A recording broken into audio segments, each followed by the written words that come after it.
Ladies and gentlemen, it is I, and we are here on your second monitor. It is time. Let's go ahead and do some Regicide tonight. Tonight's going to be an FFA tournament, but it is the Regicide format in which you have to protect your king. Each player has a king, and if that king gets karate chopped, you just lose the game. So you can be, having a huge advantage over other players, but if somebody gets in there and takes out your king when you're not looking, a little treachery, things can kind of flip up a little bit. Man, right out of the gates, Amco, thank you so much for that super generous donation, and I hope to keep you entertained over the course of the night, my friend.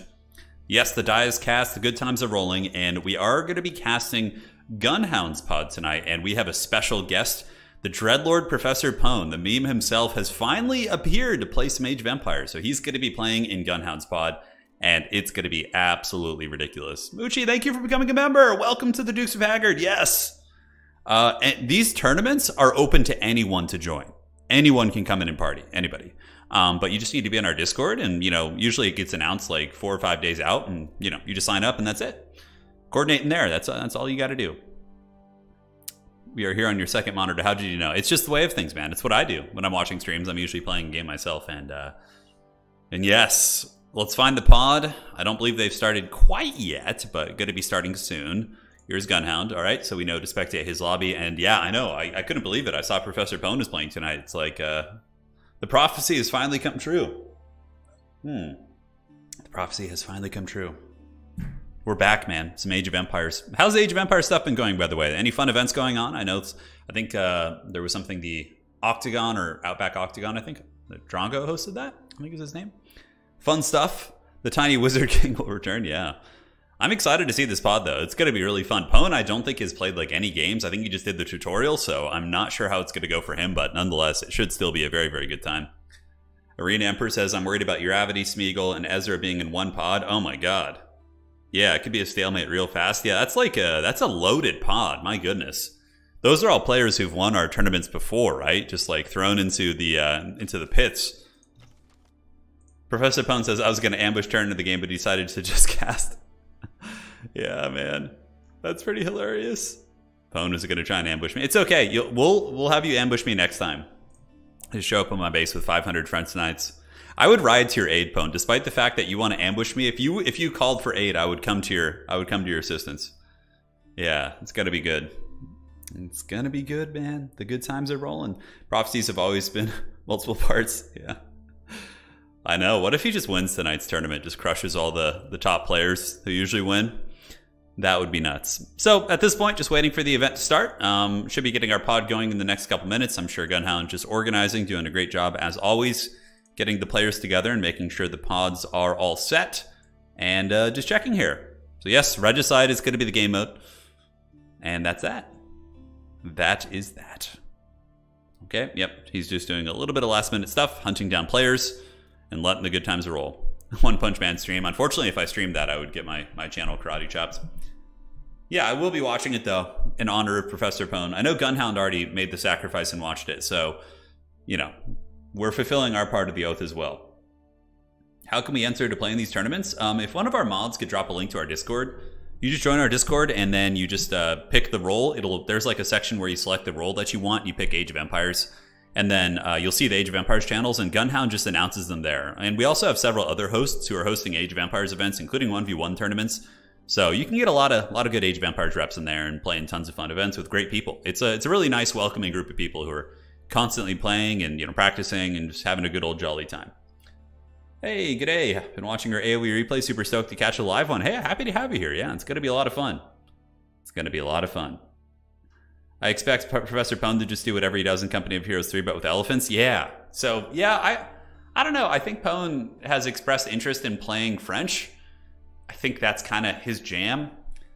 Like, the French are basically medieval tanks, right? Their knights with the Royal Bloodlines upgrade are kind of like the Panzer tanks. So, yeah. Yeah, should be good. And honestly, French is one of the easier civs to play out of the gates. You can just kind of spam knights. So, like, you can go 2TC, spam Knights, Castle Age, get a guild hall with stone, and just build, like, 500 keeps around your base and have an unholy legion of Knights just riding out to do battle. And, you can do pretty well for yourself. Typically, though, you'll want to mix in archers if you're playing French, though, because the archers are going to kill the spearmen and allow your Knights to just push into the other tools. And, you can send French Knights into spears. they have good enough stats. It's not ideal, but if obviously if you have no choice, they'll do a little bit better. Yeah. It was all fun and games until the fire cap attacked. Yeah, ain't that the truth, man? Ain't that the truth? Finishing for some AoE 4. Hey, well, we're back, baby. And, I'm going to be keeping it at least one stream a week for Age of Empires, if not more sometimes. Obviously, we just had the Chaos Dwarfs come out, so a lot of hype kind of covering that right out of the gates. But, yeah, we'll be keeping the old Age of Empires torch lit. Don't you worry. Other fun games on the horizon. We'll be doing, when it eventually comes out, we'll be doing Age of Wonders 4, something that looks pretty exciting. Company of Heroes is getting a bounce patch tomorrow, so I might end up streaming that tomorrow. So that'll be quite a bit of fun. And yeah, life is good. Life is good indeed. Good to see all you fellas from yesterday. Yeah, the crew is returning. Massa, are you playing today? You got your Spear Legion at the ready. The brave sons of the Holy Roman Empire and their spears with the riveted chainmail standing ready to run down the opponents. Yeah, it should be good. It should be good. All right, so yep, looks like we're still waiting on the lobbies to start, so no rush. The country I live in has a time zone where I usually miss your live streams. This is the first time I'm chatting in live chat. Hey, welcome! Where do you live, by the way? What realm do you hail from, my friend?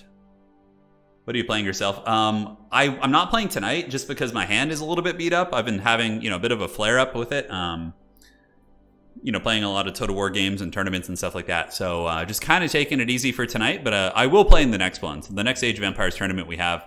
I haven't played in a couple weeks. I'm a little bit rusty at Age, so I'll try and sharpen the blade once more. Not that it matters. It's super casual in these. Yeah, super casual. Yes. Let the boy watch. So looks like they're still in the lobby here. Let me see if they need anything with organizing. I think he's all good. Yep, still just getting people to join. All good. He says he got an island map, so it is mega random, so it can give you an island map. Oh my god, he got an island map in his pod. Let the suffering commence, man. Let it commence.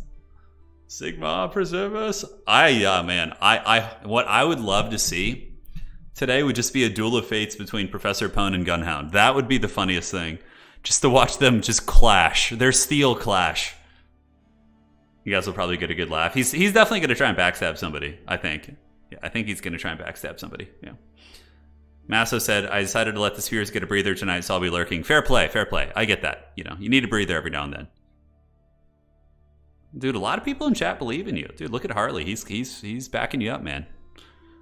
Yeah. So, Regicide. It's a different format. You got to protect your king. If the king dies, that's like the only thing that matters. I believe Wonder. I don't know. I think Wonders on for this game mode, or are they turned off? Is the only way to win via annihilation and taking out people's kings. And last time we streamed this, there was a couple of shenanigans where people's kings just got like karate chopped super quickly. Like it would be like an early Castle Age rush with like fire lancers or mass cavalry, and they would go snipe the town center, which is where everybody hides their king initially, until they get a more powerful keep or something, right? Like Holy Romans, you would want to get like L's back, hide it in the corner of the map, put your king there and put relics there to protect it. Like you would want something like in that purview. Yeah, no worries, Pone. No worries. We got some time, man.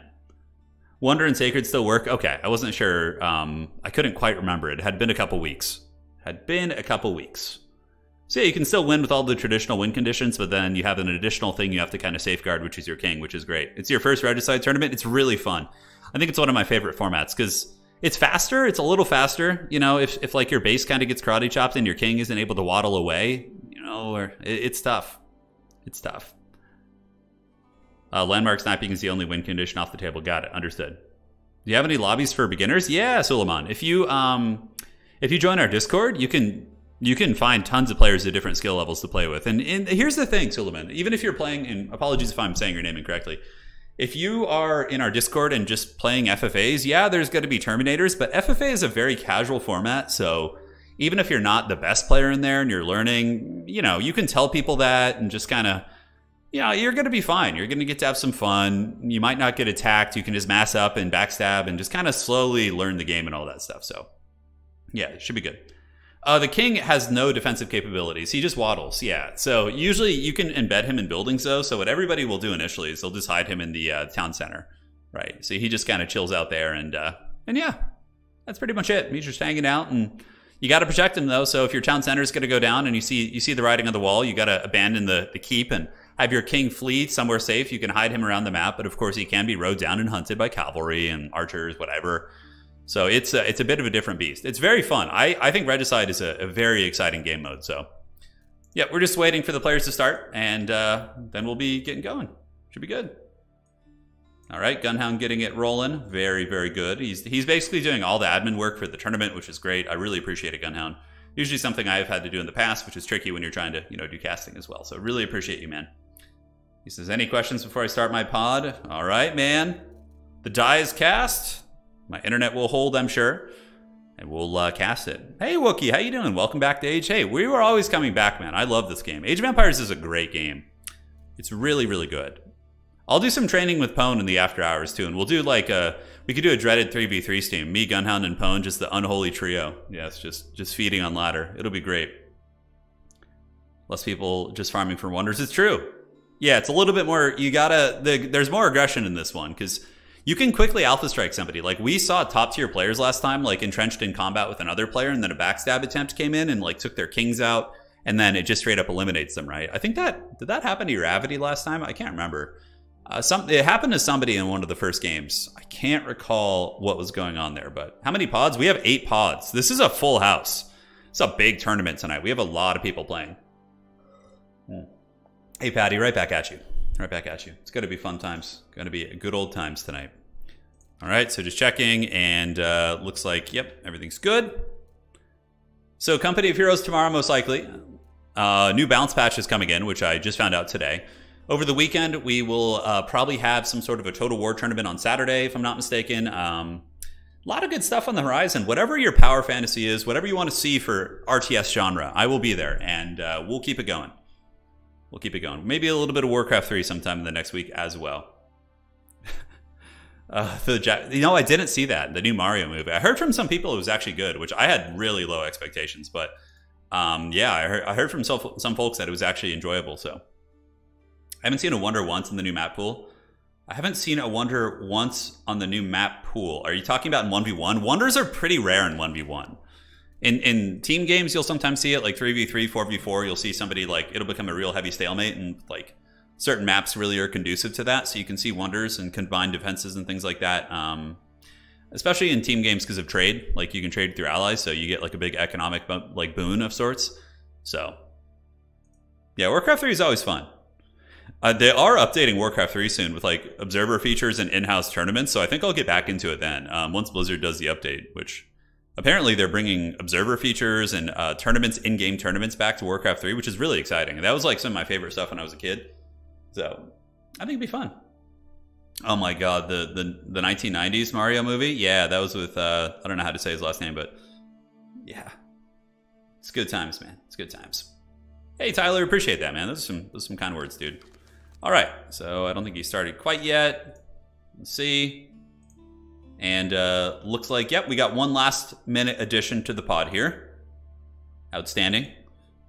I'm here. I'm logging in if it's too late. No worries, man. No worries. You're good. Get in that lobby. We got time. We're just chilling, enjoying each other's company while we get everything started. We are starting. I'll be back after I die. Pwn, where's the confidence, man? You got to believe in yourself. I believe in you, dude. You're the chosen one. Chosen one. Just get a 200 stack of French knights and just go snipe people's kings. That's how you do it. You surround their town center where the king is hiding and don't let him escape. Sacrifice your army to get their king and just call it a day. Yeah, and that's what you do. That's how you roll, man. Okay, let's close this down. Do a little refresh here. And looks like I have a notification of some sort. Okay, looks like they're starting. Sounds good, Gunhound. Get that party going. Get it going. Thanks for all the good times for the community. Nick, thank you so much. To a fellow Nick, my name is also Nick. That is my first name. So cheers to you, man. Team Nick, thank you for the donation. The good times will continue for years and years, hopefully. I'm not playing tonight. Tonight I'm casting. I wanted to rest my hands. I've been doing a lot of like long streams and, you know, practicing in Total War and things like that. So the hands got a little bit inflamed. I have a form of arthritis. It's based on, I have psoriasis, and it's based on that. It's called psoriatic arthritis. So sometimes if I go a little bit too crazy, you know, like have a big 5-6 hour day, 7-hour day like I had this last weekend, I need to like kind of chill out for a couple days. That kind of thing. Yeah, it's an absolute pain. All right, guys, here we are. Gunhound is going to be our Mongol champion. Professor Pwn, the prophecy is fulfilled. Here on the French, we have Chris on the Rus. The Ottomans are going to be led by Fao. We have Plastic League's champion. I love the name on the Holy Roman Empire. And Damar, we'll just call him that for short, on the Malians. All right, guys, this is our pod. These are our champions for today. It's going to be great. And thank you all for joining. It's going to be fun, dude. Super excited. I want to see all the memes. We got all the meme action here. Looks like a little bit of a delay, but we'll be loading in for just a second. I've been watching you for years and only now know your first name. Yeah. Well, you know, Turin is my actual name too. It's my middle name. I'm not very creative. It's like I was like an ape. I was like, all right, what are we gonna do when we make our channel? Let's just like make it my actual name. So Turin is my middle name. Yes. So spawning on the north side of the map, it is going to be the Dark Lord Professor Pone. Immediately hides his king of the town center, and he better start producing some villagers here. He's a little bit behind the times. He's got to start producing villagers out of the town center. But again, this is like his first multiplayer game. Like he legit has not played any multiplayer, so he is just learning, which is pretty hilarious. Down to the southwest, it's going to be Demarbin here, and he is going to be our Malian champion. Looks like he knows what he's doing, building a very quick pit mine, which he's going to be surrounded with houses, I would wager, trying to get those. Although, did he start to build a farm there on accident? I think he did, and then he probably canceled it. But yeah, you surround that with houses. That's going to be giving you gold, which is very, very good. Down on the south side, we do have Chris. Chris is going to be rocking the river. He's going to be the Corsair Lord of Umbar. He does have his roost and has copious amounts of wood nearby for hunting cabins. Hunting cabins, nice little cabin position back here. Hunting cabins, ooh, this is a great roost spot here. Like all these, like right here, this is like an MLG hunting cabin, right? Because you get access to the berry bushes, you get the tree line. Really, really good stuff for Chris in terms of playing the roost. Over to the east side, we do have Fao, one of our, I believe Fao is one of our tournament hosts for Total War Warhammer. Very cool.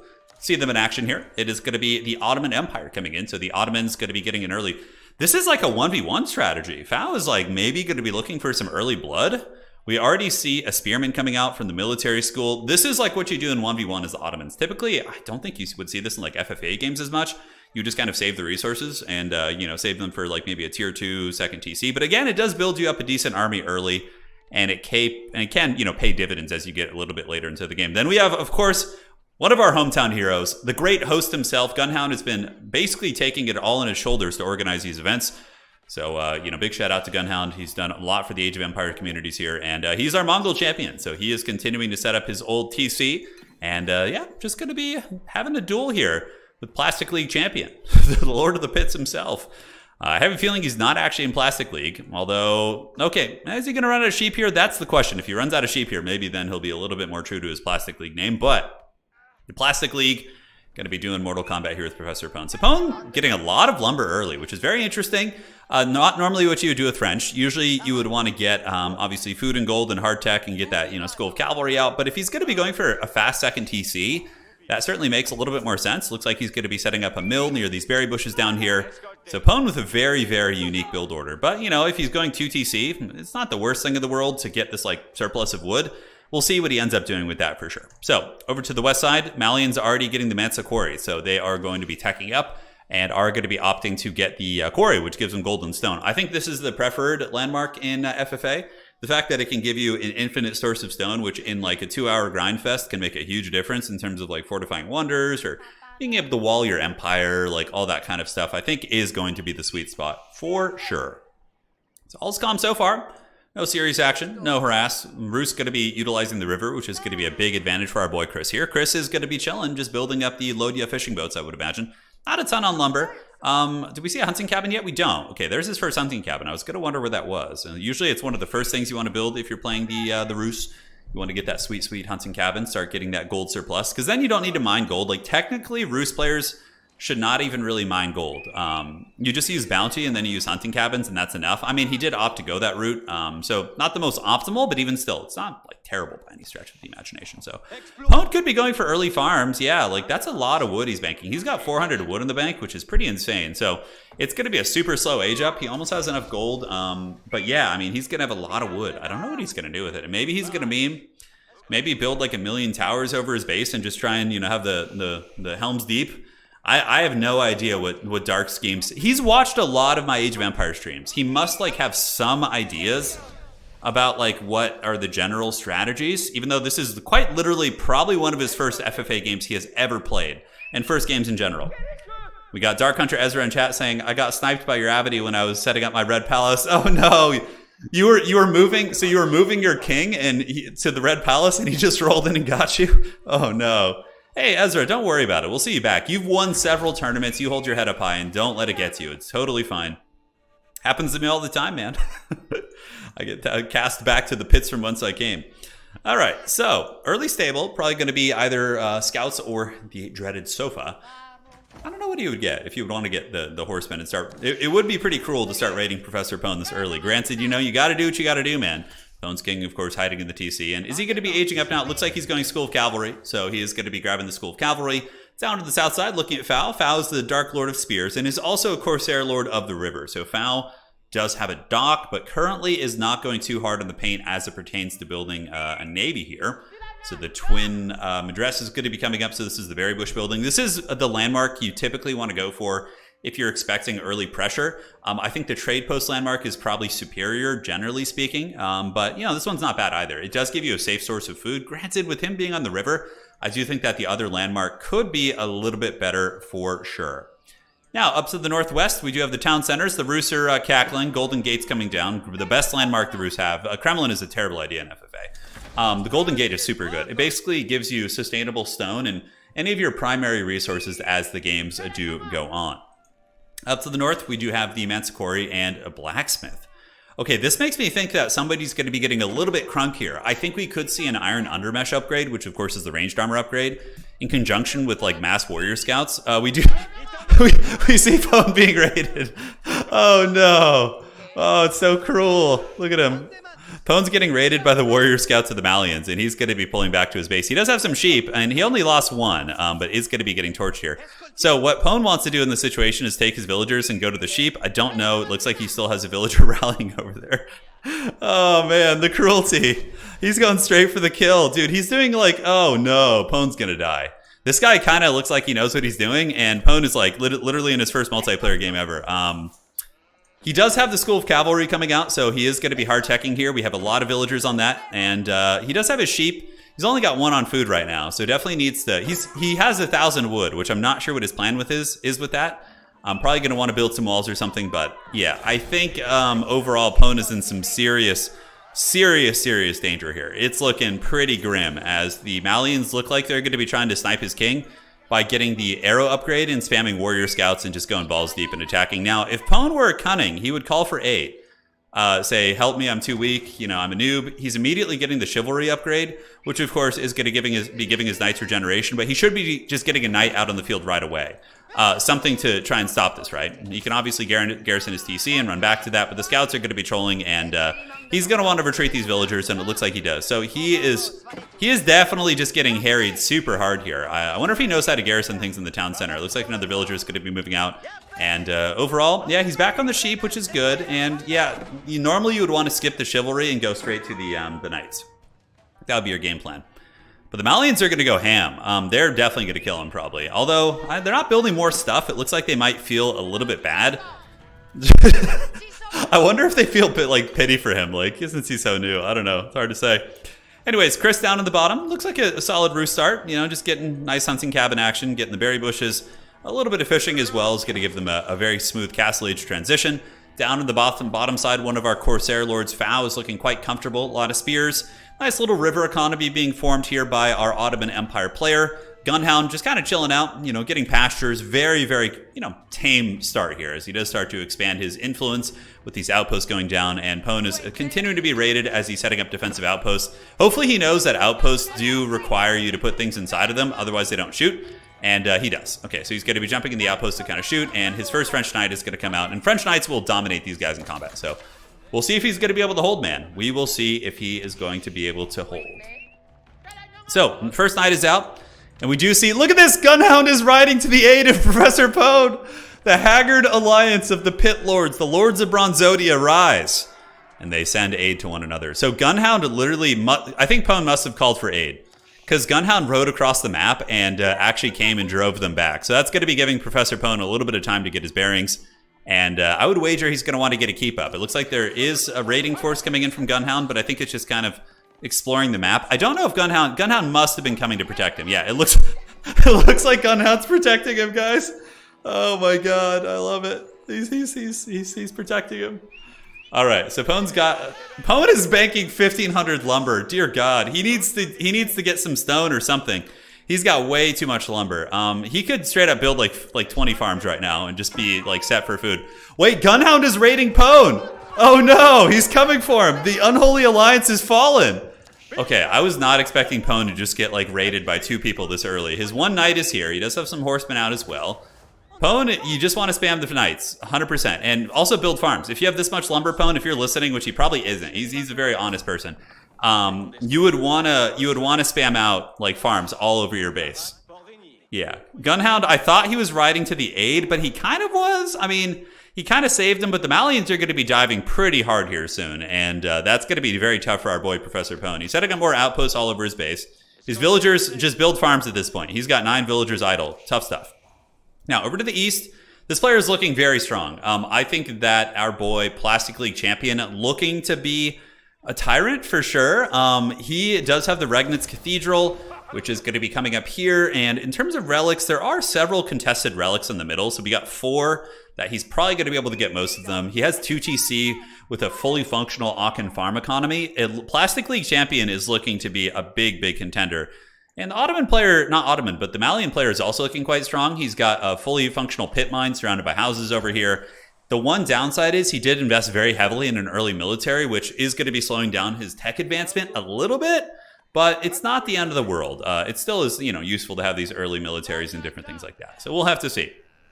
Pwn Dog, though, getting the wheelbarrow upgrade. He is supply blocked, so taking some notes out of my playbook. Looks like he's going to be building some houses here, so he does get those houses on the way.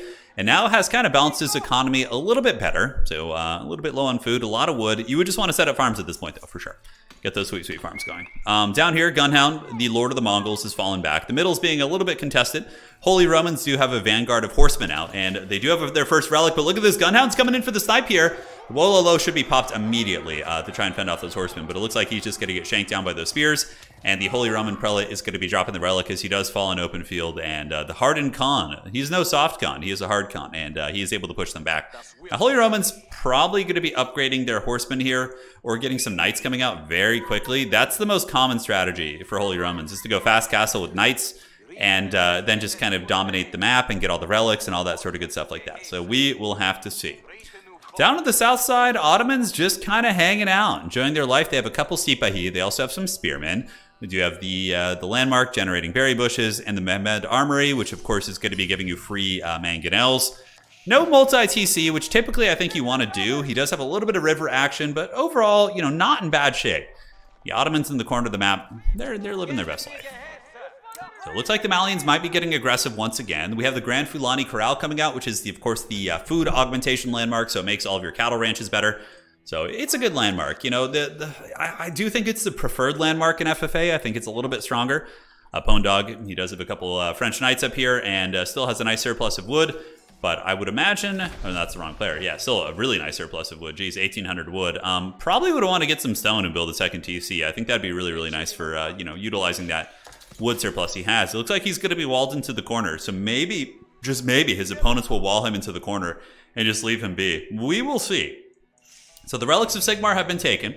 The Holy Roman Emperor going to be claiming these relics for the Jesus, and he is going to be taking them back to the bases. We do have a couple of prelates coming out. Dude, the Jesus is going hard in the paint here. We see a lot of these prelates. So this is another relic here. Some trade in the middle from Gunhound already. That is some early trade going, well, I suppose not early. We're 13 minutes into the game, but still is going to be pretty impactful. The one thing about like public trade in the middle of the map that's very obvious is players can use that as a political tool against you. They can be like, oh my God, Gunhound's trading. We have to stop him. And even if he's not the strongest and the trade isn't terribly impactful, it does create kind of a psychological effect of, hey, let's team up on this guy. It's one of the strongest tools and one of the biggest memes, of course, in the FFA community is, oh, so-and-so's trading, even if it's like one trader, right? It's still enough to get people to go after them for sure. So, looking over to the west side, we do see the Rus gathering up a bunch of Rus Knights who are fairly upgraded. Looks like they do, at the very least, have their castle upgrades. The Rus have not gotten any relics yet. They do have the Abbey of the Trinity coming out, so the Rus player are going to be able to grab some nearby relics, but mainly just chilling out. No heavy-duty aggression this game. Mostly just everybody's kind of chilling. After that early initial aggression of Pwn being raided it seems as if everything has kind of calmed. And yeah, we'll see how this all unfolds. Guys, this is a King of the Hill map, I think. No, it's not. Okay, so we got one sacred site over here. We got one sacred site here.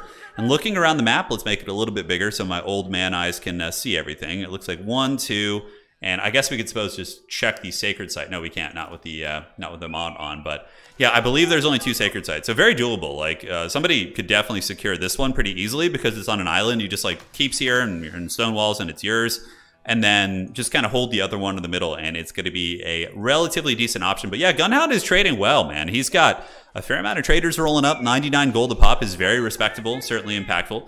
And it looks like the Roosts are going to be coming out. So I think somebody might have reported the trading, and the Roost player is coming to try and shut down some of the trading. Now, Gunhound's army, I don't know where it is. A lot of horsemen, a lot of archers, so kind of a potato tier army, but it's okay. You know, he's obviously focused on the trading, but the Roosts are going to be coming in and butchering some of the traders. So clearly somebody said something. It must have been. I don't think he would just roll up. And Gunhound does come with his horsemen, and just with sheer numbers, Gunhound would probably win. Horsemen are pretty terrible against knights, obviously, but knights, you know, will get swarmed by this, like, kind of, I think, density / mass of units here. Hey, Hitman Hippo, how you doing? Yes, another stream. The good times are coming, man. We'll be doing at least one Age of Empires stream a week. I really, really enjoy the community and all the people here and the game itself. So Pone's setting up his farms, which is good. See, he's learning, man, and he's also getting some stone. Probably going to be trying to get some keeps up as soon as he can. He's pretty close to going Castle Age, so, you know, Pone's learning. This is his first multiplayer game he's ever played. And the fact that he's alive and didn't lose more to that harass, I would say is a very good testament to his ability to, you know, to adapt. Pone's usually pretty good. He picks up games quickly. And this being his first game, being thrown into a tournament is very respectable. Very respectable for sure. Age of Empires is a tricky one. There's a lot to kind of take into account. Like the macro element where you have to constantly be producing villagers and managing all these different resources and, you know, all that sort of good stuff is a different beast. So down to the southwest, the Roost, the River Lords just hanging out. They got their horseman army. No relics yet. We do see a couple of the Ivans popping out, so the warrior monks are here. And there is a relic upriver for them to grab. A neutral relic over here. Whoa, what's going on? Gunhound is going for the kill on the Roost. Look at this. The feudal aggression against the Castle Age Roost. Gunhound is... He didn't hear no bell, dude. He just straight up crossed the... He is not taking that one trader kill lightly. Gunhound lost one trader to the Roost, and he's like, to war! He's like Saruman, dude. He's coming in. My lord, there is no such army. But yeah, we do see a lot of rams moving up. And Gunhound just hits Castle Age, which is going to be a strong timing. As long as he upgrades his horsemen and his archers, he'll be able to put up a much better fight. Currently, they're all feudal, so they'll probably get steamrolled by the Roost Knights. The Roost Knights are Castle Age.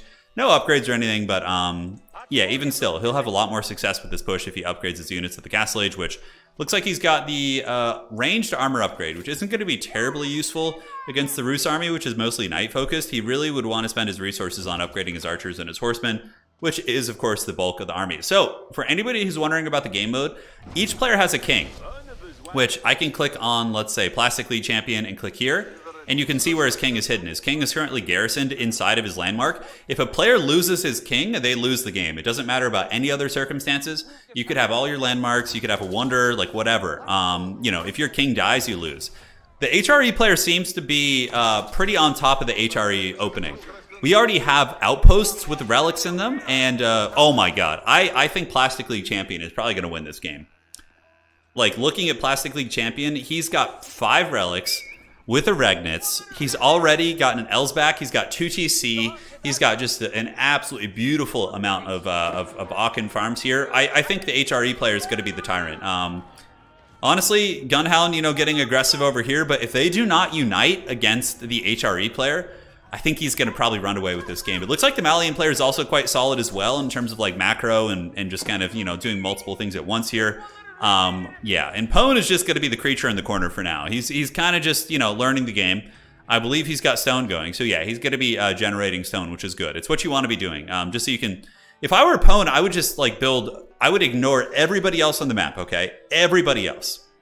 Then what you do is you build 500 keeps in the corner, and you just go for a wonder. That is what you're going to be doing. Smeagol is eliminated as well, huh? All right, so more updates from some of the other pods. Smeagol has fallen. And are the Rams coming in? Gunhound does upgrade to Castle Age, at least with the Horsemen. And it looks like there's some aggression coming in, as we do see the Plastic League Champion maybe going to be going after Gunhound's King. It's not a big army, but are these Elite Knights? They're not, but they are upgraded. and we'll be able to move in and potentially do some work against the town center here. Yeah, Gunhound could be in a little bit of danger. I mean, he's got these towers and outposts, but they do basically no damage. Okay, Gunhound does have some Springald emplacements on some of these towers, so he's not helpless. Certainly going to be able to defend himself. He's got a couple spearmen, and Gunhound immediately pulls back from the Roost.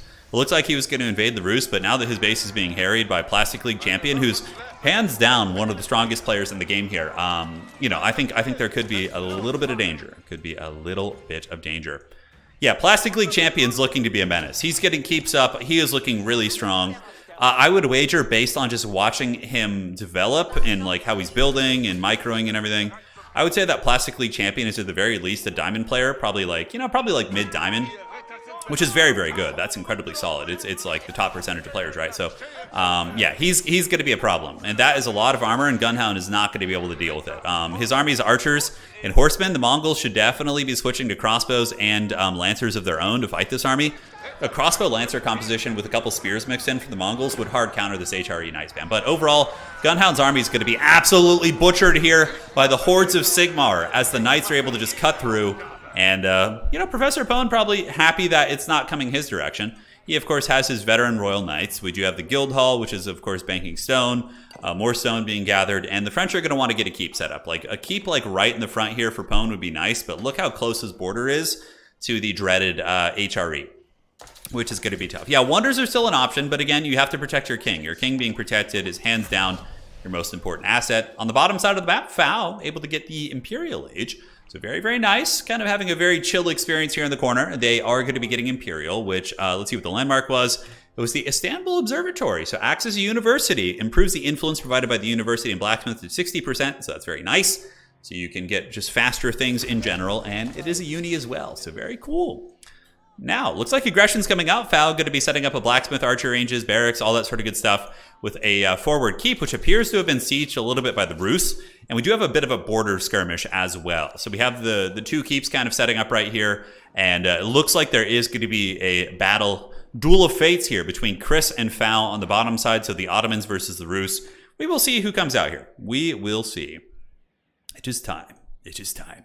Up on the top, Pone just chilling out. He's got his farms and is getting some archery ranges. Going to start building some arbalists, so he's getting veteran archers and gambesons, which is a sign of the arbalists being created. The Malian Empire over here looking pretty good. They do have a fully operational cattle system going. Fully operational cattle station. So the Grand Fulani Corral is going to be providing additional food. So yeah, it's pretty nice. Food is a big variable. And what's really cool about the Ottomans, or not Ottomans, but the Malians, is the fact that with a good cattle situation going, you can have basically no villagers on food or very little, and you can really accentuate other resources. Granted, at some point, you do want to have farms as well, because it's not quite enough to sustain like hard conflicts, but it does have its teeth, and I think it's quite good for sure. So Plastic is silver 3 in solo and plat 2 in teams. Okay, interesting. So I was wrong. His build order is very, very well developed, but he probably focuses more on team games. But still, platinum is a very solid rank to have achieved. On the bottom side, we do see the Elite Knights looking to do battle with Gunhound, but Gunhound has successfully transitioned his army into spears and crossbows, and we do see the old Knights rolling across. The duel here, still just very calm. Nobody's really pulled the trigger super hard, and once again, everything is pretty calm on the top side of the map. Knights and spears being made. So a pretty well-balanced army as more and more troopers are going to be getting produced, and the Malians really, really passive. Doesn't look like they've gotten ready to do battle yet. They are Imperial Age, though. Pone is Castle Age, and Chris is also still Castle Age. So the Rus player, let's look at his bank. Chris currently not sitting on that good of a bank. Very low villager count, too. He's at 57. So, yeah, he's definitely got to get a little something going. Maybe he was raided and I didn't notice. We do see the Holy Romans with just a full core of Elite Knights. Oh, my God. Are they going to go for a snipe on Fao? Looks like they take down a couple spearmen. This is a big Chungus army, man. Looks like they're going to be rolling to the south. Fao can easily defend this, though. I think just pulling the spears back will be quick enough. Obviously, in this game mode, Janissaries are also a really nice inclusion here. Janissaries are excellent against Knights. Of course, in these kind of numbers, the Janissaries are going to be overwhelmed, but it looks like he's going for the TC. It's not going to work out, most likely. It looks like an Imam is going to go down, but overall, Fao is going to be dispatching this Holy Roman army. And look, he was going for the TC snipe. That was kind of on the back of his mind here. It looks like he was going to go in and try and take this down. But Fao with the Janissaries and spears, his army comp is basically designed to massacre Knights. And he's Imperial Age also. So we do see Plastic League Champion take a pretty substantial hit in terms of his army, right? That's a lot of units to lose for sure. Now, walls coming up on all directions, walls here as well, and all is calm on the front, guys. Battles going down across, mostly minor skirmishes, but it doesn't look like anybody's trying to pull the trigger and go for any big W's quite yet. The Red Palace, England prevails. Look at this. So Professor Pone going to be going for the Red Palace up on the hill, which I like. This is a great play. I don't know if he knows how it works yet. You just put a ton of units in it. It basically just becomes a machine gun. You can put villagers in there. You can put spearmen, whatever, it doesn't matter. But this will protect him from just straight up dying to the Holy Romans nearby, most likely. He's going to be able to kind of hunker down on that. What he should also be doing is building stone walls to kind of like, lock himself in the corner here. One issue with Pone's positioning is he is going to be losing some potential for resources by turtling like this. It looks like he's doing a little bit of a raid with his knights, but overall, most likely will pull back as there is a giant keep sitting in the middle with a cannon tower coming. So I think he's just kind of poking and prodding, but he could be incurring the wrath of Sigmar. The Holy Romans are eyeing him. Oh no, Pone, you don't not want to poke this hornet's nest. Immediately, the French knights are like, flee the city. And the Red Palace is being built by a handful of villagers. But, man, he has better get that up. Okay, looks like the Holy Romans going to be fleeing. The Holy Romans probably could have just poured those knights in and killed him right here. But I think they're a little bit worried about the Malians amassing on their borders. Like, yeah, you could see the Malians are actually sieging him. So we see a counterweight trebuchet going down. The Holy Romans under pressure from the Malian Empire. So they didn't want to extend into Pone's base and expose themselves to being, losing territory here to the Malians, it looks like. So I think that was a good idea. On the bottom, the Rooster just chilling, a couple trebuchets. It looks like Fowl's army was pushed back off the border, so a keep is taken down, but he still is amassing a decent force. It looks like archery ranges and barracks were never built, so a little bit of a mismicro there, but it happens to the best of us. Gunhound is just going Ramstein, guys. He is just gathering up a bunch of rams here and maybe preparing to do a little bit of hot action. We'll have to see where he's going to be going with that. But yeah, this is going to be the big battle. This is a big one. These are probably two of the stronger players in the game in terms of their current state. And it looks like the Holy Romans of Sigmar are going to be coming in and just absolutely butchering this army. So we see the Malian army, returning the favor a little bit. Many of these brave Danso, they're very good. They have a bonus melee armor, so they're an excellent choice against Knight Spam, but he didn't have that many of them. He only had like 15 maybe. So the Holy Roman Knights, who do have better upgrades, it looks like they have the biology upgrade, they have the several blacksmith upgrades.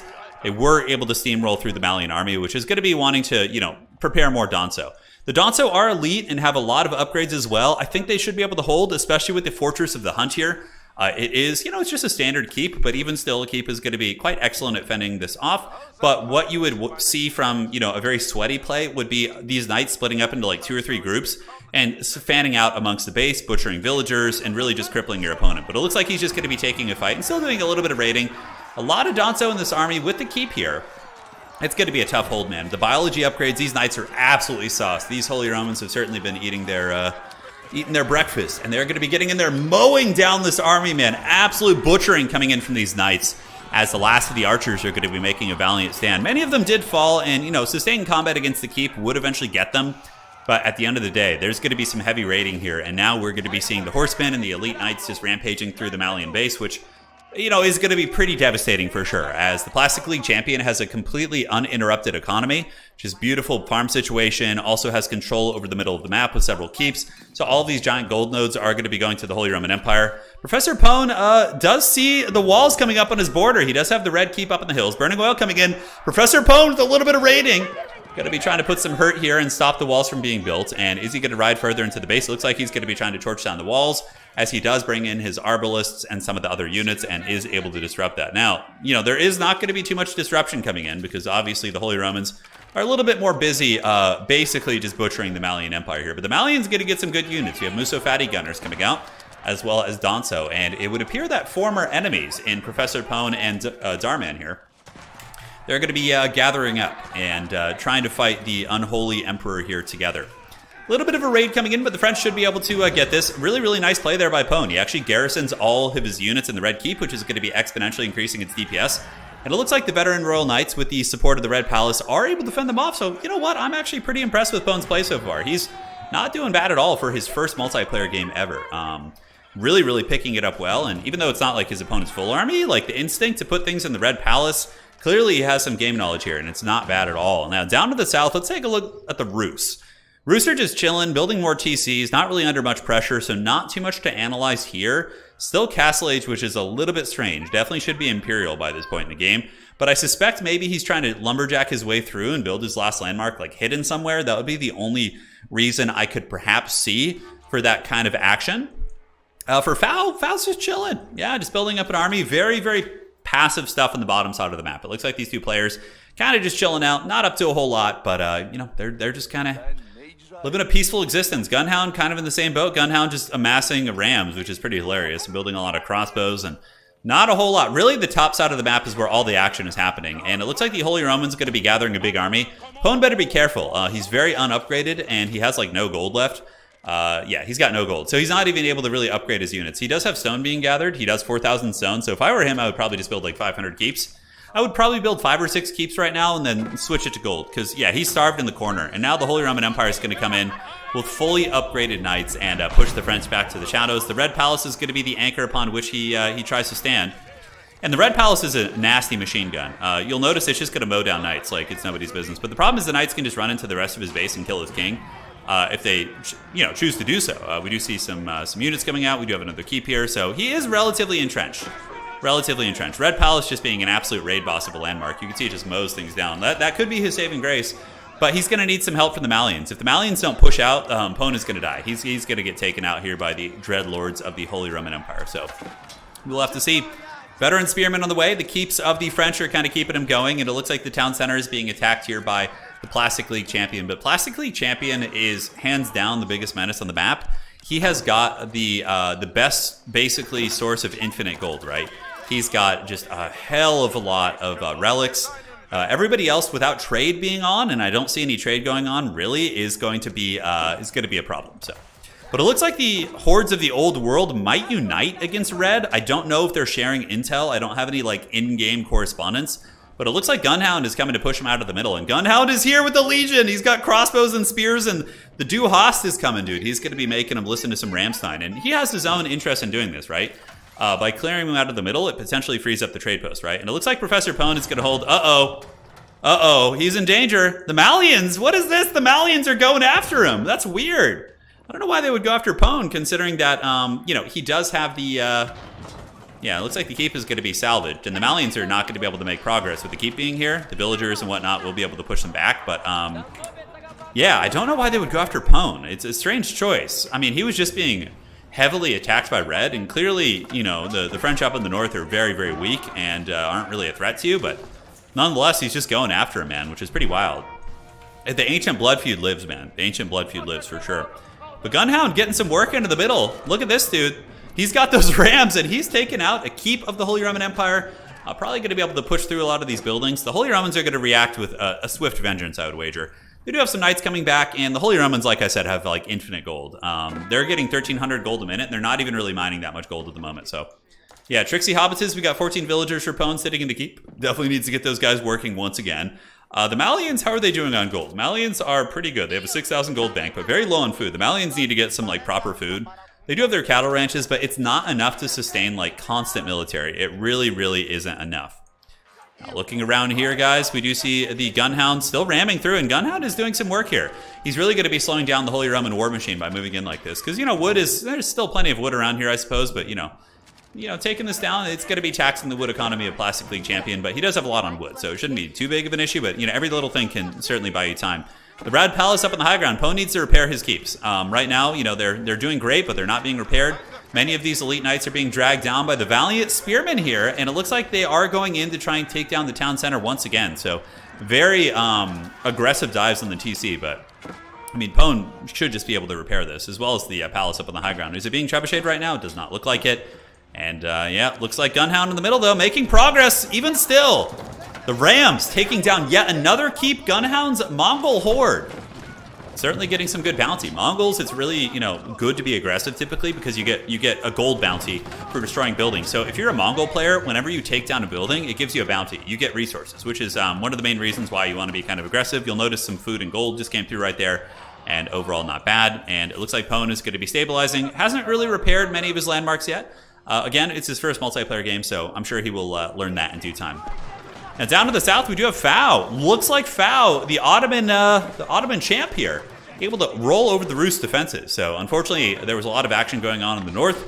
But down here, we do see Fao with his Janissary Legion. The Janissary is moving up, and obviously the Rus player is massing knights, which are going to be hard countered by Janissaries. What you would want to do is switch into mass basic archers, most likely. Men-at-Arms also wouldn't be a bad choice here. Janissaries do not do that much damage against, like, you know, they're really a cavalry anti-cav unit. I guess they do okay against Men-at-Arms, but yeah, archers and spears would be the composition to beat this this army. But again, we do see mangonels. Ottomans often have really, really good siege. So it looks like Fao is going to be able to claim victory, and I think the Rus King could be in some serious danger. I don't know where he's hiding right now. Okay, the king is hidden in the back of the map, which is a good call. It could take some time to discover that and uproot them, but it does look like the Rus are going to be falling to the wrath of Fao and the Ottoman Empire in the corner of the map. Going to be going after the Golden Gate to shut down any resource adjustments that the Rus might want to be doing. And look at this, Pone is going in. He's actually attacking. Well, he built some rams with all of his veteran units, and is he repairing his landmarks? It doesn't look like it. We see the Holy Roman Men-at-Arms going to be coming around, and obviously the HRE infantry should just absolutely butcher these Castle Age French units, but there are some Arbalists in there. Arbalists are quite good against them, and maybe he's going to be able to hold. We'll have to see. Now, stone is still being gathered, and he has 7,000 stone, so Pone is going to want to build some keeps, but look at this! Pone's getting in there, man. He's ramming, and, you know, the HRE player has made a lot of enemies. No, clearly everyone knows he's a powerhouse. I think they saw the relics and his expansion in the middle of the map really made him a bit of a big target. And the Malians, I think, have realized that. Here's the thing. If you're the Malian player, you need to realize that Professor Pone is not going to be a threat to you. He's seen his armies. He's seen he still has Castle Age units. You need to work with Professor Pone to try and kill the Holy Romans, and then you have probably an easy 1v1 versus Pone afterwards, right? That's got to be your game plan. And it looks like that is going to be working out. On the bottom side, Fao doing a great job. The great bombards of the Ottomans are here, as the Rus are just being absolutely steamrolled. And their king is definitely very vulnerable. There's basically one wooden wall protecting him, and he's sitting in that keep. And the Ottomans are looking for the king. It looks like they're going to be going for the TC, bombarding that down. They'll find out quite quickly that the king is not hiding in there. The Rus do have a little bit of an expansion across the river, so they're not necessarily gone yet. And you know what? This combined push against the Holy Romans is actually making some progress. Pone's army, even though they're technologically inferior, Arbalists are basically a hard counter against Men-at-Arms. It's one of the reasons why French, I would say, have a good matchup against HRE in general. And now it looks like the Danso and Bombards are coming in. The French army is going to unfortunately run into the wrath of the Malians, but the Malians are probably just going to move through, and the HRE might be struggling to macro up enough units. Let's take a look at the economy of Plastic League Champion. He's being taxed on resources here, guys, and we do see the French continuing to Ramstein things. It's getting real crunk up here. Now, he did repair his landmarks, so Pone realizing he has the repair action, setting up more houses in the corner of the map. As we do see Gunhound here getting that sweet trade coming across the map down to the southwest. The town center of the Ottomans taking some of the resource nodes over here as he continues to basically just steamroll through, taking relics, scouting for hiding kings, because you have to kill the king. Even if you kill all of the players' landmarks in this game mode, it will not end the game. Oh, where'd the king go? The king was in here, and he's hiding somewhere else. Where did he go? Okay, so we can go to our Rus player and the king. Oh my God, look at the king! It's the Rus king! He's hiding in the trees! He fled the keep, guys, and he's hiding in the hills back here. Oh my God. Look at the Rus king! Look at him, guys. Oh my God. Look at that. Look at that. This is hilarious. Oh no, don't go too close to the TC. What a shameful way to go that would be. The king is running, and he is going to be discovering Fao's TC here. So if Fao just garrisons the villagers here, it kills Chris instantly. But Fao probably hasn't noticed. It's a pretty small thing on the minimap. Dude, that is so funny. Wouldn't it be hilarious if all these villagers just got their daggers out and started chasing this king down? It looks like the Rus king is trying to make a break. Oh my God, look at this. This is like a movie scene. So the Rus king is making a break for the river where he has a transport ship waiting for him. And he's going to be trying to escape across the river. Oh my God, I love this. This is so good. This is why Regicide is one of the best game modes. It's so good. Okay, but there's some Ottoman trebuchets here and some horsemen. Are they going to notice this? I don't think so. The Rus king looks like he's going to make it across the river. Dude, this is like straight up a movie scene here. So Fao comes back here, steamrolls all this, and finds that the Rus king is not there. And the Rus king, what a hero play by Chris. I love it. So Chris is going to be making it across the river. Oh my God, I love this so much. And here he comes. He's going to be surviving the wrath of Fao just barely. Dude, he slipped past the defenses. And now the king is in a boat, and there he is. So he'll be jumping across the river. And he has this Baskaya tower on the other side where he can set up his new capital city and try and go from there. The poor Rus Tsar helplessly watching his empire being wiped out by the Ottomans. Yeah, the Ottoman Empire showing no mercy here, that's for sure. Up at the top, we have like a wild-ass battle. as Pone is getting his archers and his horsemen. Unfortunately, he's picking a bit of a fight here with the Ottomans, which is, or excuse me, the Malians, which is not what he wants to be doing. The Malian Empire is quite strong here. They have a lot of elite units. Pone's army is mostly Castle Age tech. Has he claimed his stone yet? He has 10,000 stone, so I wonder if he's going to go for the Wonders at some point. I think he needs to because he's out of gold, basically, so it's just looking kind of bleak for him. But yeah, because the thing is, if he incurs the wrath of this army, it's going to be tough for him to hold. It looks like some of his rams going to be moving across, looking to do battle here. But overall, yeah, he does not want to be... He needs to be using politics. He needs to be using some politics to become friends with the Malians. Because, you know, this is not going to be a sustainable solution. That's for sure. Now, Gunhound, on the other hand, is getting some clean trade, getting 99 a pop, so trading across the map. Nobody's going after his trade. The Tsar has been rehoused here in the Spasskaya Tower on the middle. In the meantime, the Ottomans are just basically cleaning up everything that the Rus have left, so just taking down the houses and the wooden fortresses, all that sort of good stuff. And yeah, man, it's good. Somebody in chat saying in the Outback Octagon, the king was outrunning knights. He was so fast. That's weird. I don't think he should be fast. I think it's funnier if they're waddling. It makes it more high stakes. Like, that sneaky play was very... I think that's my favorite play of the game. Chris sneaking that king away was hilarious. Now, Fao, is he going to continue his conquest? Trying to hunt down the Rus king? Probably so.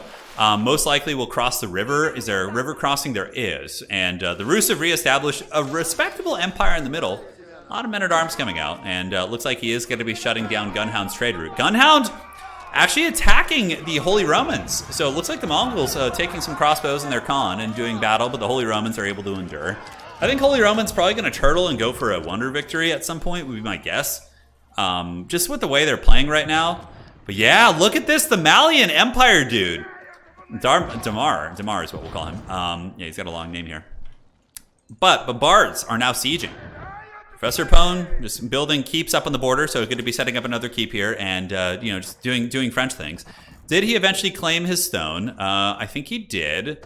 So he's got 11,000 right here, and that keep is going to be going down up on the frontal border.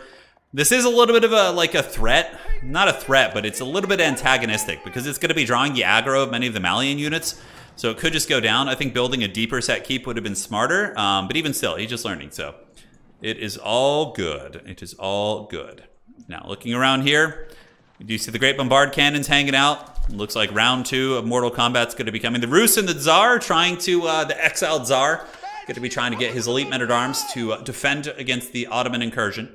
They'll be okay. Janissaries still can mow down men-at-arm units, and it looks like there's going to be another wall coming. The walls will not hold long against the Ottoman artillery. Those Great Bombards, they do not mess around. Those bad boys do quite a bit of work. Over to the west side, gold mining pit still doing very, very good.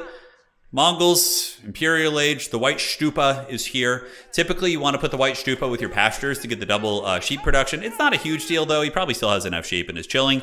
And is still getting some functional trade. Granted, the Rus are slowly cutting off his trade. The men-at-arms are harrying and raiding the Mongolian traders, which could be drawing the ire of Gunhound. Gunhound might come over with a vengeance. It looks like Fal's going to be going for the kill. So he's going in. He's got his horsemen. The Janissaries and artillery corps will be pushing up behind. He even has an imam who's going to be trying to spread the faith and bring in maybe a big wololo of some sort. We're not sure. And now Fao should be aware of where the Spasskaya Tower is. The Chadskaya Tower, as I like to call it. It does unlock the Rus' ability to build stone walls, which is quite good. Another keep going to be going down for the Rus, and the Janissaries have gotten in, and that is a lot of stopping power coming in from the Janissaries, ladies and gentlemen, as they just mow down the men-at-arms. Big, big damage coming in. And yeah, the Rus army folds like a piece of paper. Obviously, they didn't have enough time to build up a proper army. Streltsy and Spears would be the proper, probably, army comp against this. Spearmen just wrecking the Sipahi, and Streltsy out trading Janissaries all day. But Bombards are coming, and that king is in serious danger. He obviously will have the opportunity to flee back across the river. If I was the Rus player, I would probably just utilize the river escapes, just kind of keep going back and forth whenever I get harried, and really, really make it super hard to drag down the king. In the meantime, Professor Pone doing a little bit of raiding. Look at this. Pone might be digging his own grave, because, you know, he's kind of attacking the wrong enemy here. Understandably, he's just trying to secure some ground and get some resources. I'm sure he just wants access to some of this gold, which is a completely fair thing, but I think he's got to play a little bit of politics. Otherwise, he might just get attacked here, but I'm very impressed with him so far. He's playing very well, considering it's his first game. The Chadskaya Tower being repaired, but those Ottoman Bombards are no joke, and the king is going to be heavily exposed. Will FFA be ready to go in for the Alpha Strike on the King once the Great Bombard Cannons get the job done? We will find out. Ottomans do not have too many reinforcements piling in, so this is kind of the extent of their army here. And the Chad Sky Tower is butchering those units. And the Rus might be able to kind of stabilize, which is very, very impressive. We have 17 villagers repairing, which will be able to repair, you know, for a period of time. Great Bombard's a little bit stuck on this rock node. I don't know if FFA noticed that, but the Great Bombard's now going to be turning and shooting into the elite men-at-arms. So they do get pushed down, but the Ottoman push is going to be kind of slowed for now. FFA doesn't really have the best supply lines to reinforce this army, so the Rus might be able to actually survive this. It's going to be a little bit dicey. Okay, so up on the top side, it looks like the old Malians maybe have had enough of Pone's shenanigans. There's got to be some diplomacy going down. I think you gotta be scheming something here. Pone should be claiming his stone for sure. He's going to want to claim it at this point and switch it to gold, because then he could finally upgrade his units. If he got like 5,000 gold, he could at least get like Imperial Age units because he's been starved. But I think this could be the end of everyone's underdog here, as he is going to be getting swarmed by Damar? Yes, Damar. I think that's what it is. It's all in caps, so it's tricky to tell how it would be pronounced there, but yeah, the Ottoman pressure continues. FFA needs to optimize his Great Bombards and move them up and around here because a lot of them aren't shooting. I don't know if he notices it. It's a little bit tricky to notice in the heat of combat, obviously, but yeah, it could be a little bit more efficient. Gunhound did send his step read out here, but it looks like the Ottomans did take that down. And we do see a defense from the French, but the French are probably going to be overwhelmed by the Musso Fati and the Penta Bombards. I'm not sure where his king is. The king is still sitting in the town center, so he might want to retreat with that king. He might want to pull them away here, 100%. We see a big push coming in from Danso, Musso Fati. Probably have all of the upgrades that are coming from the university as well. The Malians have been pretty gold wealthy for a lot of this game. As a matter of fact, sitting on 9,000 gold. So the Malians are certainly not in any dire straits. The Holy Roman Empire, very, very happy to get this reprieve, because they were in a situation where they were kind of getting 3v1'd a little bit. The Holy Romans were getting attacked by the Malians. Looks like they're going to be going for the Red Keep. The Red Keep trying to hold. But it looks like it is going to be going down, as it does not have a garrison, and that is going to be the straw that probably breaks Professor Pone's back. But overall, not bad, man. Not bad. So we do see the bombard cannons shooting away, and up on the top, the town center is the last bastion of the king. I'm sure he's trembling there as the Malian hordes do descend on him. His brave, valiant Castle Age and Feudal Age defenders trying their best, but very, very good play from Damar. And that should be the end of Professor Pone here. The Rus King is also fallen, so it looks like he was killed in the Spasskaya Tower. The Ottoman Empire and their great bombards were able to take down the Rus King. So this is suddenly going to be a very different game. And oh my god, Pone might be saved. If he escapes with his king, he needs to run. He needs to run up to the north right now. That king needs to flee. The king is in the open. Here he is. Oh my god, he's running. He's running, but he's being hunted by the horsemen. Oh no, and the king is down, and he's doing the dreaded T-pose of death. And he disappears into the abyss from whence he came. GG, well played, Pone. Gotta say, man, very proud of you. That was a really, really good first game. You know, obviously, you're playing against some good players who played a ton of games, and you held your own. I'm very, very impressed with Professor Pone, so shout out to you, homie. That was a great game. So 2 have fallen. We have Chris falling, and then we have Professor Pone falling on the top side of the map. Now it's going to be a duel of fates between the Holy Romans and the Malians. I think to a large extent this could be determining the outcome of the game based on the current strength of these players. However, FFA does have the entire bottom of the map to himself. And is there any sort of a trade route he could establish here? I don't think so. Unfortunately, it doesn't look like there's any optimal trading posts. I'm not sure. No, Pone, that was not bad, dude. It really wasn't bad at all. Like, a couple things, dude. I'll talk with you in the next few days on Discord. And I'll coach you a little bit, and we'll get you there, dude. You'll be competing in no time. Really, you should have claimed all the stone in your guild hall. You had, 15,000 stone there, and build like 15 keeps in your base. And then you switch the guild hall to gold, and let it build up like 10,000 gold, and then you claim that gold, upgrade your units, and turtle, and do that kind of a thing. Yeah, that was, for your first game, dude, that was really, really good. Well played, man. Well played. We'll get you there, man. We'll do a little bit of coaching. It'll be fun. We'll play some 2v2s, and yeah, maybe. Well, I guess you have to go to bed after this, but yeah, we'll play in the next few days, man. It'll be fun. All right, so over on the east side, ladies and gentlemen, the duel is on, but the Holy Romans have a super Chad entrenchment. They have culverins, they have like upgraded cannon towers, they have relics in towers and keeps. But the Malians do, I think, have a gold surplus over them. Yeah, the Malians have 8,000 gold, which is really good. The Plastic League Champion does have a big food surplus, though. So Plastic League Champion might be able to win a sustained war just on food alone. Because that's a big variable, right? Like with wood and gold, you can build siege equipment, but you need, you know, steel faith and gunpowder to win some of these battles, right? You can't just win with just pure siege armies. Yeah, you can't just win with siege armies. So, over on the south side, FAO is in a position for a wonder. If I am FAO here, knowing that, you know, some of my natural predators have been eliminated in the Rus, you know, FAO did a great job with that. I would even consider a wonder like right here in the corner. Like, wait and see who wins in the north. One of them is going to die. And then you have a 2v1 with a very optimal corner position. So FAO could totally play a wonder game. Not a lot of stone, but there's a full stone node right here. We see another stone node right here with a little bit of trading, you know, kind of a shuffling of the resources. A wonder is really, really on the table for FAO for sure. So yeah, it's good, man.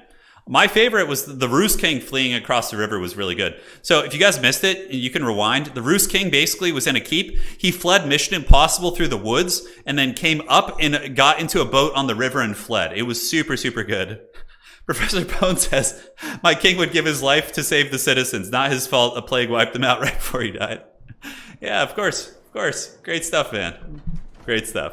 All right. So bombard cannons coming across, and we do have ye old elite sofa, as well as the spearmen and men-at-arms. And yeah, this is going to be a heavyweight fight on the top side of the map. This is going to be a top side. Turns, this is Regicide. There's no wonder available. Okay, somebody earlier said that wonders were on the table for this tournament. But if you're saying that, obviously you're most likely right. Yeah, no wonders. Okay, there are no wonders. It's only annihilation. Okay. Somebody earlier said that in today's Regicide there were wonders with this version of the mod, but that's not the case. Okay, so no wonders. I have learned. Sacred sites still seem to be on the table, though. No, wait, you can't win with sacred sites, right? Doesn't it just give you the gold, but it doesn't matter for victory? So it's pure annihilation. Pure annihilation, right? So Holy Roman's going to be chasing down the artillery corps of Damar here, and the Holy Roman army, I think, will probably start winning sustained combat because of the food surplus. 18,000 food, and if we look over at the forces of the Malian, they're sitting at only 200 food, which means they're going to be getting steamrolled just with bodies. The Holy Roman men-at-arms probably going to be able to push through, and that's the thing with the Malians. Yes, the cattle gives you good food, but you can't rely on that for, you know, your only food source. You need to build farms. You need to have other sustainable food. And it looks like he does have some farms down here, but the Holy Romans are going to be able to really outproduce. And the Holy Roman player clearly knows how to set up, you know, infrastructure and will have a big momentum of units moving that way. But Gunhound could play a little bit of a role here as well. Gunhound just kind of farming away happily, building a lot of towers here on the southern border. All right, looks good. You need to make a short of that king fleeing with the Mission Impossible track. That would be really good. I think that's a great idea, Quintus. I think that's a great idea. Perfect. So FAO with a big doom stack. Big doom stack. That is an Ottoman steamroller. Great bombard cannons into the sunset. And it looks like elite lancers as well with the biology upgrade. So he looks to have the uni upgrades. Most likely will be pushing north. This is an elimination game mode, so you basically have to, you know, kill. Regicide, you cannot win with the wonders of sacred sites, we have just discovered. So, yeah, man, it's going to be just pure Mortal Kombat. I know a lot of people kind of get sick of just wonders winning every game, and I personally think wonders are great. The problem you can run into with no wonders is, like, sometimes, like, there can be heavy stalemates. Heavy stalemates, where you get dragged into, like, a dreaded 3-hour game, and you can really, really suffer. The Holy Romans are pouring across more units, and bombard cannons, mangonels coming. Yeah, and the Malians are just food starved. They're really struggling to deal with it. And, you know, Malian units are not the most resilient. So they can, you know, definitely get outvalued by Holy Roman Chads here with the big maces, right? Like heavy, you know, full plate. Bonus heavy, which isn't terribly pertinent here, but it is good against Sofa, who I believe do count as heavy cavalry. So yeah, the maces are just doing work. And you can see the farms being torched, which is going to further accentuate the food problem that Damar has. Currently looking, Damar only has 40 eco. He's only got 40 villagers. Oh my god, he's going to be suffering. I think the Holy Romans are just going to steamroll here. They're coming, man. They're on their way. Now, what is the Ottoman Empire going to be doing? The Ottomans did finally set this up. They have a nice wood economy down here. Looks like, you know, just a little bit of a breather for FAO. FAO not looking to go too crazy up in the north. But Gunhound is coming for war. Okay, we got like 2 microcosms of battles here. 2 players. Yeah, no, you guys talking about... Yeah, so the agreement to get Pone to play this was that I would watch One Punch Man. I normally do not like anime, but for my boy Professor Pone making the sacrifice, I will certainly watch it. And I know several of the other folks in the community. We got Puling and Misha, aka Misha. and Gunhound joining me in this cause, and yeah, we're doing it, man. He fulfilled his part of the oath, so it is on. It is on. So on the other side, we do see the men-at-arms moving through and the bombard cannon nailing down the Fortress of the Hunt. 15 villagers inside, going to be butchered pretty promptly by the floppy hat boys. Yeah, they got their floppy hats out for Sigmar, although they do just run past the villagers, but those villagers will not last long. They know where the king is. He sees the king in the town center, so he's like, okay, I'm just going to blitz your town center. And if you let your town center get blitzed like this and you don't like preemptively run the king when you see the writing on the wall, that king is not going to be able to get away. Not going to be able to get away. Big fight down here in the south. Gunhound blitzing through with the Mongolian horseman horde, but they're going to get butchered by Fal's army. Those elite Janissaries are going to mow them down. That's going to be an absolute slaughter. Those Mongolian horsemen could have a terrible time. The Great Bombards are not even shooting. As soon as they start shooting, it's going to be even more of a one-sided fight. Gunhound getting a little bit of siege damage on the keep, but we do see the king going down, and the king of the Malians is in trouble. He's trying to run. He's got his personal bodyguard escorting him, but he is fully surrounded by the hordes of the Holy Romans, and the king is going to fall, and with that, the Malian Empire is going to be gone. GG, well played. So, then there were 3, ladies and gentlemen. The kings of the old world are falling. I just finished watching the Last Kingdom TV show and certainly seeing, Regicide being a pretty substantial theme within that show. Kings and bloodlines and all that sort of stuff. So now the Ottomans might be able to push. Gunhound could be in danger. That was a very decisive loss, and there are a lot of Great Bombards coming in from Fal. So Gunhound is probably going to be next on the chopping block.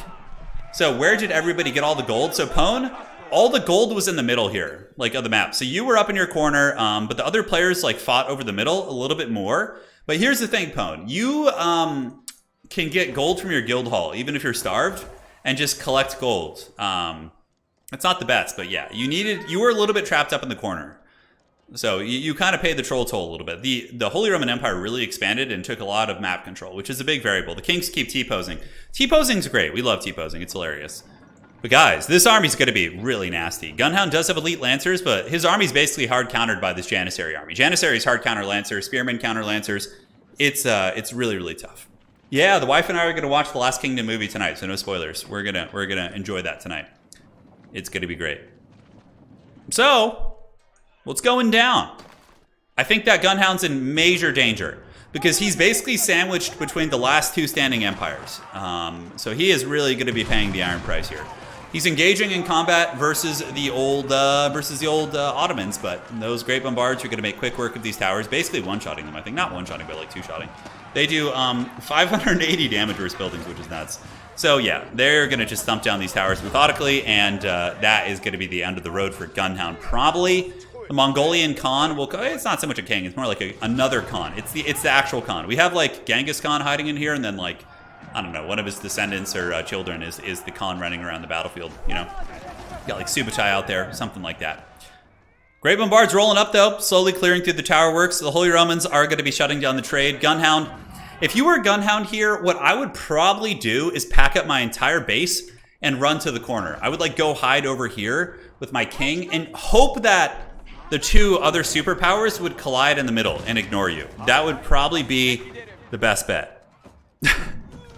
Professor Pone, by the way, were there any politics in this game that you could update us on? Were you calling for aid at any points? We need like an in-game correspondent. So was there anything going on there? So Pone says, yeah, after attacking Teal, I told him, I understand why you might be mad, but just know I did it for that sweet, sweet gold. That's pretty great. Oh, man.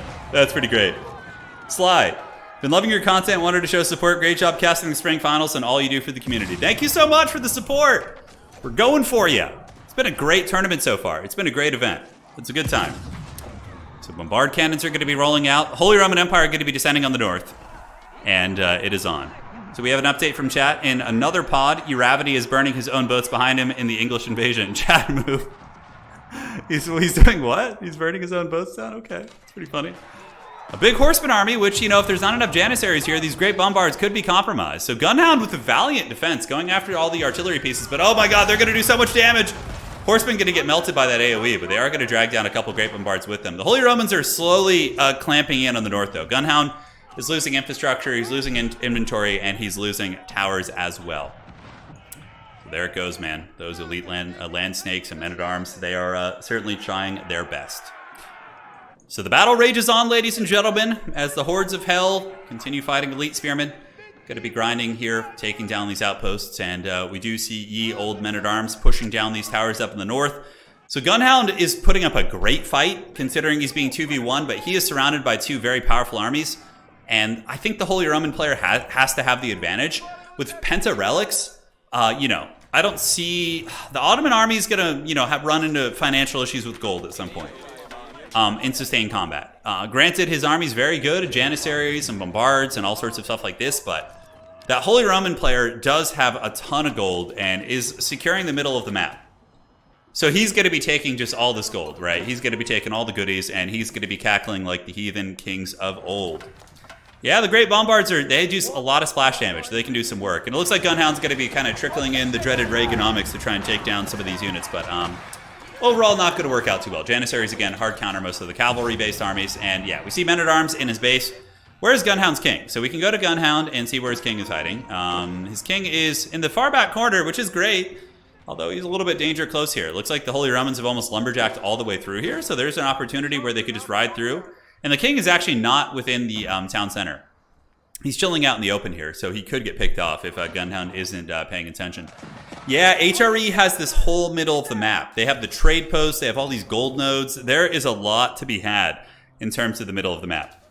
I will return for a turn training session, and prob's not another... Yeah, sounds good, Bone. Sounds good, man. We'll get you there, man. We'll do a training session. Yes, unless I feel competent. Hey, man, we'll get you there. It's gonna be fun. Don't you worry, man. This is a great game to just come back to every now and then, get some sweet FFAs in. Elite Men-at-Arms, bumping and grinding. Gunhound slowly losing his grip on the map as his eco does tank, and the Ottoman cannons move closer and closer. Could some sort of an alliance be folding here? It looks like... Is this a pullback from FFA? No, it looks like he was just kind of restructuring his army and organizing his forces. You know, this is an elimination game mode, so unless he wants to form an alliance with Gunhound, which would not be a bad idea by any stretch, he could definitely form an unholy alliance against the Holy Romans, which is probably FFA's best chance of winning, is to work with Gunhound. I think that would be the best bet, because if Gunhound dies, he might not... Obviously, FFA isn't watching the stream, so FFA doesn't know the depth of strength that lies in the north, between the relics and the lands and all the gold that's there, but overall, it is tricky. So, Bombards here. Be shooting across. Oh my god, he just lost like 20 villagers. The Great Bombards nuking them, and the villager count is now down to 35 from about 50. So that was a nasty shot, although Gunhound taking vengeance for his fallen villagers by getting a little bit of a flank with his elite lancers.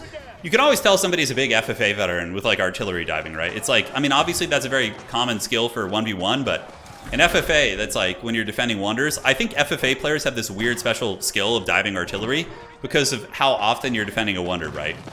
Yeah, so it's quite a bit of fun, man. It's quite a bit of fun. On the other side, elite men-at-arms and spearmen, mangonels coming up. The Holy Romans coming from the north. And it looks like they might be seeking blood against the Ottomans, which they certainly will have some potential to do. The Ottoman army might be able to fight them off here, although they have no artillery. So I think the mangonels, if they shoot on top of the heads here of the Janissaries, it should decide the outcome of this fight. And it looks like they're not being manually targeted. Good micro by FFA, though. He pulls back his Janissaries and splits them into loose formation to make them slightly less vulnerable at getting shot by the mangonel. So, yeah, really good fight. Looks like the Holy Romans might lose this fight. The Janissary density is pretty good, and Janissaries with their guns do some pretty considerable damage. It's 28 damage. They do half as much damage as hand cannoneers, but they're cheaper. They have a bonus for cavalry, and you can get them in Castle Age too, which is really nice. I think Ottomans are incredibly strong. Incredibly strong for sure. Holy Roman's going to be pushed back, and Gunhound just basically clawing for life here. We see some random Holy Roman men-at-arms coming and purging the villagers in the backfield, so Gunhound down to 17 eco. So his villager count is very, very low. He does have his king hiding in the town center in the corner, and is going to be setting up a last bastion with which to try and make his stand in the corner of the map. So we'll have to see how that all unfolds, as the Holy Roman war machine seems to be oiled and good to go. It is coming down just rock hard from the north, fully erect, although maybe not fully erect. Fully erect would be like a bunch of barracks right here. But he's going to be just pouring into the Ottomans, trying to, you know, force an attrition fight. And we'll see how it's looking. We will see how it's looking indeed. But yeah, Gunhound fighting like a champ too. You know, able to kind of scrap. This is, you see what I'm saying? Like now that Gunhound has been pushed out of the middle, like pulling back to this part of the map is definitely the play. And letting the two superpowers fight. And then just see if you can maybe scrap your way out a little bit later on. So Holy Romans coming from the north. They are looking for blood, ladies and gentlemen. I wonder what the grand final map is. Are we doing mega random? I actually really like Regicide on like close quarters maps. I think it's really fun when you're on like one of those maps where there's like a circle and everybody's in a circle. I think it's really, really good for Regicide as a game mode. But yeah, Holy Romans making progress. These Mangonels going to be extremely problematic against the bunched up Janissaries. We'll see how effective the HRE player is going to be. So here he comes, and ouch, big, big damage going down. But the guns do have the advantage. They obviously cannot be reached, and it looks like the Mangonels are shooting into the front line, and now they get in, and the Janissaries really start to get hammered. We do have Culverins, we have a Bombard Cannon. If the Holy Romans are able to keep reinforcing this army properly, they should win this conflict. But that's one thing, you know, I did make a guesstimate that the HRE player was maybe like a low diamond player earlier, but now that I'm seeing that they're not building forward supply lines to correlate to their invasion, it's a little bit of a tell. That's something maybe it's not as common in like 1v1. It certainly isn't. But in FFA, you really want to build forward supply lines. If you're going to be invading somebody, look how far the units have to run to get there, right? So it makes it really hard to get that sustained momentum. Whereas if you have forward supply lines, like, you know, he probably has the wood for it. Yeah, he's got 9,000 wood. So you could build 30 barracks right here, 20 barracks, and just be absolutely steamrolling this Ottoman army here and getting into the base. Gunhound, in the meantime, he's got his king hidden here. The Holy Romans do know where the king is. It looks like they have some troopers coming through. It looks like a bit of a bad rally point. They're going through the mountains and running through Gunhound's base and just getting kind of massacred on the way in. But yeah, Holy Roman's going to be gathering up their forces. Definitely want some sweet, sweet supply line action here. That would be very, very big. Be very big. Smeagol, it's continental for the final. What does that map look like, Smeagol? Is it like a big map? Is it yeah? What does it look like? You gotta let me know, man. You gotta let me know. So once again, the Ottoman Empire with very, very good holding, but they're going to run out of gold in this conflict. I'm looking at Fao's gold. He's down to 3,000. He's getting about 300 a minute. The Holy Romans probably have a fully erect gold bank.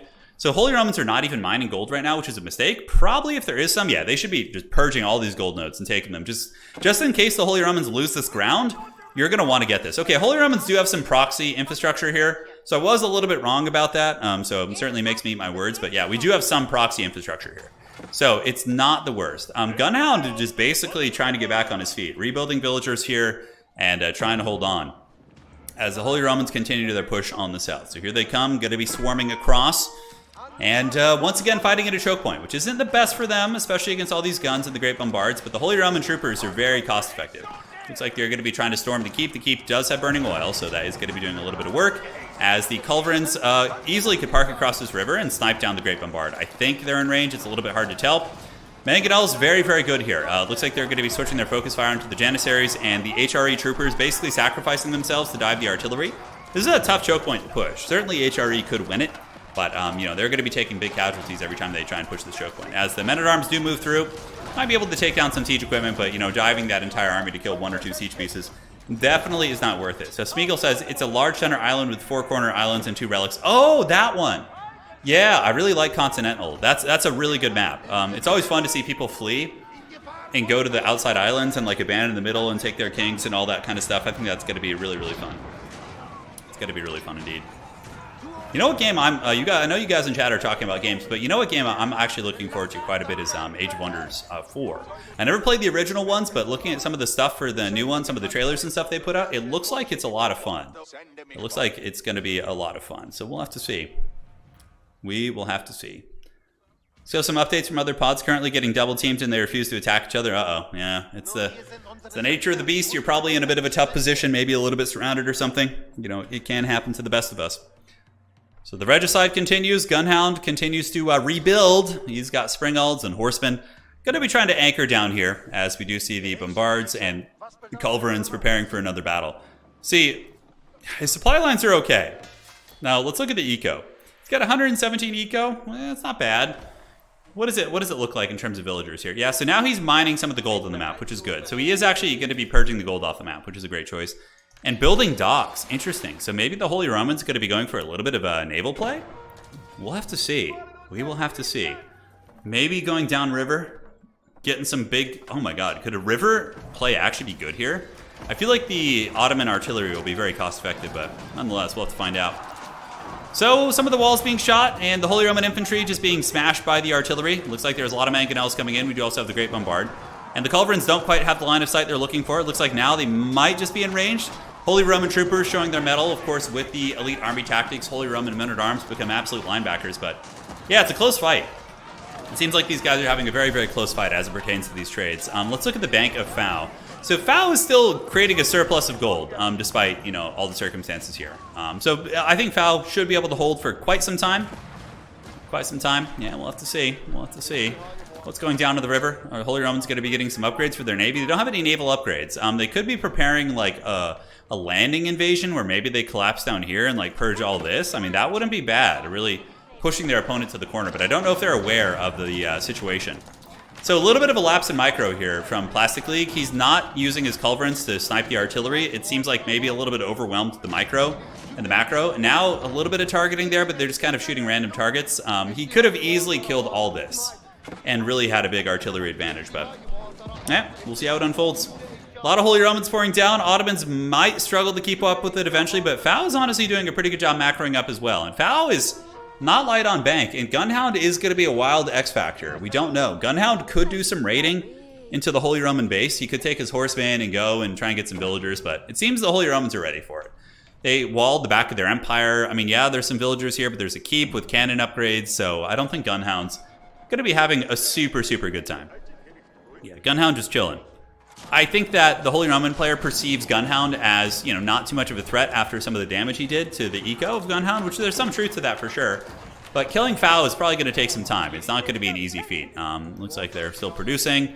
Bombards are coming, although the macro of the Holy Romans is a little bit stronger than that of the Ottomans. So maybe, just maybe, they're going to make some progress. But remember, you have to hunt down the king. Yeah. I see some of you guys in chat talking about Blood Bowl. Yeah, Blood Bowl is a big disappointment right now. The fact that we don't have any admin features to run leagues is really, really lame.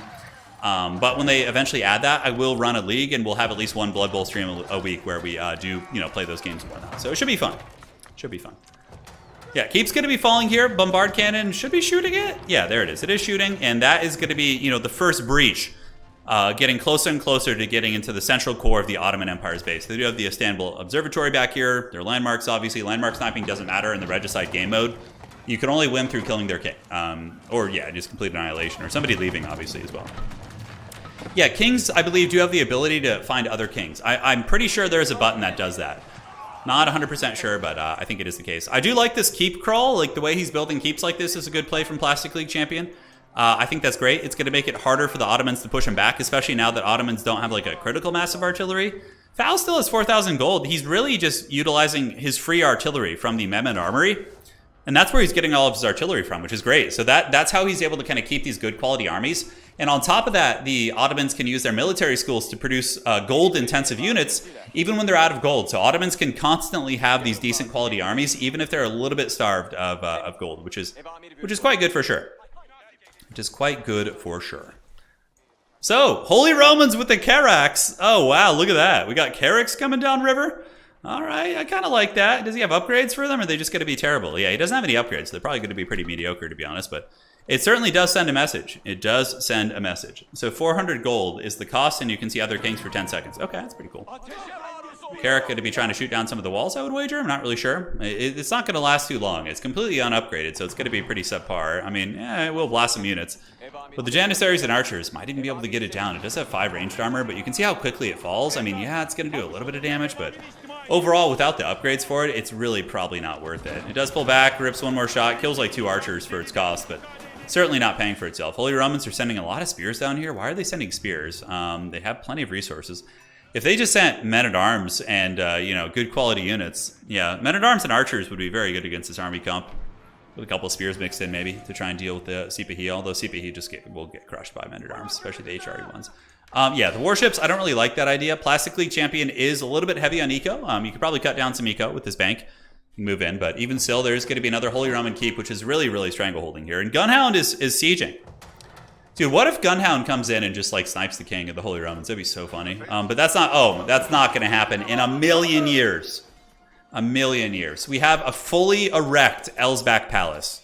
This thing is just veiny and filled up to the mast, and is basically, yeah, with the relic. The Holy Roman king is sitting in here like Denethor in Lord of the Rings, just eating tomatoes, and yeah, he is totally cackling in this keep.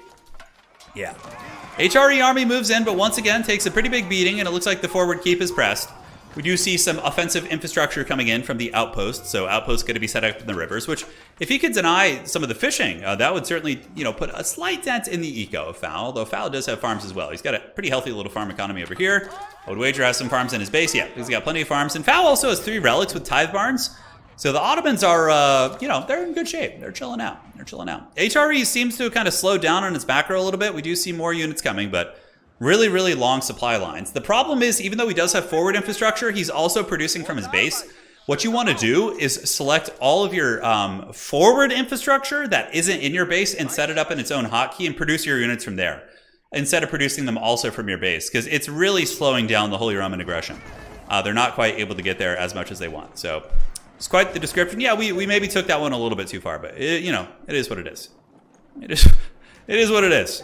All right, Gunhound with some raiding here, putting a little bit of a dent in the Holy Romans, but HRE, yeah, I don't know. I don't know if Gunhound's going to keep getting aggressive. He could just kind of try and rebuild his bank.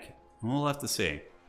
This is not an easy fight. Fighting a Janissary army with artillery on choke points, man, that is a lot of stuff to get through. I mean, he's more than capable of doing it, from what I can tell, but it's a push. It's a push. Culverins should counter a lot of this army. Like 2 or 3 culverins with proper micro just will counter Great Bombards very easily. Looks like the Ottomans going to push back out. And you see how the culverin's not shooting the right target? It's just kind of overextended and got killed. That's what's giving the Ottomans a fighting chance here. But big battle in the river. We got the HRE troopers just getting blasted by the Ottoman artillery corps. Absolute nastiness. But Fowl is putting up a great fight. I mean, obviously the HRE are economically much stronger. But Fowl is getting the superior military traits. 100%. 100%. As look at that, the HRE army just gets absolutely steamrolled by the Ottomans there. Obviously, the positioning and the Great Bombards and the Mangonel advantage is pretty big. We do see these outposts coming up, but I don't know if there's any stone for them to be upgraded. Classic League Champion has a little bit of stone, but not as much as you would think. And it looks like this keep's going to be falling, and once again, the Holy Romans are going to be pushed back. Gunhound cackling in the deep as he continues to just blast away at the Holy Roman proxy base over here on the corner of the map. And yeah, looks like Fowl is kind of stabilizing. So the game is reaching another stage. As we do see naval pressure coming in from the Holy Romans, which is hilarious.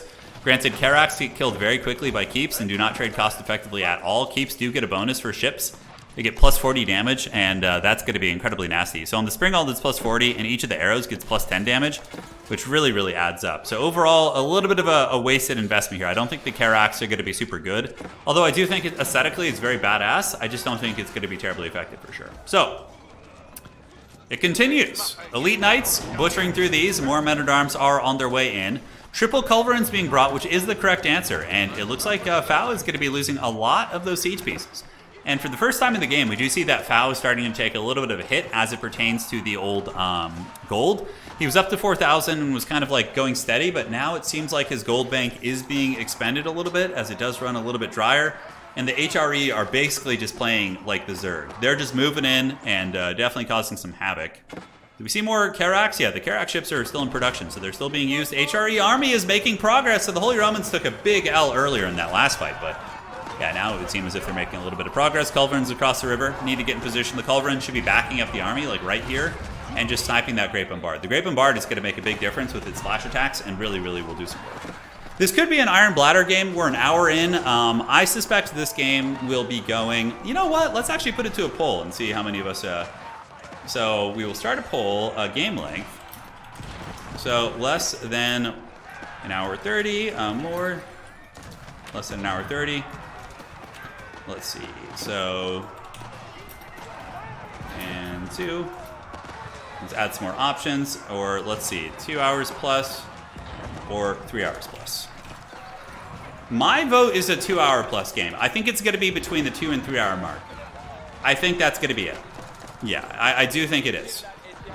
Anyways, Holy Romans are now starting to pour gold in, and you'll notice it's making a difference. Before, their armies did have a mixture of spears and archers, but now it's actually all knights as well as men-at-arms, which are pretty meaty. I mean, very, very durable. I personally think it's not going to be a 3 hour game.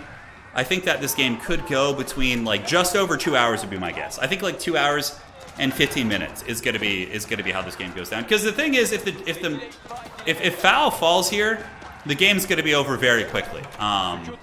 So yeah, we'll see. We'll see. And Fao's running out of gold too. He's only got 1,000 gold left, so he's going to really struggle. And you'll notice Fao's army is mostly spears and archers now, which is not going to be really, really super good against the big armor. What the HRE really needs to do is kill these damn walls. If you just get the siege equipment and knock down the walls here, that would make a world of difference. Because the HRE is basically fighting in a bottleneck, which is just super bad for them. Get the culverins, shoot this wall down, and you're going to be able to move in and do your thing. Gunhound doing a little bit of raiding. He's just going to go after some buildings here, which is good. You know, killing buildings with Mongols does give you resources, so I don't know where else he's going to go. I mean, HRE is 100% the dominant power in this game. Really, really dominant power. And obviously, a substantial lapse in micro here from Plastic League Champion. You know, a little bit true to his name here, as his culverins are just sitting idle. He must be a little bit distracted by Gunhound's raid. I think it might have kind of grabbed his attention because he's not microing too much as it pertains to the culverins here. Those are very, very important. Now, we do get some in-base raiding coming in. Plastic League Champion. Oh, look at the Plastic League plays, dude. With the flank. He's coming from the other side with a mass corps of cavalry, and he actually gets into Fao's base and butchers a bunch of the farmers and is using his knights to intercept some of the reinforcements as his army continues to fight at the breach. All right, so let's take a look at what you guys think is going to be the outcome here. So between an hour and a half and 2 hours seems to be the majority, which I think is a safe bet. I think that's a very, very safe bet. Gunhound's raid, okay, Gunhound is not raiding. He's actually torching the fallen bases to get money. Looking at Gunhound right now, I mean, he has had some time to get back. His gold is very low, though, but he is going to be farming some gold right here, which isn't bad. And, yeah, we get a little bit of a flank raid coming in from all the knights, but Fao is able to defend that while the HRE army continues to make progress here. A big Bronzodia mistake to not destroy these walls, though, because he's literally just fighting in a choke point, which is giving a massive advantage to his opponent, who has lesser numbers and lower troop quality. He's able to kind of fight the more elite units in a choke point like that. So, yeah, HRE does break through. Obviously, the flanking able to do some work. It looks like the keep is kind of close to going down, but knights are just kind of trickling in. More HRE men-at-arms going to be pouring through, and they do get in. And Fao is I think, probably out of gold now. No, he actually rebuilt a little bit of a bank and does have some stone. We could see some keeps coming up here. Fao really, really pushed into the corner, though. HRE almost got this keep down. That knight flank wasn't bad. It wasn't bad at all. And now we do see the men-at-arms actually reaching the main empire. So they've gotten past that choke point, finally. The dreaded choke point of doom. This is where many a brave soul has fallen for their various empires. The horrors of war being displayed in that choke as the elite men-at-arms and the knights move in. I'm not sure where they're diving. Gunhound just farming where he can. Look at Gunhound setting up towers here, trying to keep the HRE from, you know, getting into his base and maybe taking out his king. His king's chilling right here. Men-at-arms with a good fight. I would wager it looks like they don't have a proper attack move, though. Oh, they're trying to get through to dive the artillery, which isn't a bad idea. More knights coming through from this side. Gonna keep trying to get this down. Fao gonna be setting up some emergency walls to make sure he doesn't get flanked from that side, and is gonna be hunkering down in the corner. Maybe hedging his bets to hope that, like, Gunhound comes in and assists or, like, tries to backstab. That's Gunhound's best bet. Gunhound really should probably help Fao. I mean, although understandably at this point, you know, maybe just rebuilding your own strength and trying to hope you can 1v1 is an option too. Because it's easy for us to make these assessments, but when you don't have all the information, you don't know what everybody's up to, you know, it's going to be a little bit of a different beast. Somebody in chat asking, where did all the gun units go? The reason why you're not seeing them as much is because gold is becoming a bit of an issue. Janissaries are still mixed in with the army. You see there are a couple, not too many, but definitely more Janissaries would be welcome. And now the knights were able to collapse his flank, the keep has fallen, and the entire outpost here is vulnerable to being raided. Although I don't know if Plastic League Champion knows that's there, but he's slowly grinding down Fao and taking ground inch by inch. Very, very World War I style here. Just trench warfare, you know, fighting over a little bit of ground, pushing back and forth, just miserable progress. And oh my god, I just watched that movie, by the way. All's Quiet on the Western Front. That is a bleak movie. I remember reading the book when I was young, so I kind of knew how it was going to go down. But yeah, seeing it like portrayed in film is brutal, man. It's brutal. Now, the fight continues to rage on. A lot of low-quality units here, though. Mainly archers, which aren't going to be doing a lot of damage. And the Holy Romans can afford to just throw gold. Although the HRE gold bank's getting a little bit low. Only 2,000 left. Gunhound trundling in. Oh my god, the dreaded Gunhound raid. So Gunhound gets in and starts to torch some of the Holy Roman buildings. The Holy Romans definitely want to finish off the Ottomans here. Oh, they're going for the town center. They're going to try and force the king out of the town center. The king is sitting here. Although it looks like Fao does have enough spearmen to fight off those knights, but there is a lot of Sigmarite armor coming in, ladies and gentlemen. A lot of Sigmarite armor. And this top wave here. The town center did take a little bit of damage. The king is he's trapped like a rat right now. He could flee to the bottom and maybe hide down here in like a tower or something. The Holy Roman progress is starting to add up. All that gold he's been investing in this war is really starting to pay off, as the kind of wood-intensive army here of the Ottoman Empire is not able to stand up to the Sigmarite steel. Now, up on the top of the map, we do see Gunhound coming in for a backstab attempt. I don't know if he's going to make too much progress. I think the Holy Romans need to finish the job. If they invest all this gold into killing the Ottomans and they don't quite finish the job, and then they're stuck in a 2v1, it's going to be really ugly. He needs to go. He needs to really, really go and get in there. Yeah. So once again, the town center is here. 5,000 HP left on the TC. We do see Culverins in. Culverins will put a little bit of damage in. And now the monastery has fallen. So the relics are the mosque, I should say. And those relics are not going to be providing gold. Fao is going to be really taxed right now. He's holding on. He probably spending that stone in a bit of a desperate situation here would be good. HRE pulling back some knights. Gunhound is putting a little bit of pressure on.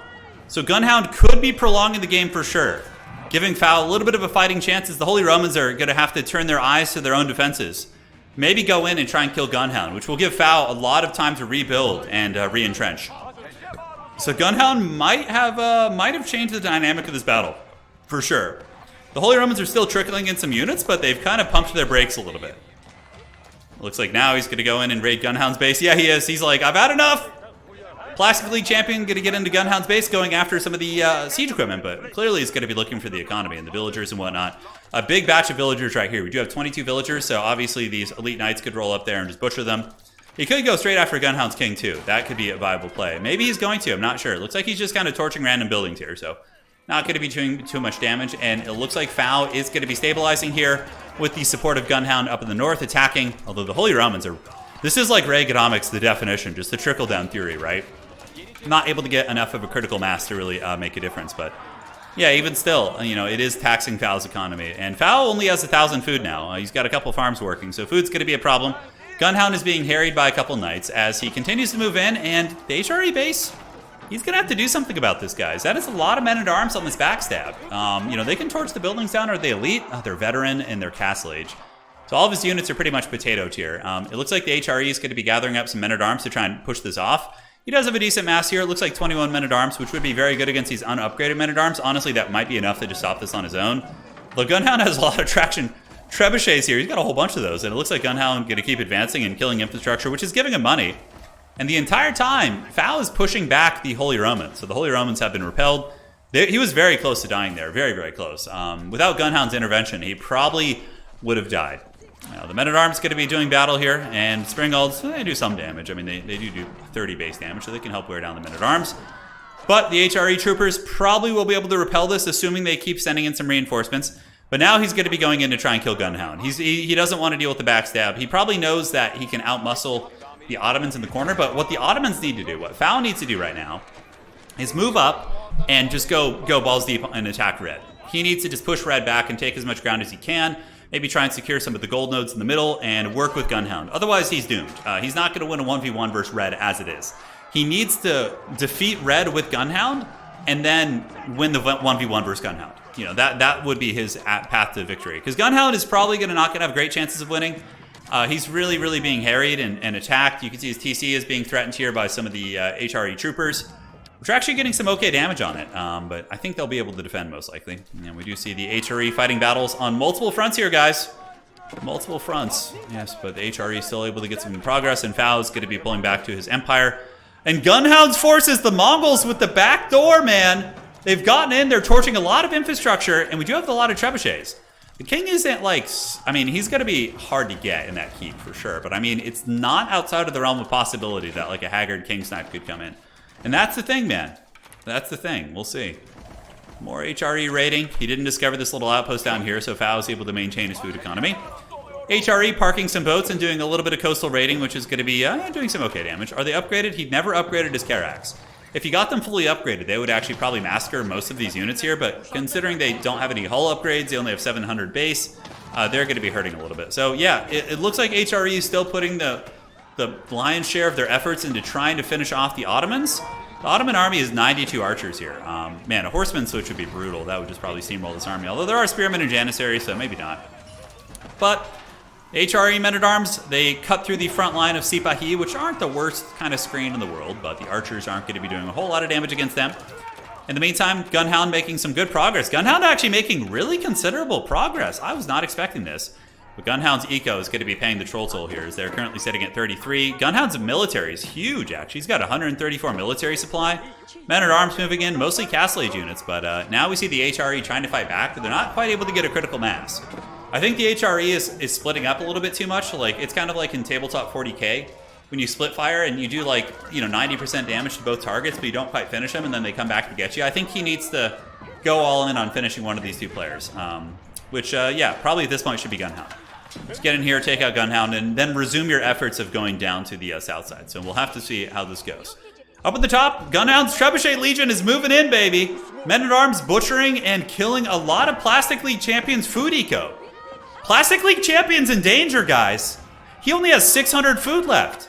He's overextended in too many conflicts. He needs to hunker down and stabilize. Of course, the Elsback and the Keep and a million cannon towers here are going to make him very difficult, but Gunhound has effectively cut off his food supply. Now, where is the rest of the food supply going? We got food here, and I think there's food being... Yeah, so he's mining deer outside, which is obviously a little bit of a desperation situation, right? Oh my god. Could Gunhound get it done? Could he actually take down Plastic League Champion? I don't know, maybe, man. Plastic League Champion's really out of food, man. He's producing mass men-at-arms. He's doing the best he can, but Gunhound's numbers are pretty serious. And the Traction Trebuchets are killing a ton of stuff. And now FFA is going to be in the corner, rebuilding and cackling. Probably getting that relic. He needs to get his relics back in there. He needs to reestablish that gold if he can. And it looks like over here, doing pretty well for himself. Up at the top side, Gunhound is getting that dread push. Holy Romans are in actually serious danger. They're in serious danger. How the mighty are falling, no kidding. It's funny, it started as this like haggard little siege that didn't look like a threat, but basically, the Mongol horde was allowed to grow and get stronger, and then suddenly it's like a roaring, morass of just Mongolians knocking at your back door, man. And they're able to get it done, man. They're doing quite a bit of work. The HRE men-at-arms are way stronger, but they're heavily outnumbered. We do see the emergency repairs going down, and he's just producing everything he possibly can to try and stabilize here. Plastic League Champion needs to get his food eco back online. He really, really needs to. Otherwise, he's going to lose this game. Plastic League Champion is very lucky that FFA is not attacking also. If FFA were to come in, I think Plastic League Champion will be able to eventually stop the Mongols. But if FFA had been attacking as well and pushing him out of the middle, killing all these buildings, then I think Plastic League Champion's done for. But the Mongols are going to be driven back for now. Gunhound, in the meantime, his eco is very, very weak at only 30. He did get raided, and the HRE is going to be coming for vengeance. So the Holy Romans will get their farm eco back. And overall, certainly some nice work, but the Mongolian trooper quality is very poor. You can see most of them are still Castle Age, not fully upgraded. Gunhound doesn't really have any source of gold, so he's very behind. But yeah, FFA definitely needs to go up north and help Gunhound. Because obviously, people aren't just going to miraculously stop killing you. There's going to be variables involved, right? Usually they're getting attacked by somebody, so I think you need to move in and really, really go for the kill there. So Plastic League, though, is restabilized, and he's setting up his farms again. Very well played there. I like it. Realizing that the food issue is a big priority, and yeah, Gunhound probably going to pay the iron price. Well, his king is sitting quite comfortably here. Looks like the towers doing some okay work. He does have those cannon towers, which are kind of protecting him a little bit. Over to the west side, FFA is just kind of chilling out with his 108 Archer Legion. Couple bombards. Could move up. Could try and push some of these guys back. I don't see any trading opportunities for FFA, which is unfortunate. Ottomans do have some pretty good trade. Granted, I don't know if he has any of the trading landmarks. Yeah, but I guess he could trade with the Fallen Rus base. There's a market here, a neutral market. Could you do this? Is there a river crossing? Yeah, you could destroy this and do some neutral trade. Yeah, you know what? FFA could do that. Marketplace down here in the corner. Trading up here, it'd probably be over 100 gold a pop and, could get the job done. So, cannons are on the way in. Holy Roman men-at-arms. The biggins are here. This could be the end of Gunhound, as the Holy Romans have mustered a pretty good quality army, and Gunhound's army is potato quality. It's mostly spearmen, which are still veteran, basically have no Imperial Age University upgrades or anything of the sort. We do see some more cannons coming in and culverins, and the king is certainly in the danger zone. He is very, very close to getting punished here. HRE men-at-arms going to bash through these Mongol men-at-arms. 186 HP against 216. Damage profile for these guys is going to be 28 damage against the Mongol men-at-arms, which are going to be hitting for 18 themselves. So pretty massive difference in terms of those bad boys. Pretty massive difference. You could also be trading with docks. If there are any docks on they do count as trade posts. I'm not seeing any neutral docks. I do see a couple here, although I think those are Reds docks. You could trade with these. Like, honestly, if FFA was really going super MLG, you could have a dock here on the bottom, and you could be doing trade with Reds docks. And if he doesn't notice, you could actually get a massive amount of resources. But yeah, the Khan is in danger. I mean, there's a couple Mongolian defenders, but the cannons are making their way in, and looks like they are going to be trying to blast this down. Good defense here by Gunhound, though. He does pull a couple spearmen to go after those cannons. And the TC, you know, a little bit too much of a hard-on here by the Holy Romans to go for the TC. They definitely should have just killed the towers and defenders instead of just diving like that. But yeah, Holy Romans should muster some sort of a big attack. 1 million farms are coming back, and I would wager Red is going to be able to get a nice surplus of food. He's still getting 2,600 food a minute. His gold is sitting at about 7,000 here, and now FFA is attacking. This is what needs to happen. So here he comes. The Great Bombards are moving up. He feels comfortable to move out of his base. Knowing the Holy Romans are very taxed, he's going to make some good progress here. He's definitely going to kill a lot of the Holy Roman infrastructure. And the Holy Romans are not mining any wood right now, so every building you destroy is going to be exponentially harder for them to replace. So Bombards moving up, and these are great Bombards, though. They are no mere Bombards. And they will be able to take down many of these buildings as we look over to the east side of the map. Holy Roman's still going to be going after Gunhound, trying to finish him off. His TC holding with about 4,000 HP. Plastic League needs to just kill these units and these towers. He doesn't want to just keep diving like this. He's just going to be feeding resources into the old blunder, which could be a way for him to potentially throw this game. We'll have to see. He does get the farms back. Building a couple walls back here would be very smart. Like, I would build like 5 or 6 layers of stone walls if I was trying to defend against this. But FFA is making progress, and now Plastic League Champion is going to be on the back foot. They're going to be on the back foot. A lot of buildings going down. Those Great Bombards are excellent at clearing them out, and the Holy Romans are going to be forced back on their base. Wow, who would have thought? It really honestly looked like the Holy Romans were 100% going to win this game, but FFA could come out with the steel chair. That, you know, that just goes to show, even if it looks like it's bleak, your base is being pushed back, you know, like, just hold as long as you can. There's oftentimes going to be some divine intervention in FFA where another player backstabs somebody and you have the opportunity to get back on your feet. So very good tenacious player here by the Ottomans. Did they get their... Yeah, they got their gold back. I think they have it down here somewhere. I'm not sure. And yeah, they clearly took the relic. Here they are. And now we see keeps being spammed, really, really going for that defensive entrenchment. And the Gunhound is trying to fight. He's fighting off the Holy Romans. Holy Romans are going to be building stone walls on the back, so making sure they don't get backdoored again, which is going to be very smart. I mean, yes, Gunhound could trebuchet them down, but it gives you a little bit of time to try and react and get your bearings back. So Holy Romans losing a ton of infrastructure in the middle. Really, really being pushed out of the map. Over on the east side, Holy Romans massing out men-at-arms. Looking at their bank, they do have 1,700 food and 8,000 gold, so those Regnant's relics really, really paying huge dividends here. But yeah, buildings are just dying in droves here, guys. He's going to really, really struggle. I don't know. He does have a lot of infrastructure over here as well, so it looks like he does have enough to sustain him for a while, but, you know, all this adds up, ladies and gentlemen. All of it adds up. I have some water here. That's the good stuff right there. That's some good H2O, man. Make sure to stay hydrated, my friends. I wish I could, like, drink coffee during... when I drink coffee during, like, live streams, it kind of, like, makes my voice a little bit, like, strained. That's a shame. I would love to just enjoy, like, a super, super heavy-duty, strong coffee with you guys right now. It'd be a lot of fun. You always got to guard the old back door. We got to keep coming up as well. He does not want round 2 of the dreaded Gunhound back door. Gunhound sitting with a couple traction trebuchets ready to strike once again. He does have a Spearman Legion, 35 Spearmen.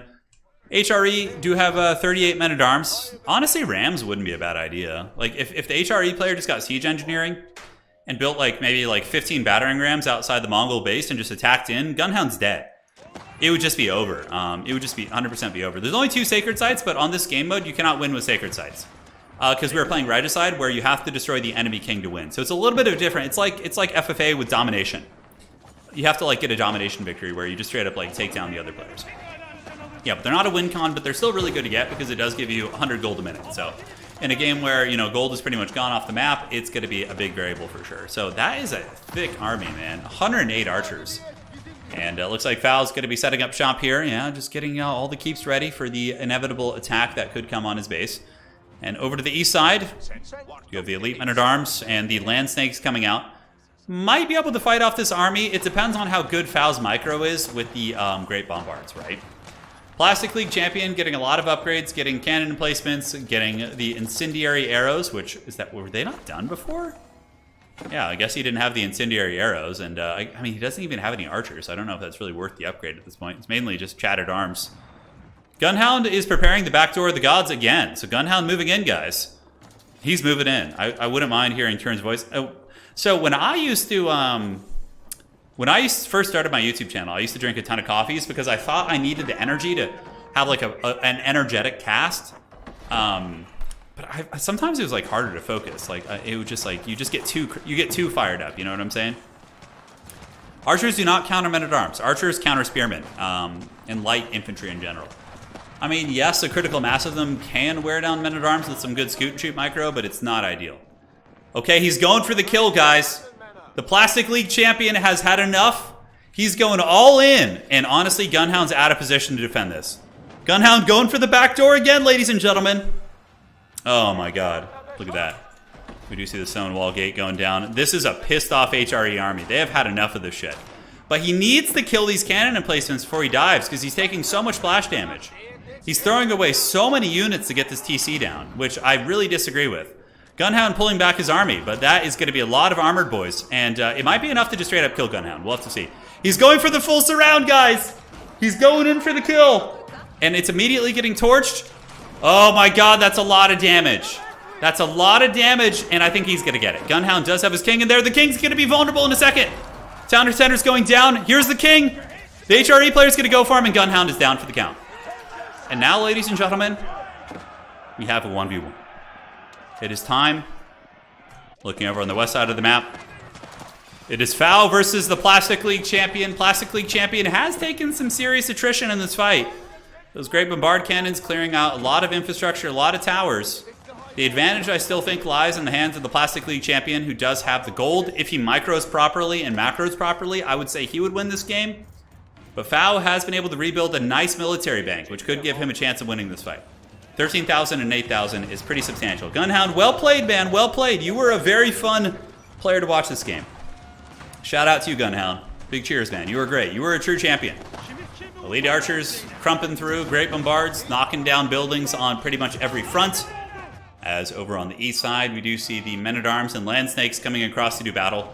Are they going to just run straight to the base of FFA? Now, where is FFA hiding his king? Let's go ahead and look. So the king is currently sitting in his TC. We could see, oh my god, I think we could see a backdoor attempt. I think we could see it. 2+ hour game for sure. Yeah, probably so. FFA still just kind of grinding through buildings. He's going to be running into a keep here. Oh my god. He probably used his king's ability, because you can use your king's ability for 400 gold to see where the enemy kings are for 10 seconds. So he probably just popped that, and these men-at-arms are just going to bull rush in here, but there are stone walls, so they're not going to be able to get past that. They're not going to be able to get past the stone walls without siege equipment. So, I mean, maybe siege engineering's on the table. I don't know if he has it. Let's see if we can find a blacksmith here for the base of Plastic League champion. I'm looking. Where's your blacksmith, homie? It's around here somewhere. He's got a little bit too much to look through, so yeah, in another life, we'll take a look. So he does have 2 bombard cannons coming, and he might be able to just punch into FFA's base. FFA is still just kind of clearing out infrastructure, which is certainly good. It's certainly not bad. Able to knock down some of the keeps here. So this keep is at 1651 HP. Great bombards clearing it out. But this sniping attempt could work. Because the problem is FFA doesn't have any military supply back at his base outside of a couple units. So the HRE boys might be able to just weather the keeps and then go in and snipe the king. It's not going to be an easy one, but it's not outside of the realm of possibility. That is 104 of those guys. So is he going to be going up through the top of the base? FFA is going to see this and probably retreat his army back, I would wager. I'm not sure. Still, the lion's share of his army is here. Great bombard cannons are clearing up a lot. This could be like potentially a blunder. Like FFA might be able to kill enough infrastructure to tip the favor of the battle in his hands. He's getting a lot of damage in. I mean, the HRE are losing everything in the center of the map. But now he's pulling back. I think he sees the goon squad coming in. But without, the bombards in position. Looks like the bombards are going to try and wear through the walls here. But the men-at-arms are not going to be able to get through here. There's no way. Oh, wait a second. There's an opening. Oh, no. This wasn't walled. Oh, man, this wasn't walled. Yeah, so FFA sees it. The men-at-arms are just not going to care at all. That is a lot of armor, guys. And they're just going for the king. Uh-oh. Uh-oh. He's got to be sweating some bullets. The king is fleeing for a keep. He got out. Well played to FFA. Really good play. The keep is going to be obviously not the initial target. Is the HRE going to see this? He doesn't know that the king maybe fled. Oh my god. The king is in the keep here. He doesn't know. He didn't look. Oh my god, pay attention. You got to look. You got to pay attention. You can see what's in the buildings. And I think he might notice here. Does he notice in the keep? Okay, he's taking down the town center, which yes is going to be okay for, you know, stifling villager count. Now the HRE men-at-arms, they should just fight this army and win right now. Just go for the win. And the returning army is going to be coming back to defend it, but Foul with a good last-second micro there was quite big. Bombard cannons are coming out, and it looks like the bombards are going after the keep that has the king in it. And the HRE army is going to be turning around to meet the Ottomans, and it's still a pretty fat army for sure. Now, how are the bombards doing? They are knocking down the keeps, or at least very slowly doing it, and they are enduring those keep shots. HRE army is cutting through the archers very effectively, but the home field advantage does lie to Foul, that he's able to kind of produce these units. And now he notices. He notices that they're in there. The bombard cannons are shooting it and getting a little bit of damage in, but I don't think if he had gone after the keep right away, I think he could have gotten the king. But with slick micro, Foul could have pulled the king out and jumped him into the other keeps as well. Oh, wow. That maneuvering was very, very clutch. Very clutch by Foul. And Foul has a huge bank. I mean, he might be able to sustain and push this battle back. A Plastic League Champions food eco in tandem with the relics that he has is going to be really, really nasty to deal with. And here's Foul taking some resources off the map. Yeah, the king endures, man. And the king is going to be jumping into the healthier castle, or I don't know where he's going. Maybe pulling back here? Let's go even a little bit deeper into the lands. We see the king being pulled out, and then he gets back in the keep right away, and I would wager it's going to be re-repaired. Sacred sites being decapped, and just like Mario trying to find Peach. Oh my god. I hear there's a Discord. Yeah, Brandon. If one of our mods in chat, several, can drop a link. It looks like Professor Pone's way ahead of me. Come join us. Come have some fun. We have... Honestly, I've been in a lot of gaming discords and whatnot. We have such an amazing community. Great. We have folks playing Age of Empires, Total War, Company of Heroes, Blood Bowl, whatever you're into, man. In terms of that spectrum of games and RTSs in general, you're going to be able to find some great folks to play with. So, Foul is moving out. Probably going to wall this off, I would wager. Villagers coming back in to repair the keeps, and the king is. Wouldn't it be really funny if somebody brought their king with the army, just like a Haggard meme, and was having the king lead the battle? I actually think that would be a really cool way to settle this. Both armies get a 200 supply army and just collide and have their kings out with the army and just like a historical battle. And then whoever's army gets routed, the king has to has to try and survive. I don't know, man. Could be fun. Yeah, the audio is a little bit different live. Perhaps so. Perhaps so. Yeah, it's. Usually when I'm doing a broadcast, I'm not, or a replay, I'm not going to be talking with you guys. So obviously the audio is going to be a little bit different. Yeah. So. Yes, yes. Here it comes. The king. Dude, what about, oh my God, he has the king in a great bombard. What is this? Was that a mistake? Oh my God, guys, the king, the Chad king here of the Ottoman Empire, or Sultan, I'm not sure what it would be. He is inside this great bombard cannon. Oh my God, I think he might have misclicked. Oh no. That king is in the danger zone. You guys see this? Well, obviously I pointed it out, so you probably do. But yeah, oh my God, that could lose him the game. That could be the game right here. The king is literally in there just like John Rambo, shooting that cannon. Oh my God. The HRE might be able to get him right now. That must have been a misclick, guys. 100% a misclick. I don't think Foul knows it. I don't think he knows it. Okay, it's getting shot. It looks like the Great Bombard Cannon is getting a little bit low. Does the HRE player know what's going on? Okay, here's the king. He's in the open.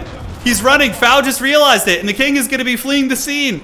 Oh my God, that was very close. I don't think he realized he did that. It was probably a misclick. And dude, this is the most alpha king ever. Him and his buckler, dude, they just got in that cannon, they fought, and then they went back to their keep.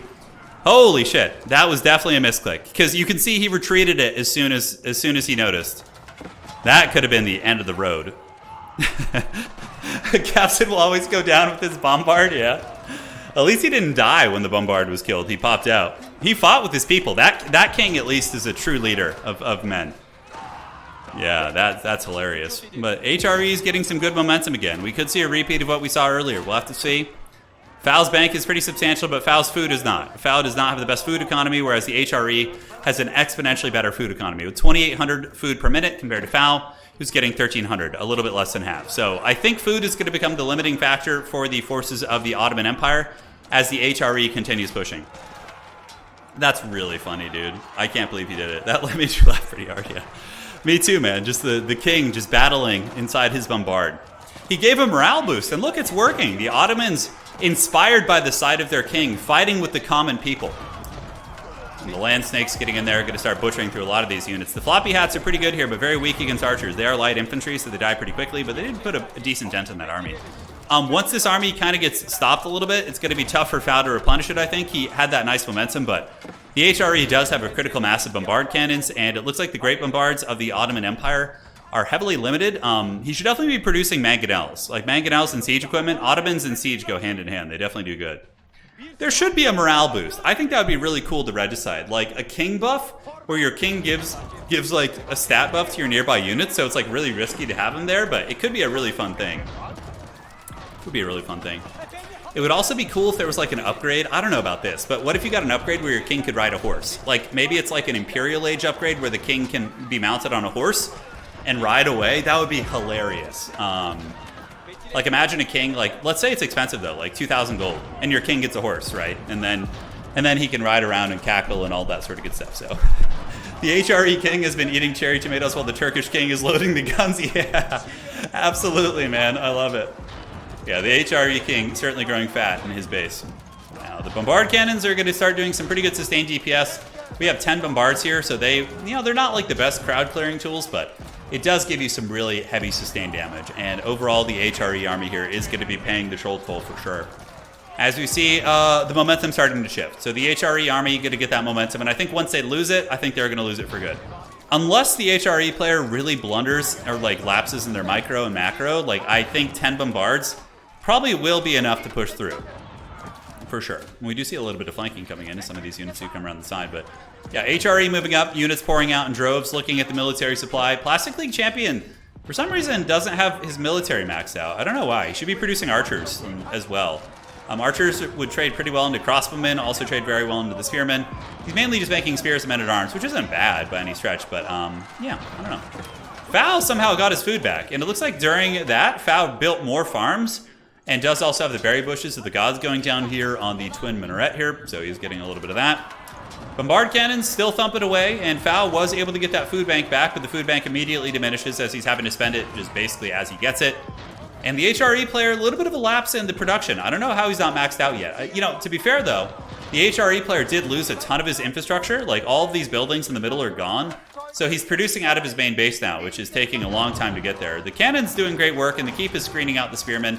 And obviously the crossbows aren't really going to do a whole lot against the siege equipment, which is going to be pulling back right now, and I would wager turning and shooting once again. So the fight continues. Charlemagne versus Suleiman. Yeah, battle for the ages indeed. Looking pretty fun here as FFA putting up a valiant fight.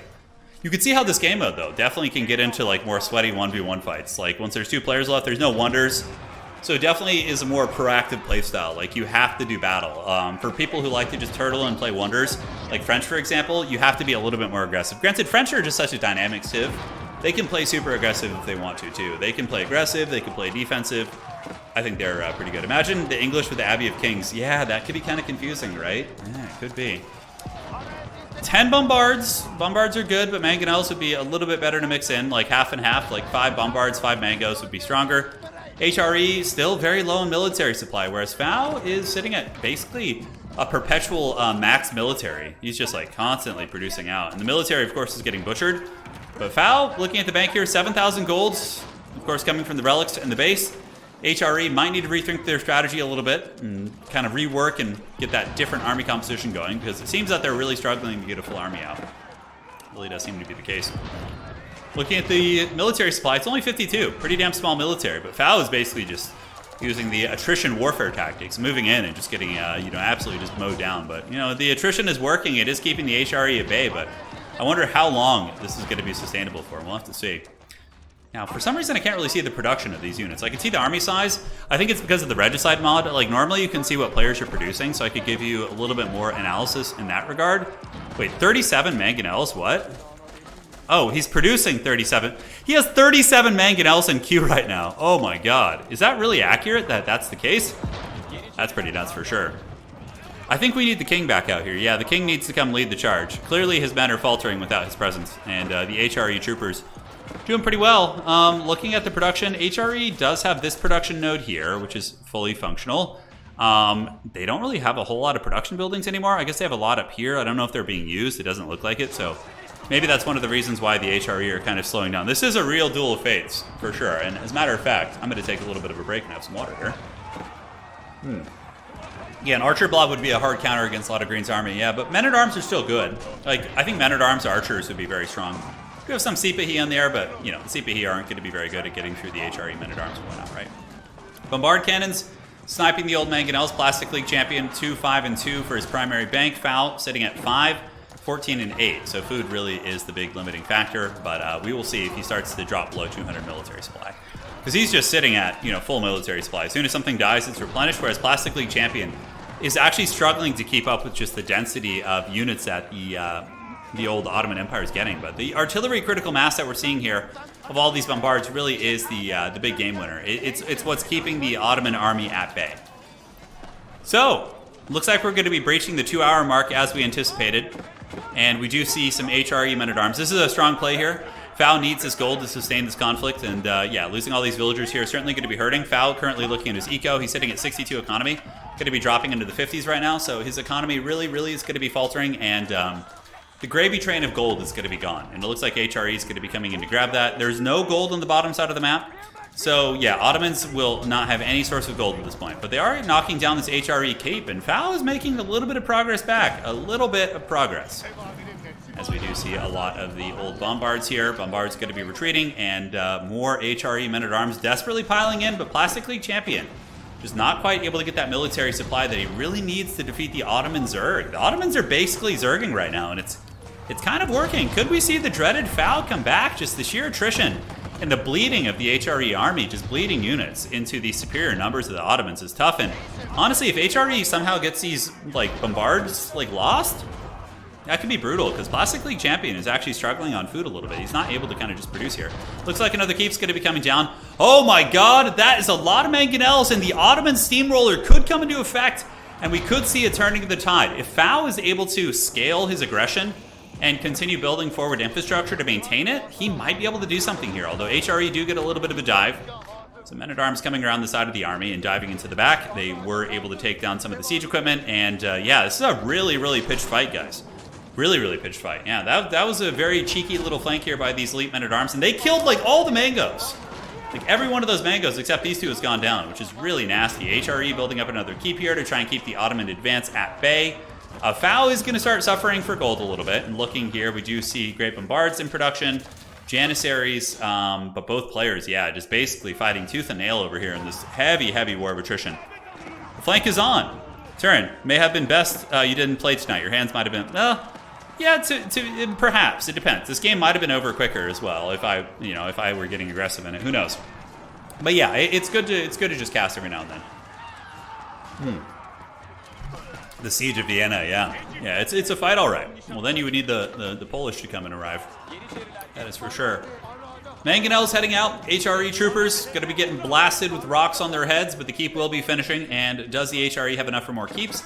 They do. They have enough for another 2 keeps, so they could certainly continue that momentum with the keep push. And yeah, if the Ottomans aren't building great bombards, they would struggle to kind of get through the keeps, right? So 3 villagers building that bad boy. And do the Ottomans have any presence on the map in terms of gold? No, they don't. All the gold belongs to the HRE.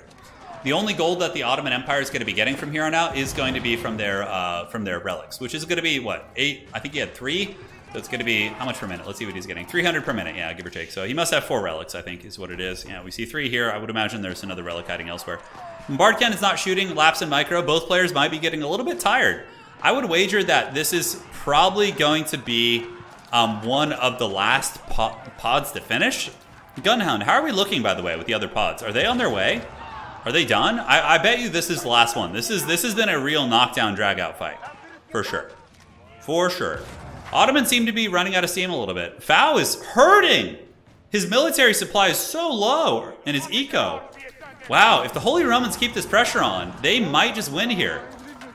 Fao does have the MLG King micro, but it seems like his food is not able to sustain this push.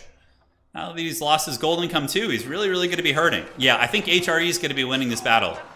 That Legion, and he's still keeping it moving. Looking at Plastic League Champion, his food eco is still 3,000 food a minute, guys. Holy shit. He needs to definitely get more infrastructure, though. I don't know if he's producing it. There you go. HRE finally scaling up their infrastructure to really push the envelope of this attack. And it looks like it is going to be the end of the road here for these guys. The Ottoman Empire slowly folding under the Sigmarite pressure. You see the Hammers of Justice coming in, as well as the old Bombard Cannons. Looks like a little bit of an update. So we do have one pod aside from this one that's still going. Yeah, I'm curious how it's going to go. But I think Fao's in danger. He's put up a valiant fight, but he's been at a resource disadvantage for pretty much this entire engagement, right? He doesn't have access to the same amount of gold. I don't know why the Bombard Cannons aren't just continuing this push. They definitely should. And yeah, we do see stables coming down, more HRE troopers and spearmen, so the micro is back online, or the macro, I should say. As the Cannon Legion pushes forward, looking at the king, the HRE king sitting in his keep, eating and becoming fat. And the Ottoman king in some danger, very close to this Bombard Legion. He better be careful, he could get sniped here. It's very easy. I played this game mode a couple times. It's very easy to forget where your king is at times. Like, if you put him somewhere and you're like assuming he's still in your town center, and then you're like, oh shit, he's actually in the front line, you know, it can get very dicey. Yeah, HRE coming in for the kill. That is a nasty critical mass of bombards, and now we see 3 keeps are pretty much all that stands between the annihilation of the Ottoman Empire here. A little bit of a defense force comes out. Cannons need to keep shooting.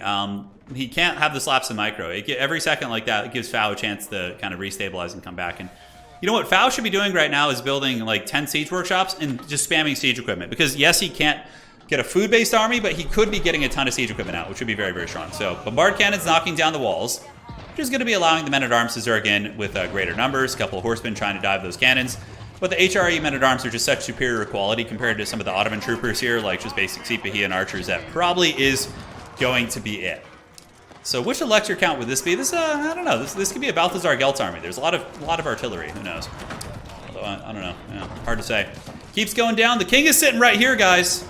He is in the danger zone. HRE coming in, and it looks like that is going to be the end of the road. The die is cast, and there it is. So another shot is coming down here. We do see the keep. It's going to be getting blasted pretty hard, ladies and gentlemen, as the Bombard Cannons get the job done, and the king of the Ottomans, the Chad King, fighting the men not running, and we have our victor, the Plastic League champion.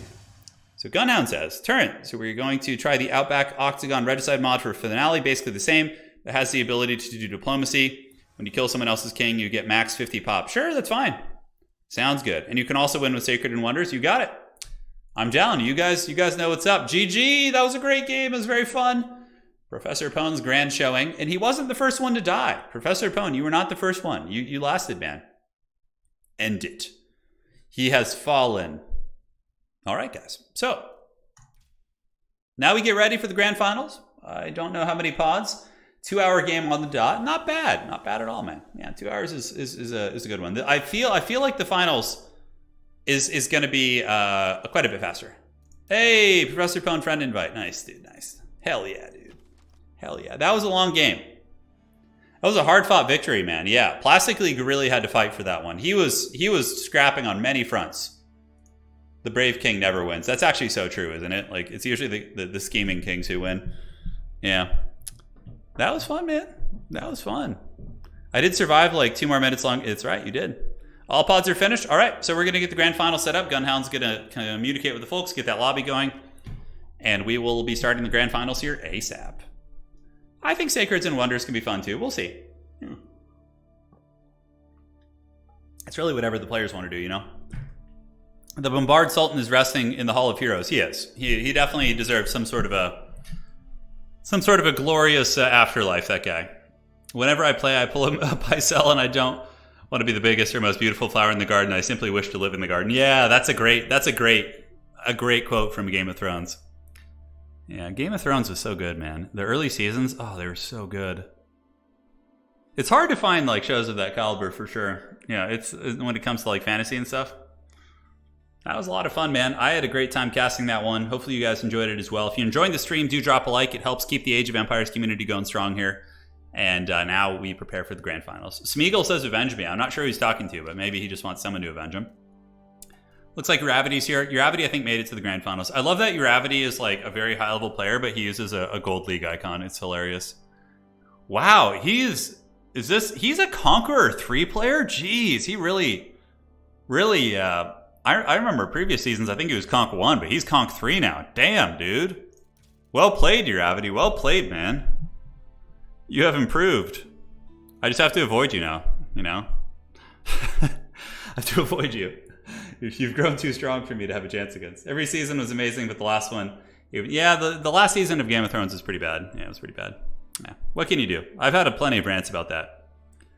I haven't watched Secession. Let me look it up real quick. Hold on. I've seen a couple people talk about that. Secession. Comedy drama series. Okay. Is that on HBO? Okay, I haven't seen that. No, I haven't. It's something to maybe check out. The lady and I might give it a watch. Hey, Arnett, thank you for the tenor. Waited for it to end to ask, but in Total War Warhammer 3, why do you think Tzeentch has fallen? And what do you think they need to get closer to 50%? I don't really know. Like, Tzeentch just, they struggle against a lot of the meta factions is really what it is, right? Like, if you look at a lot of the top tier factions, they just get out-muscled by them. I don't know. What would I buff on Tzeentch if I'm thinking of Total War Warhammer? You should look at the pods right now. They were stacked tonight. I saw, dude. He Smurf is also Conqueror 3. Jesus, man. That's impressive. Okay. So, Tzeentch buffs. Let me think about this. Like, the Warriors are fine. The Marauders are fine. I don't know. It's weird. Like, their units individually. Like, maybe make some of their weird niche units better. Like, make Flamers of Tzeentch do more damage so they can clear infantry more effectively or be more effective in some way. I don't know. It's a really tough question, but I think Tzeentch does have some applications, but overall they're a little bit tricky. You should definitely watch Secession. You'll love all the internal politics. The best thing on TV right now. Sounds good, man. Thank you. Thank you. I will check it out. They feed us, nourish us. I know. The rants are always fun. Okay, so... yeah. We're in the finals almost. We're hanging out. Pretty stacked. Yeah, the pods are pretty stacked tonight. Thank you to Gunhound for organizing the event. Late night action. We'll try and do the next Age of Empires tournament a little bit earlier in the day, maybe on a weekend, to give you guys, you know, I feel bad for all of you folks over in Europe who, you know, have to stay up nice and late for this. Yeah, Exalted Flamers could use a buff too, as it comes to Tzeentch. Just had my 2-hour match with Nomad and Nublet. There was everything alliances, betrayal, snipes. Me. Thanks for hosting once again. Jordan, I'm glad you had fun. I'm glad you had fun, Mr. Manovitz. I'm glad to hear it. Glad to hear it. So this last map should be fun. I'm very excited for it. It's like everyone starts on like an island Thunderdome, but there are places to escape. I like the Thunderdome. For Regicide, I think Thunderdome is better because the games don't like go on quite as long. So I think that's the way. Did it start? Did it go? Are we going? No, Uravity's still in the lobby, so clearly it hasn't started yet. Okay, so we're still waiting for those. Nomad earned his victory. Hey, glad to hear it. This time slot is perfect for us Australians. Yeah, you see, that's the thing. I always feel bad for the folks over in that realm of the world when we do the early streams. But yeah, it's good to mix it up.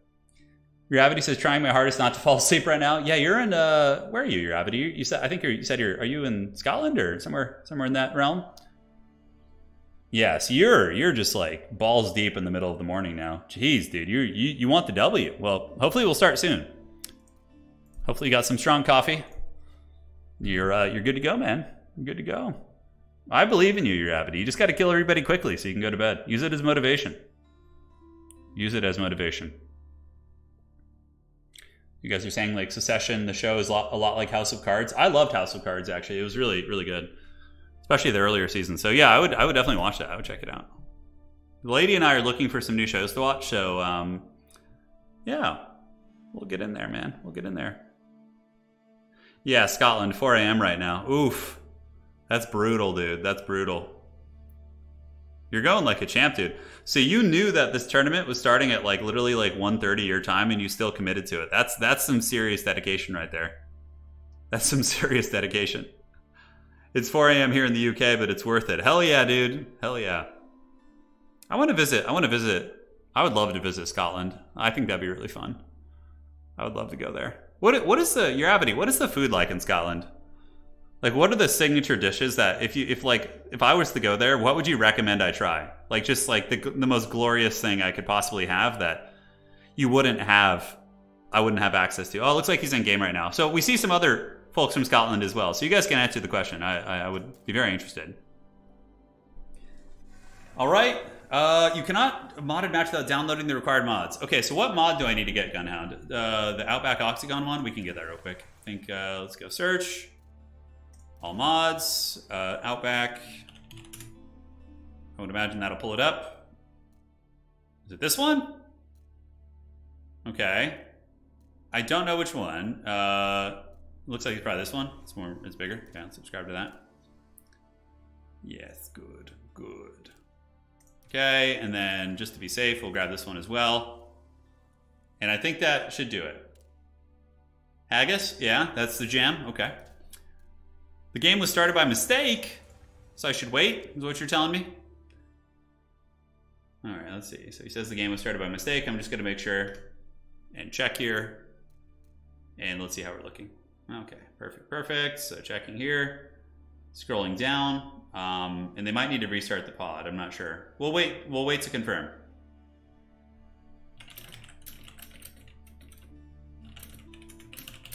Just talking with some of the players.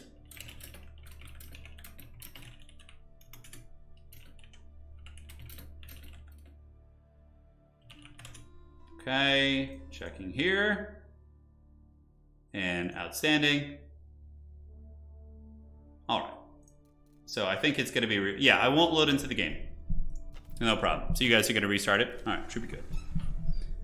Turn, you have to try haggis. It's the national dish. Also, we seem to like to deep fry stuff. I mean, I'm down for that. One of my like guiltiest pleasures I often do here in California is something called I think it's called the chimichanga, but I call it a chimichangas. It's a fried burrito. So it's like a classic burrito, but it's like deep fried. Oh my God. That's like getting a chimichanga, like with like guacamole and like, you know, if I don't eat dairy, but if you would normally get sour cream and cheese and just some sort of meat, and it's just like, oh God, it's so good. It's like cry tears of joy level good, but then you're suffering afterwards, like right away. Fao, you played really well. Thank you for the donation. You played super good, Fao. See, the thing is, Fao, you were at a massive resource disadvantage. He had 5 relics with Regnits and like massive map control and gold, and you were fighting without all that, but you were putting up a great fight. So hold your head up high. You played very well, Fao. You played very, very well. You did great. All right. With whiskey sauce. Ooh, that sounds good. All the naughty burrito goodness. Yeah, Southern California really is like, is really just one of the places to live for food. It's so good. It's so good. We have like, you can pretty much find any type of food down here and it can be good. Yeah, it can be pretty good. Like, especially in the Los Angeles, like for all the things that Los Angeles has that's terrible, its food culture is pretty good. Like you can find just bomb food in Los Angeles, like all over the place. Yeah. I can feel the grease coursing through my veins. Yeah. Yeah, Fal, get some rest. It's well earned, my friend. It's well earned. I'm in SoCal. I 100% agree. Yeah. Yeah, I live like near Los Angeles, like a couple hours from it. Not like, I used to live in LA, but I live in like a mountain village now. But so the food isn't quite as like good here since we're far away from LA, but it's still pretty good. It is still pretty good. All right, so what's it going to be here? Let's see. Okay, looks like they're back in the, I think they started the top 8 without they left someone there. Yeah. Like left him behind. He was in the pits. Long forgotten to the sands of time. Yeah, San Francisco has pretty good food. God, man, it's crazy though. So the wife and I have been looking to buy a house in California, and like, even like maybe 6 or 7 years ago, like it was pretty doable. I mean, it was still very expensive, but now it's like, dude, it feels impossible to buy a house in California. At least we're in the areas we want to live. The interest rates, the mortgage, like the lending rates are so brutal. They're almost 7%, and like just everything is so overpriced. It's like it's awful. Thanks for the stream. Hey, Gunhound, appreciate you, man. Yeah, we've been looking like nonstop. Everyone make sure to hit the like button. Yeah, thank you, man. Appreciate that. Thank you. Zach, Turin, Cortez supposedly burned his own chips to force his men, knowing they retreat. Oh, so that's what your happening did earlier? Oh my God, Zach, thank you for the donation, man. Uravity, just some ruthless tyrant to his soldiers. There will be no retreat. The Hobbit movie counting scene, but they forgot one was Nomad. Yeah. Oh, San Francisco is on another level of expensive. The rates are crazy at the moment, though. Yeah, trying to like buy right now is a joke. It's just like, you know, the wife and I were like, we pay like in a way, we live in my hometown, which we both love. It's very overpriced, but we love the environment, the people, like the town. So we kind of make that sacrifice. So we were kind of like, oh, let's see if we can get into a house here. But like, it feels impossible with the rates, man. It feels impossible.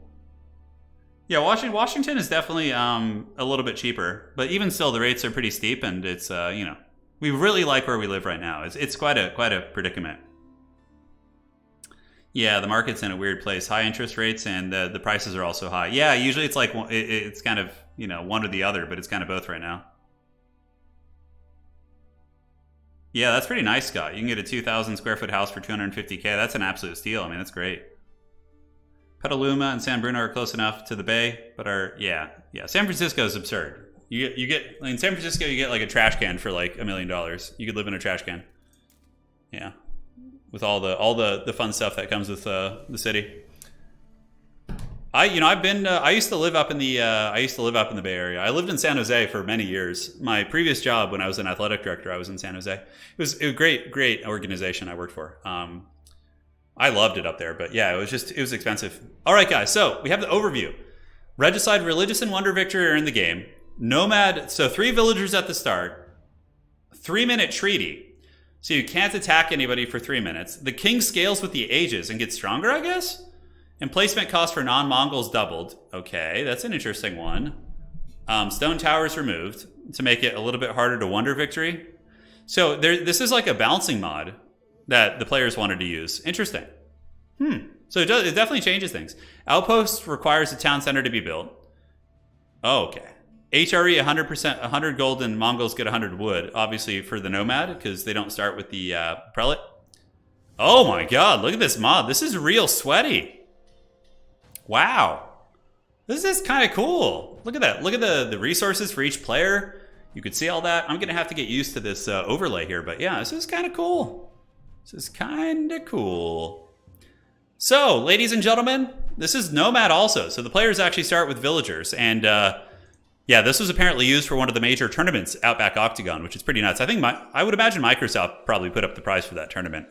You see that because I come from Total War, where like when we get sponsored by Creative Assembly, it's for $800, something like that. And then you look at like the Age of Empires community, and Microsoft's like, oh yes, here's $30,000, enjoy. It's insane. It's insane. Also gives the king, also killing a king gives you plus 50 to your population. So it really, really warrants aggression. Yes, this is the grand final. So, ladies and gentlemen, spawning up on the east side of the map, it is going to be DB. He is going to be a Chinese player. Over to the far east side, it is going to be one of our Mongol champions, who I would wager is going to be purple. Where's the purple color here? Okay, it doesn't quite match up. I'm looking on the top. It is going to be a Yonomist Q. Ah, yes, it's blocked by this. Okay, so that's cinematic mode. We can, of course, pull it up here. There it is. So that's going to be a Yonomist Q. Oh my god, down to the south, it's going to be the Plastic League's champion, and he's going to be doing glorious battle against Dandy Dragon, the Lord of the Turtles. Oh my god. So Gunhound says this has roughly a 10% chance of crashing in the first 5 minutes. If it crashes, we're switching to standard. Sounds good. Sounds good. So look at that. The game of chicken has been lost by the Dandy Dragon. So Dandy Dragon's going to be pulling to the south side and trying to get away from the Plastic League champion. Over to the west, we have Nomad. So Nomad going to be coming in and representing the Holy Roman Empire. And up to the northwest, we have Naniori. Naniori with the old Ottoman Empire. Going to be trying to get those sweet Janissaries. And we do have Uravity. The Dreadlord himself going to be playing China, which means that there's going to be some Fire Lancers and should be pretty good indeed, ladies and gentlemen. So big Thunderdome of a map, a big circular island. I'm sure someone will channel the... Oh my god, look, some villagers spawned in the islands. Oh my god, that's so janky. So a couple of villagers got trapped, which, I mean, isn't the worst thing in the world. You can set up a little outpost and get some of the resources, like the deer camp. Also get fishing boats going. I don't hate that. Granted, up here, the Incan did have a villager trapped, and he's trapped with one of Uravity's villagers. So that is a little bit of a tricksy hobbitses. A little bit of a tricksy hobbitses. Yes, yes. So, no early, Mortal Kombat quite yet. Everybody's just kind of building things up. And it looks like you can't, I believe with this mod, you cannot attack people. in the first 3 minutes. So if you were playing English, for example, you can't grab your, your villagers and go snipe enemy villagers while they're building. So that is pretty fun. Somebody in chat says the sleeping dragon refuses to tax his APM early. He must cultivate his power. Indeed. Yes. So Dandy Dragon gets a very nice start, actually. Treaty is over. Prepare for blood. It's pretty cool. I like this mod. It's very fun. The town center going to be set up next to a veiny gold vein and berry bushes with wood. So that's a pretty ideal start. If you can get the holy trifecta of resources, food, wood, and gold in your starting TC spawn and Nomad, you can call that a pretty substantial victory. Something similar here, Nomad is going to be getting a prelate out, does get berry bushes and gold nearby. So a decent Aachen position. Aachen right here, going to be hitting the tree line, going to be hitting this. And it looks like many of the players are expanding out. As far as the kings go, it looks like all the kings more or less are being hidden in the TC. What I think is probably going to happen is you're going to be getting a king on the island. So you'll be seeing like an Elsbach palace on the backside of the island. And the king will just be chortling there and enjoying his life and, eating the cherry tomatoes, as we like to say. So we will see. Dandy Dragon's going to be in big danger, though. Giving up your TC when it's like halfway built to relocate. I mean, sure. But like, I don't know. Do you just do Mortal Kombat with your neighbor with your 2 TCs? I don't know. That also feels really bad. But whoever loses the game of chicken is going to be pretty far behind, right? Because we already see villagers being produced here. Although, I don't know, is he not producing more villagers? Let's go and check. Plastic League Champion might not be making villagers. Yeah, he's not making villagers for some reason. Looks like he is getting a fishing boat out, so he's going to be getting his dock producing. So, okay, could be worse. But yeah, no villager production coming in from yellow here, which is very, very, very strange. Very strange. Up on the north side, we do see the Island Lord, Uravity. Talk about a very safe dock. So look for him to immediately become an Unholy Terror. Yes, Uravity is going to be a little bit slower to feudal compared to people who are playing a slightly standard kind of start, but overall, we are going to be seeing the fish kick in. It's deep sea fishing, one of the best food sources in the entire game. Uravity probably going to be going up to a very, very scary Castle Age and just running someone over with Lancers and or Fire Lancers, and that is going to be a tough one indeed. So, somebody, Mongol Sun rough in the game mode with King Snipes. Yes, I believe this game mode does get rid of stone towers. So with the mod that we're using, there's no stone towers. So the Mongols aren't like disadvantaged in that regard, and they can still hide in their TC. The Mongols, of course, won't have a keep to hide their king in, but it is what it is. So they have their pros and cons. Mongols, of course, can pack up their base and move, which is a huge advantage in FFA. So they come with their own advantages, to say the least. A little bit of fishing going down here. There are 2 relics on each of the islands, if I'm not mistaken, so securing the relics on the outer islands is quite important. Gravity, obviously, going to be securing this island. You could also get walls here.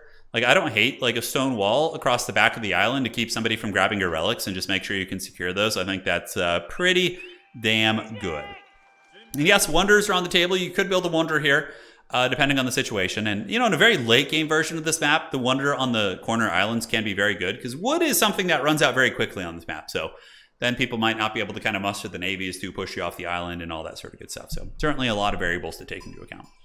Yes, I suspect Uravity is going to be going into Super Saiyan mode once he gets all of his, docks going and everything. But there's a lot of seasoned FFA veterans here. Some folks are very high-level 1v1 players. Some of them are more experienced in team games and FFA. It's going to be a slew of various range there. So apparently, a little bit of diplomacy in this game mode too. So if somebody in chat could explain the diplomacy features, that would be greatly appreciated. So we can elaborate on that. Yeah, Red Palace on the island is a very, very nasty play. I would wager Dandy Dragon is probably going to try and flee and get off the mainland and go to one of the islands in the corner, which I think if you're like in the pits of hell isn't a bad idea. Because you get your 2 relics, you get deep sea fishing. You get a Red Palace up in the corner, and you are going to be in decent shape. Now, green, a little bit sandwiched here. Kind of a tough one. The Incan does have his TC here, mainly getting fishing as his primary food source, and it does have villagers being produced, but Nomad is over here. Nomad off to a really good start. A nice, a balanced economy of food, wood, and gold. And also, we have Dandy Dragon here, who isn't that strong at the moment, but, could lead to a potential sandwiching situation. Somebody in chat, Smeagol says, I call it Nanny suffers the dreaded Uravity age 3 rush. Yeah, Uravity probably going to be going for it, because with this game mode, every single king that you kill gives you plus 50 supply. So in the late game, you're just going to have bigger armies. So it rewards you to be more aggressive and less turtling, which I actually really like as a mechanic. Because sometimes aggression, it can be a big limiting factor. Yes, it does give you territory and removes neighboring threats, but sometimes people just sit back and bank and the aggression can be punished. But here, we do see the opportunity to, get in there, do some work, and get that supply cap increase, which I think is a super, super cool mechanic in this. I actually really like that quite a bit. So you can also send resources to other players. Nobody really does that, but you can. So you could like make offerings in diplomacy, right? So you could be like, hey, I'll give you 100 wood if you leave me alone or whatever, right? Obviously, it would need to be a little bit more. You can set any player to either enemy, neutral, or friendly. That's pretty much it. Okay, so that's kind of cool. So if you're trying to like team up to take down a wonder, you can properly team up instead of attacking each other's units, which I think is a good change. Your Avity actually loses his scout. Looks like DB here, able to get that scout down. Your Avity still hasn't aged up yet, but now is going to be getting his gold. And he's got just huge deep sea fishing, which is going to be colossal. There's other players with good deep sea fishing. I think he probably has the most, I would wager, but we'll have to see. Is there anybody who's not playing the water? I think if you don't play the water, you're pretty much going to lose. Let's see. So water is being played by orange, by green. Blue is also fishing a little bit. Yellow's fishing. We do see purple fishing. Yeah, so everybody here is fishing. Everybody is. Ransom your neighbor's king for 10,000 gold. Yeah. That's kind of fun. So Naniori has reached the feudal age. I believe that was one of the first players to reach feudal. Is going to be Naniori. Naniori, of course, is our Ottoman player here. Does have a military school. We have the Sultani Trade Network, which is obviously an excellent landmark. It does give you perpetual gold if you have garrisoned traders in it. So always nice to have an infinite source of gold. In the old FFA, up in the top, we do see the Imperial Academy coming down from Uravity, who, if we take a look at Uravity's resources, he's probably not far off Castle Age already. Yeah, he's got 600 food in the bank, just needs to hit the gold very hard, and he's going to be able to get Castle. And I would wager we'll see a bunch of stables coming out for him. Or 2T. I mean, you could see 2TC. He's not getting any stone. Like, here's the thing. If you go Song Dynasty, you don't really need to go 2TC if you're fishing also, because fishing kind of counts as a second TC of sorts in terms of like getting that eco production, and the faster villager production from the Song Dynasty, it kind of can cover your bases there. It can kind of cover your bases. So, like I said, we see the Song Dynasty coming up, which I think is going to be a good call for your Avity. So, no conflicts yet, no border wars, no skirmishes. Dandy Dragon setting up the School of Cavalry. Decent little fishing fleet, but certainly is going to be behind a lot of players here, and I'm quite curious to see who the first Castle Age player is going to be. A little bit of a light skirmish. What the hell is this? What is that? Look at that. A Economist setting up a proxy outpost and shutting down the fishing of Plastic League Champion. Oh my god, what a meme, dude. Just the dreaded Mongol outpost. And have the Mongols moved to the island yet? They haven't, but Plastic League Champion does have, or excuse me, Economist does have very good fishing here. Economist is always a heavy contender in our games.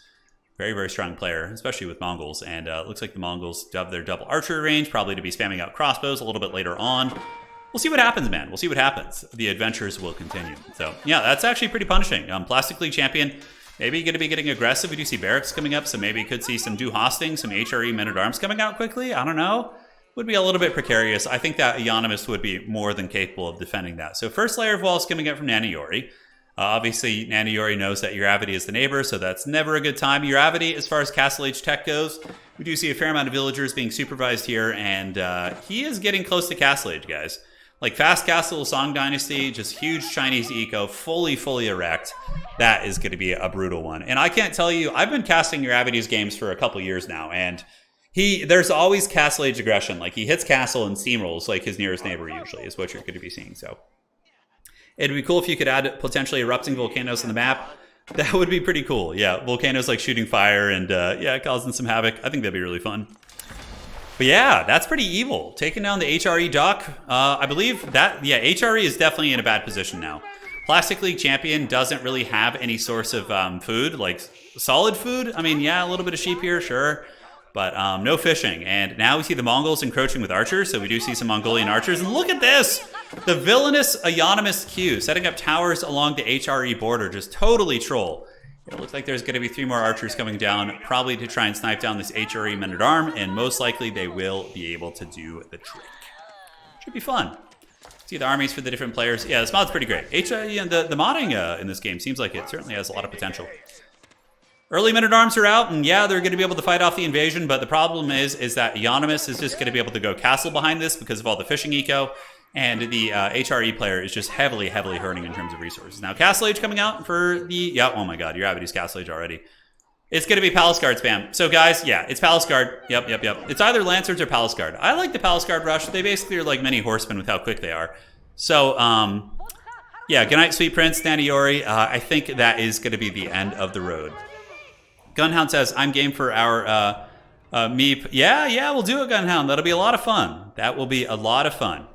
So yeah, this is going to be probably GG for Naniori here. I don't know. Naniori is... Let's look at the bank of Naniori. Naniori is closing in on Castle Age, but it's still a ways off.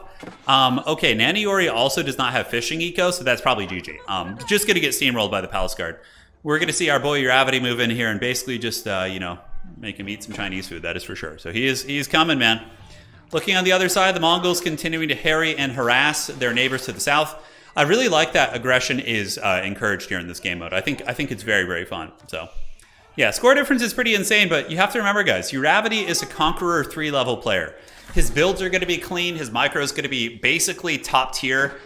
He is going to quickly become a tyrant. If people don't stop him, the Chinese macro will also really take advantage of the population cap. So they get plus 50 for killing enemy kings, right? So if he kills an enemy king, he's going to be up to 250. And China's macro will be able to sustain huge armies with the fishing and the granary system and all that different stuff. So, yeah, it's going to be brutal. God, speaking of, I would love some Chinese food right now. Chinese food's really good. It's bomb.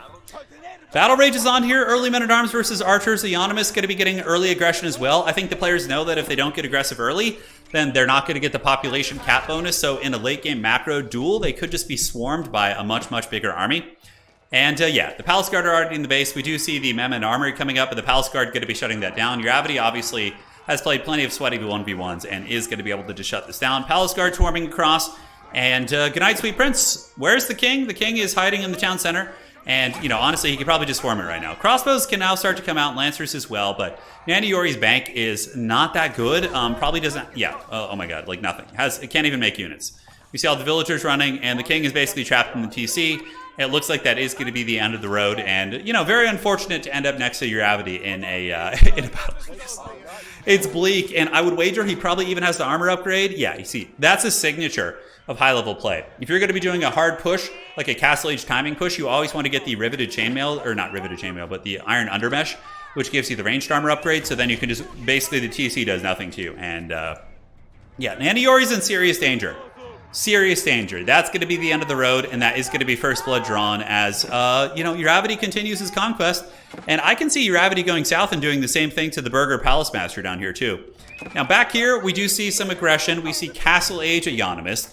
Mongol pressure with a Kurultai. So the army here, the Mongols, is going to be very strong with the support of the Kurultai, which is going to be getting set up. The Mongolian men-at-arms are going to be an age up, but will be swarmed by the HRE men-at-arms. We start to see Spring Alden placements coming out and crossbows as well from Economist. So Plastic League champion, despite putting up a valiant fight, probably will be getting karate chopped. So there you have it. Where's the king? Did the king make a run for it? Oh, the king's making a run for it, ladies and gentlemen. He's scurrying. It is a veteran king, which ages up. He's actually a little bit quicker, but the Palace Guard are faster. And, okay, so kings get stronger as the ages go. Look at that. The king is trying to get away. Oh, God. Palace Guard are hot on his heels. Is he going to be jumping back into the TC? I think he is. The king tried to make a run for it, but Uravity, he smells blood in the water, ladies and gentlemen. And, yeah, that's going to be the end of the road as the Palace Guard grinding down. Oh, the king's making another run for it. He's trying.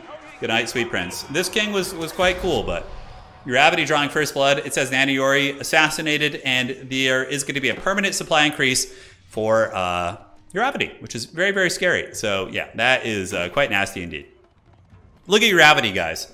Absolute steamroller, dude. He is just going on to the next victim. He's just no mercy. He's going to go straight to this TC and basically just butcher Nomad now, probably. Nomad has the Burgrave. Oh, he's trying to get stone walls up. He knows Uravity's coming. Oh, God. Dude, Uravity's just some dark wizard, dude. The Dark Lord of Scotland is coming for you, dude. He's coming. Yeah, he's moving. All right. TC is in danger. I love the panic stone walls. That's so funny. And down here in the south, it looks like the Incan has gotten to the island. He's got his king to the island. Okay. So the Mongol king is hiding on the island there, which is smart. Okay, TC's in trouble.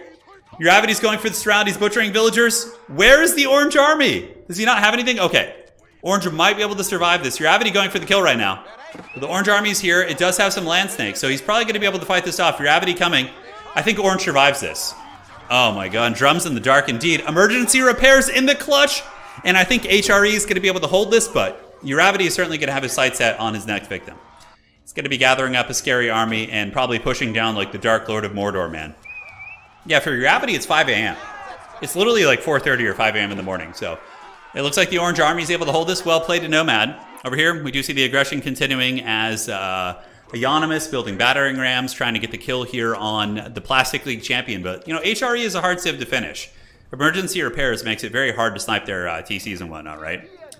So do we have any island goblins? We do have Red Palace going down. Dandy Dragon with the Red Palace. I think Dandy Dragon's just straight up going to move to the islands, which is probably smart. And then you get your king on the island. Is the king over here yet? Not quite. Let's go to Dandy Dragon. Can we find where their king is by going here? I wish there was a button to find their king. That is one thing the mod might be missing, unless I'm just not seeing it somewhere. I don't know. I don't know, man. We'll see. So your Avity is forced back, and Nomad showing that this Nomad has teeth, as he is going to be fighting back, and your Avity is going to be pulling back to his Empire. His supply lines are very far away, so it's going to be pretty hard for him to just win a fight across the map like this. It looks like he was able to grab some relics off the islands. Yep, your Avity did get the 2 relics off this island. We still have the relics down here, at least 1 relic on this island. And Nomad is getting the stone wall up, so he might be able to endure the wrath of your Avity long enough to call for allies. Might be able to call for some allies. No one else is dead yet, which I'm surprised. Like, I expected mass aggression, but for the most part, only 1 person is eliminated yet. Yeah, the old Nanny Yori with a very unfortunate position there. So TC's in a little bit of danger. The king is hiding in there. I think this could be the end of the road. DB is going to be reaching Imperial Age. So DB looking mighty strong too. And this is another Chinese player. And we do see Fire Lancers coming out. Yeah, Fire Lancer sniping, baby. Oh yeah, I hope we get to see some Fire Lancer sniping in this game. That would be very, very fun. So the king is, okay, we can see the king on the minimap. So you can see the king is there. And yeah, he did move it. The elite king is on the island and he's in the Red Palace. Oh my god, Dandy Dragon with the troll. I love it. Dandy Dragon's probably going to go for a wonder back here, I would wager. And basically, you know, entrench on the mainland and get stone. Yeah, stone is being built. We know how Dandy Dragon likes to play. Dandy Dragon likes to do wonders and just enjoy themselves. So that is going to be the game plan. Now here, we do see the TC going down. Emergency repairs is keeping it active. The king could make a run for it. But the Plastic League champion is still in the feudal age, and there's already people who are imperial, which is going to be brutal. So I think that Eonomist is going to get the steel chair here once the emergency repairs wear off. And probably will be able to snipe the king. We'll see if there's any lancers nearby to ride down the king. It could be a little bit of a tricksy hobbit. Could be a little bit tricksy.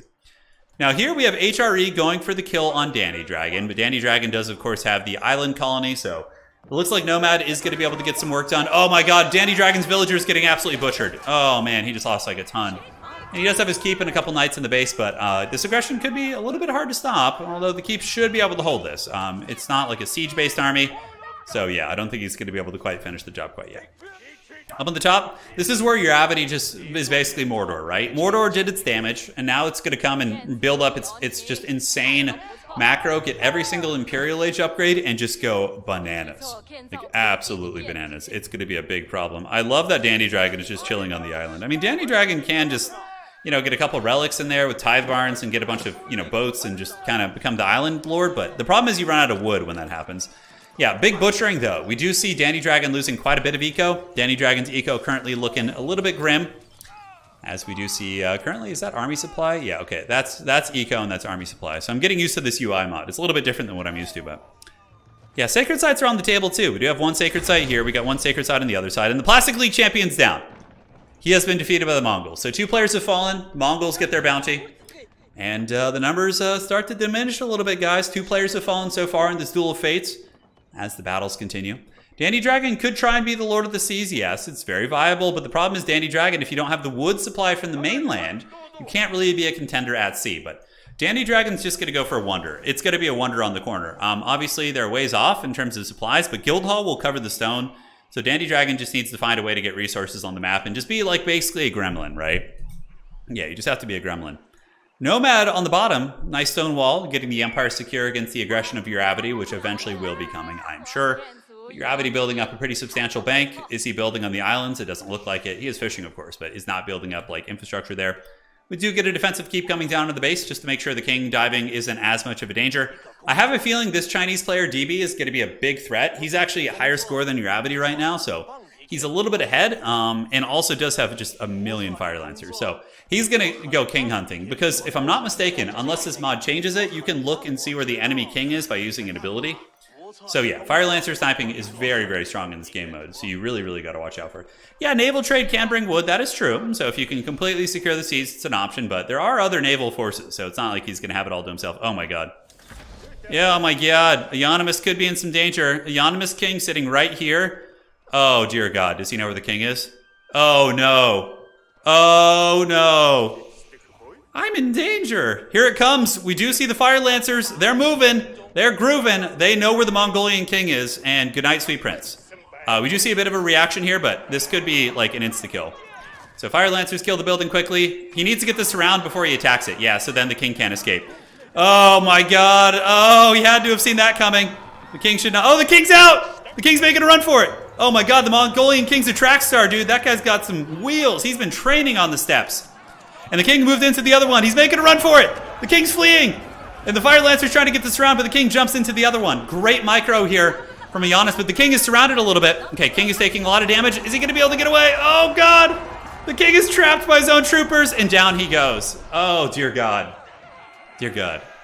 And another one bites the dust. Euonymus has fallen. Oh, man. The king should have been, definitely further away from the Chinese base. Oh, man. Rest in pepperoni. The Fire Lancer's coming in. And another one bites the dust, ladies and gentlemen. Yeah, you can put the king in a cargo ship and shuffle him around with the fleet. Yeah, you could have a pirate king for sure. Usain Bolt king. Yeah, he's fast. That guy had wheels, dude. He certainly was, he was training. He had some cardio, but yeah, this format's really fun. I think this is really fun. All right, so a little bit of naval trade. Dude, Dandy Dragon is such a scrapper, too. Look at this balls-deep naval trading. 255, 255. But Incan is probably not going to let that one slide. He's going to have something to say about it. He's probably going to upgrade this tower, or at the very least, the trade ships will be killed by the dock itself as they do move in there. So, yeah, that was pretty hilarious, man. Seeing the king flee was really, really funny. And looking around the map, Uravity building up his own Dread Force. Okay, Uravity knows the game mode. He's building a keep with stone walls around it to make sure Fire Lancers can't cheese it. That's very, very smart. That's very, very smart. As far as green goes, looking at the Incan here, it looks like he's building up on the Chinese border, but I mean, he's like, the Incan has got such a strange structure. He's got some trade and some boats down here. It looks like some random forces of Nomad landed on the island. Oh my God, the king was in the boat. So the Incan is the pirate king. Uh-oh. Oh no. Oh no. Oh no, the king is in this boat, guys. He's in that transport ship. And there's a Hulk attacking. The Hulks are coming to smash. You better drop that king and run, dude. The king gets off. The king is on the island. Oh my God. And the Hulks are going for the king snipe. They drop some arrows, but the king's able to run to the back of the island. Holy shit, that was close. That was really, really close, guys. Wow. So Incan able to stabilize his king, but Nomad almost gets that king. The Incan score is actually pretty good, believe it or not. He's killing all the trade ships of the Dandy Dragon. We haven't seen too much aggression at this point. It looks like we are going to be seeing the Incan get swept off the island here. So obviously China sees a bunch of military infrastructure being built outside their base, and they're not going to have that. So they're going to move around and go for it. Yeah.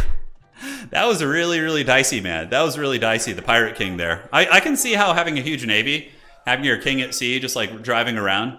Yeah, if the king dies at sea, you die. So if the boat gets sunk, then the king then dies, obviously, and you lose. It gives you the defeat.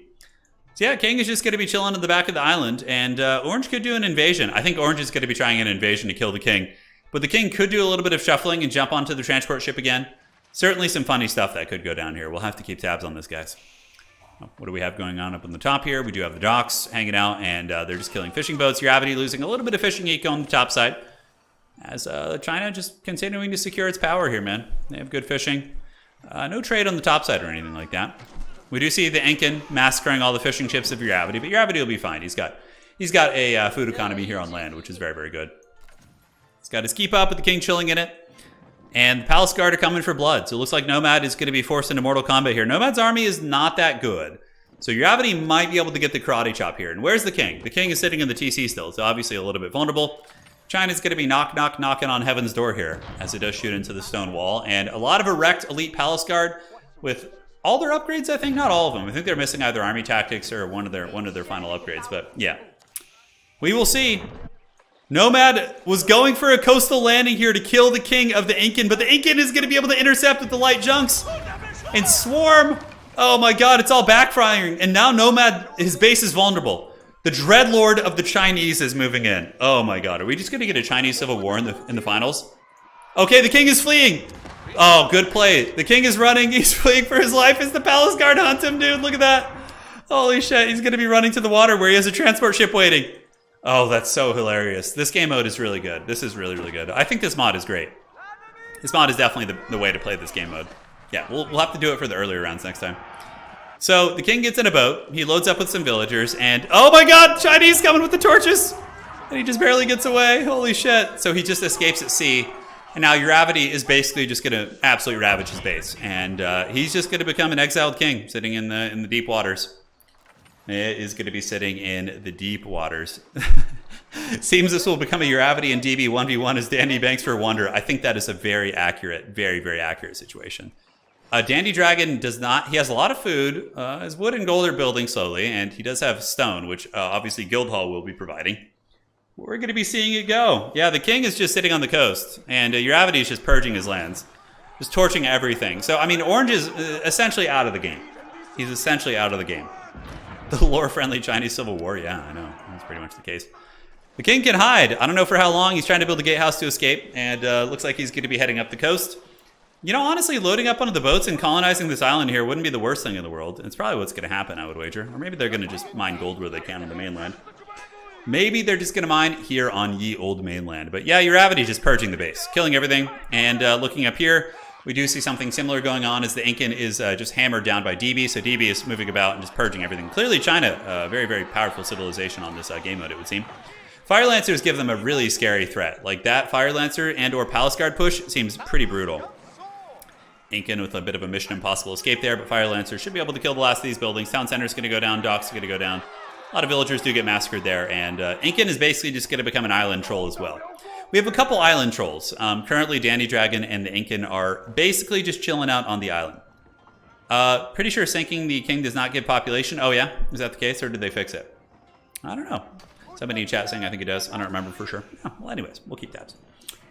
So, yeah, that is going to be Orange basically just losing everything. So Orange has some villagers who are loading up, and oh, Uravity with the bow Chad is hunting the kings. Oh my god, he's hunting the king with his Chad. Look at the king fleeing on his haggard boat with his villagers. Like a fallen king who fled his kingdom with a couple of his loyalists trying to escape right now. Uravity and DB both have above that 200 pop cap currently. Yeah, they both should have. Yeah, so DB's at 211 supply, and Uravity is sitting at 248 supply because of the fact that he's killed a couple of his opponents. Oh my god, so the supply cap increase is great. It's great. Oh, I love it. I love the fact that there's this haggard king fleeing. And if Uravity keeps chasing him... Oh, look at the hand cannons! Oh, the hand cannoneers! They snipe Nomad in the water! Oh my god, look at that! Oh, wow, that's hilarious. So Uravity is now going to get even more supply. Uravity is going to go up to a potential of 300 supply for his army, which is going to make him just a colossal tyrant.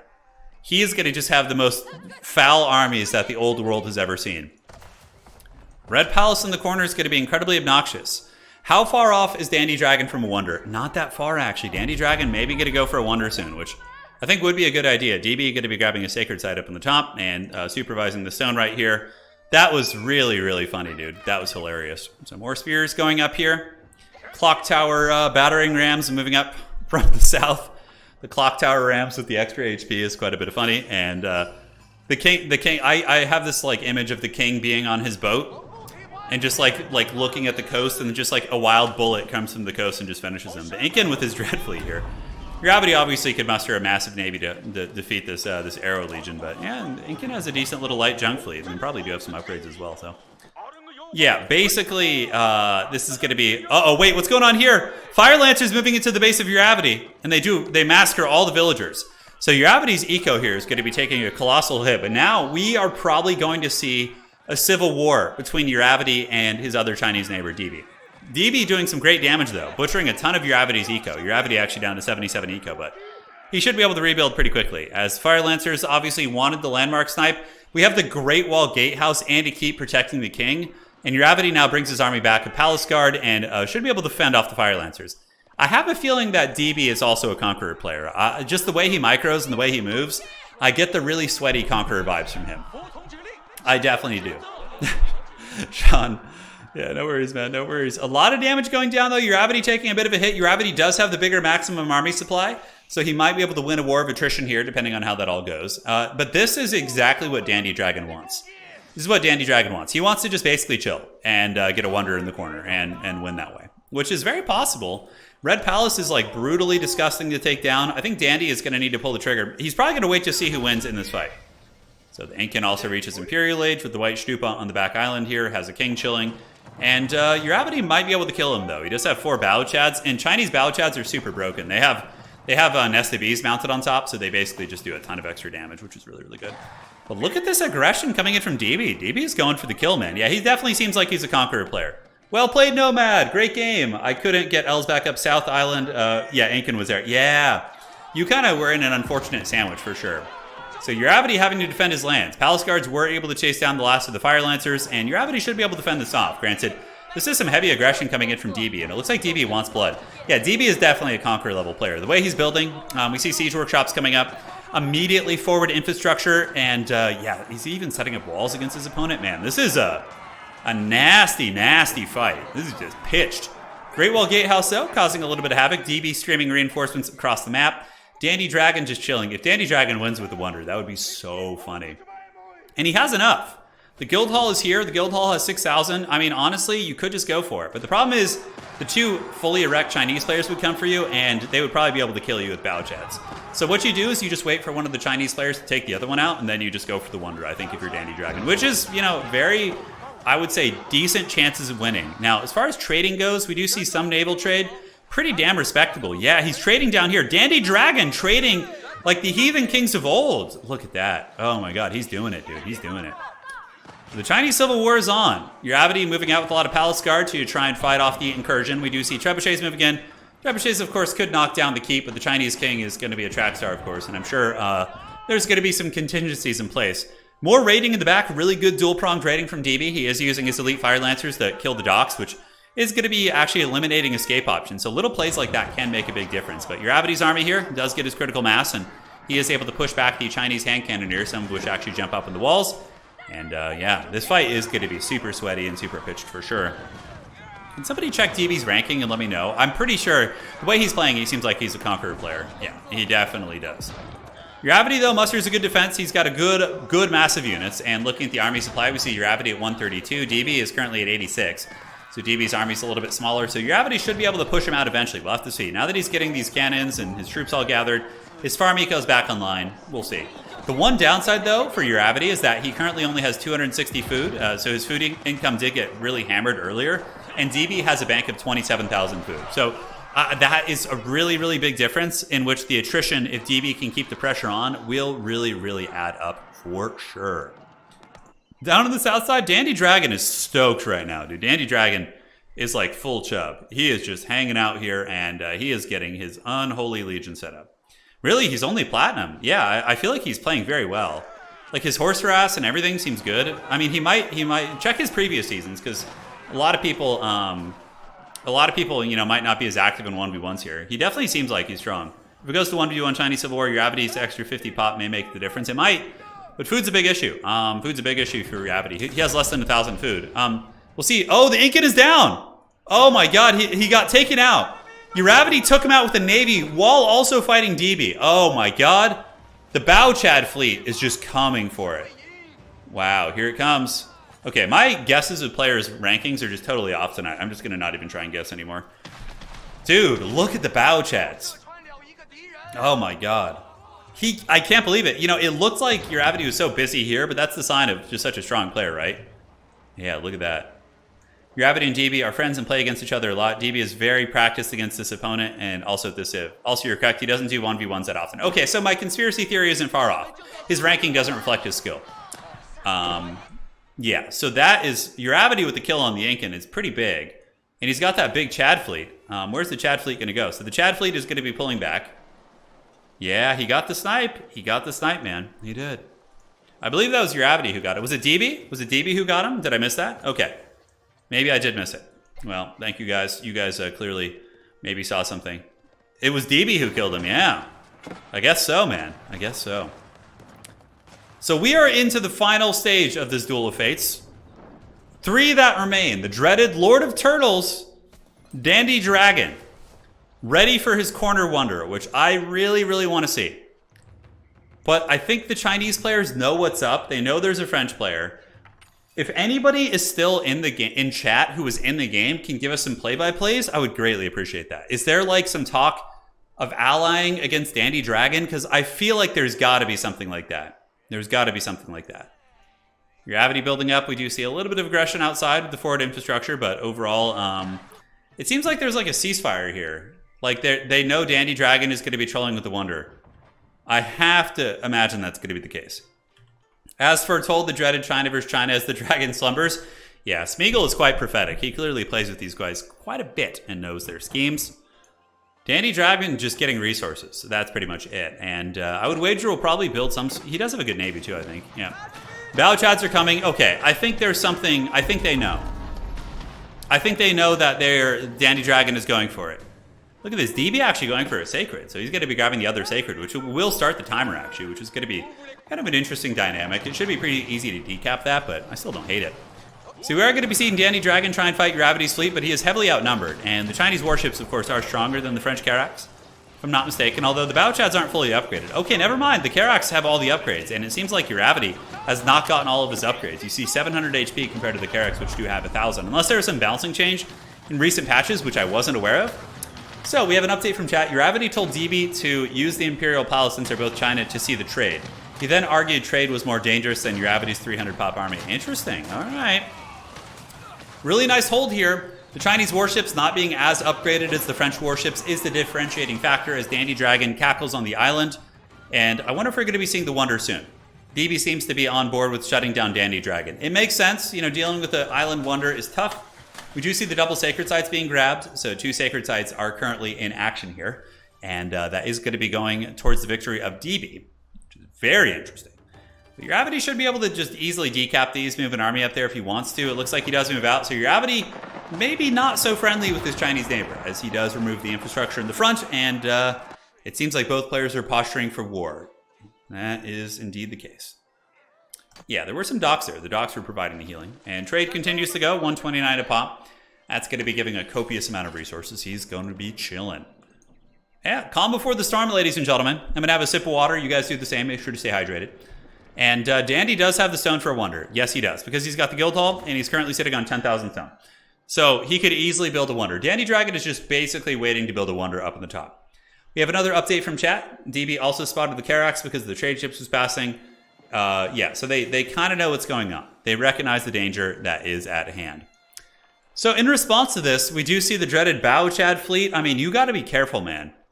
You got to be careful. This king could get blasted really quick if you're not paying attention. Granted, he could flee to the corner, but yeah, what you would want to do if you're Dandy Dragon is build like a ton of culverins on this island and just siege equipment to blast enemy ships and see what you can do. I agree with you guys. I think that's a very accurate assessment and probably is what's going to happen here. Yeah, so DB is just going to be building a massive, massive dread fleet of Bow Chads, which these ones are fully upgraded. You can see they have 1,000 HP.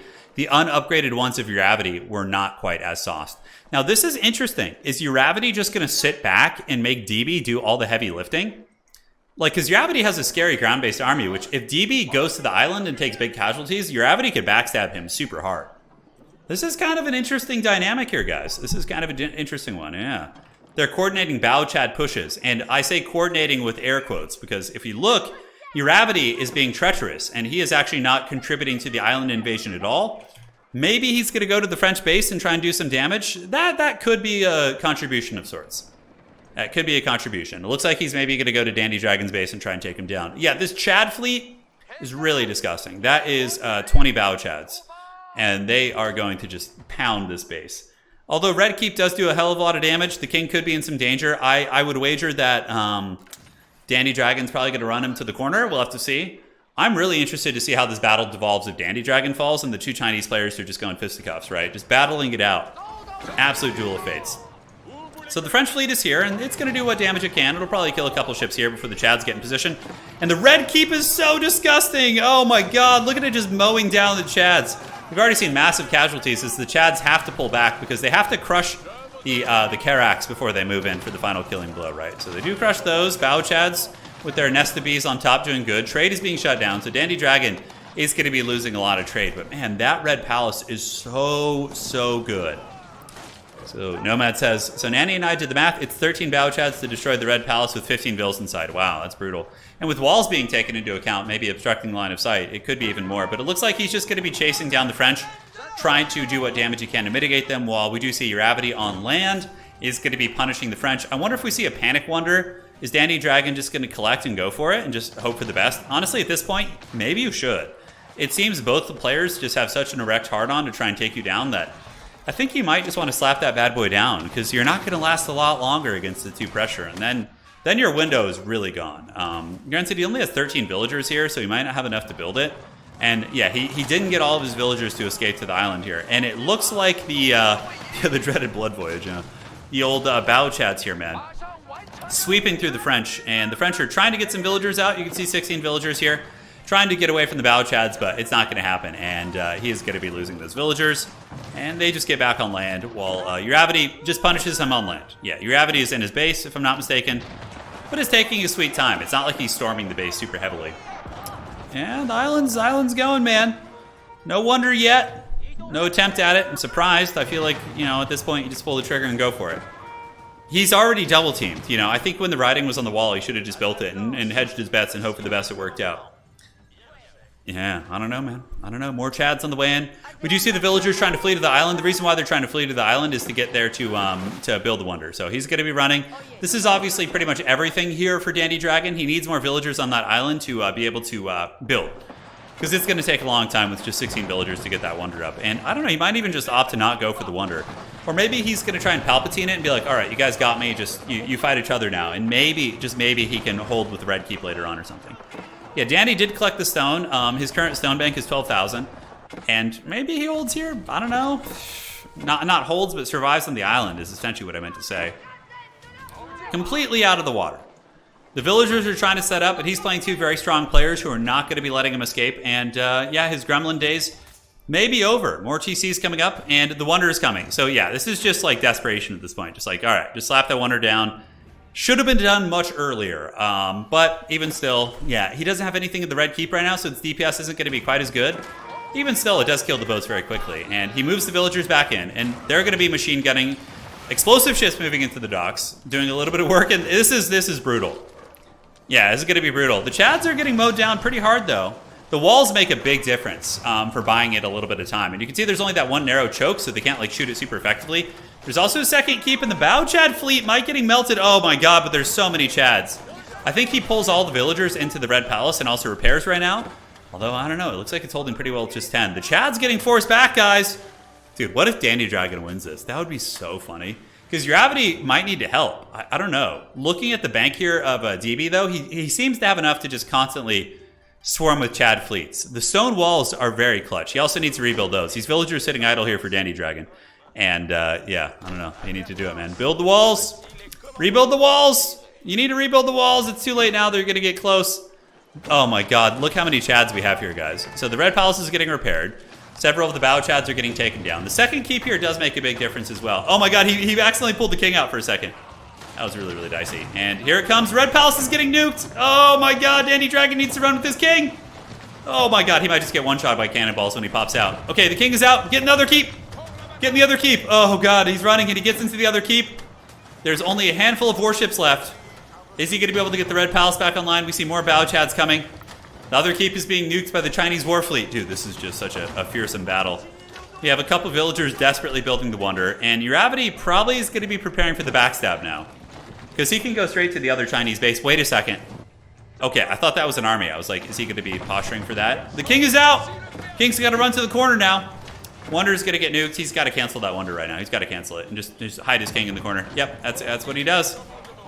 Dandy Dragon's got to just chill out. King gets hit with some cannonballs back here. The Bao Chads do have a pretty good range, of course. He does have some monks. That's so funny. He's got monks to pop some heals. That's some crazy shit. So we do see the elite king hiding in the corner. But I mean, he could rebuild. Dandy Dragon does have enough resources to rebuild the wonder if he can get the Red Palace back online. So if you're Dandy Dragon, all you can really do is sit in the corner of the map and hope nobody comes for you. Right, and now Uravity is going to stop attacking you, right? Uravity is going to go up to your main base. He's going to go up to the Chinese base and start attacking it, I bet. We'll see. Yeah, still just butchering Danny Dragon's villagers on the mainland. As we see the Bao Chads continuing to clear things out, we do get a keep in the corner. Not a terrible idea. It does give a place for your king to hide. You know, the king's going to be able to chill there. And at the very least, if they land some troopers there to assassinate your king, they're going to have siege equipment as well. Yeah, gonna have to do it. So Harley, we're in the grand finals. We're using a mod that changes the game mode up. Yeah, it's different. It's a little bit different. Hey Shogun, how you doing? Long-time VOD watcher, first-time chatter. Welcome, welcome, welcome. So it looks like it's going to be an outpost instead. He canceled the keep. And, oh, don't go there. Oh, no. He's going to lose all his villagers, which is basically GG for him. Oh, he lost every villager except like one. He's got one villager in the corner. He didn't know the Chads were still there, and he tried to rebuild the Red Palace. Oh, my God. So now does DB go for a wonder? DB does have enough for a wonder. Uravity does not have enough stone. So Uravity going to get aggressive. Immediately, they're backstabbing one another. Immediately. Uravity built a wonder during all that. Oh my God. He was scheming the entire time. Oh man. So Uravity during the heat of all that scheming he played that so well. He made his opponent invest in this tyrannical fleet, which is now going to be a paperweight. The fleet is going to do nothing.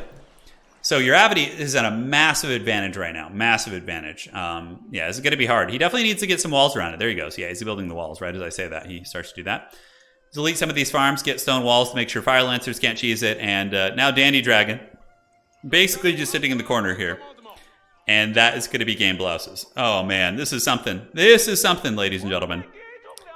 I like this. I like this map though. I think it's pretty fun. I think the map size is good for the faster scraps and all that stuff. Yeah, so Pink is going to have to delete the Bao Chad fleet because it's basically just dead weight. Uravity has a massive land-based army, which is going to be able to control the narrative of many of these engagements. We do see DB's supply. He does have 300 supply pop, and so does Uravity. But Uravity obviously probably has to build a bigger military. China's going to be trying to muster something, but I think Uravity will probably defeat him on land. And the Chads are going to have to be deleted, I think. He's probably going to do like one sweep to see if Uravity has any navy, and then delete them, would be my guess. Yeah, Uravity's army is good too. Nest the Bees, as well as Palace Guard. And Uravity, once again, going to be continuing his streak of being the most winning player of all of our FFAs. He's been winning the most games. Nice little Fire Lancer flank. That's going to be money. He's definitely going to kill quite a bit of artillery. DB certainly scrapping hard. But Uravity, I think, has got this one in the bag. He's got the walls coming up. Needs to fully secure these walls, though. There's always a chance if it's not fully walled that like Fire Lancers or... Like, you could do a naval drop, too, right? Like, get, like 50 Fire Lancers and boats, drop here and just flank it, and it's dead, right? Like, there's still options for sure, but... Until he fully walls that up. Until he fully walls it up. So we do see hand cannoneers as well as clock tower bombards and nest of bees. A bit of an open field fight from China. Uravity's army is going to be a little bit bigger. Of course, his micro, I'm sure, will be fine as well. For Uravity, it's about 6 a.m. right now. I think it's 5 a.m. in the morning. So he's playing. The Fury of Scotland continues as he keeps pushing here. Elite Palace Guard moving in, and Nest of Bees and Cannons still getting some decent value there.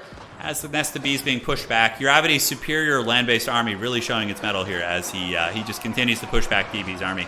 So DB is certainly having a hard time here. We do see Dandy Dragon trying to build up his town center to get back in the game. And look at this, the Red Palace being repaired by one villager, dude. Oh my god, that's so funny. Harley says, curious if any nations are more suited to beginners. The best nation for beginners is the English. They're really easy to play and very, very user-friendly. Very strong, too. Definitely recommend the English. French is also very good for beginners in FFA, too. I would say they're pretty forgiving. But the battle rages on an open field. The Chinese Civil War commences. The Bao Chad fleet is going to be riding by and realizing there's not a whole lot for them to do other than kill a couple docks and maybe some peripheral, houses and buildings. They'll do a little bit of damage, but you're probably going to want to delete that Chad fleet and get the bigger army here. So is looking at the bank. We do see DB does have a pretty good food bank of 35,000 against Uravity's 18. And Uravity's army actually getting pushed back a little bit. Uravity could get into a situation where he just starts sniping artillery instead of fighting an open field. And it looks like the Fire Lancers might be doing just that. We'll have to see. So Fire Lancers fighting on all fronts, but DB somehow flips the tide of the battle on land, which I really, really wasn't expecting. I figured Uravity would keep the momentum, but DB's macro on land seemed to be pretty damn good. Uravity bringing out more hand cannoneers and Palace Guard. I feel like this is just going to be a tug of war here. I feel like this is going to be a tug of war of doom. Nomad says, no turn, don't encourage more French players. Yes, more Dandy Dragon wonders in the corner. Oh, wait, Dandy Dragon. Oh, could he get back in it? He still has enough for a wonder. Holy shit, if you're Dandy Dragon, you build this wonder right now. I would just build it. I would say screw it and just go for it. Because on the slim chance that this Enclave of the Emperor does get taken down, Dandy Dragon could actually still win. Oh, man. If Dandy Dragon gets the W, that would just be the funniest shit ever. When would he wait, though? Probably he waits, right? To see how this, like, he kind of hedges his bets here. Your Avity does have nested bees behind the walls. That's going to be able to kind of force these troopers back. And this Chinese army is going to need some proper siege equipment, like bombards or something like that, to really get the push. Dude, I can't... Dandy Dragon, I don't know how this has happened. I don't know how it's happened, but he is... Somehow Palpatine has returned. And he is just building keeps and preparing. And does he have enough stone? He does. Honestly, yeah, just build the wonder after this. I would just slap that bad boy down and just cackle. Yeah, he built a TC and rebuilt his villagers. Dandy Dragon, just the relentless one. As the Bao Chad fleet is being deleted to free up military supply, which makes a lot of sense, because you're going to need that ground-based army. He did as much damage as he could, you know, purged any buildings on the border. And are these outposts being built by Uravity? They are. So it looks like he's building some towers there on the backside. Yes, yes. Yes, yes. Now, looking across here, we do have ye old battering rams preparing to fight. We have a lot of Nesta Bees, which are very, very good defense, shooting over the walls, basically the Chinese equivalent of the mangonels. And Dandy Dragon's going for it. Oh my god. Oh my god. This is such a meme, dude. Somebody has got to let me know the reaction who's in the game. Let me know how they are reacting to this haggard wonder here. Now, if I'm Dandy Dragon, I build this shit. I just sit there. I have a nice sip of coffee or tea, whatever. And you just sit and see how it unfolds, man. This is so funny. He's actually going to get Notre Dame up. And, like, this is a weird situation for Pink now.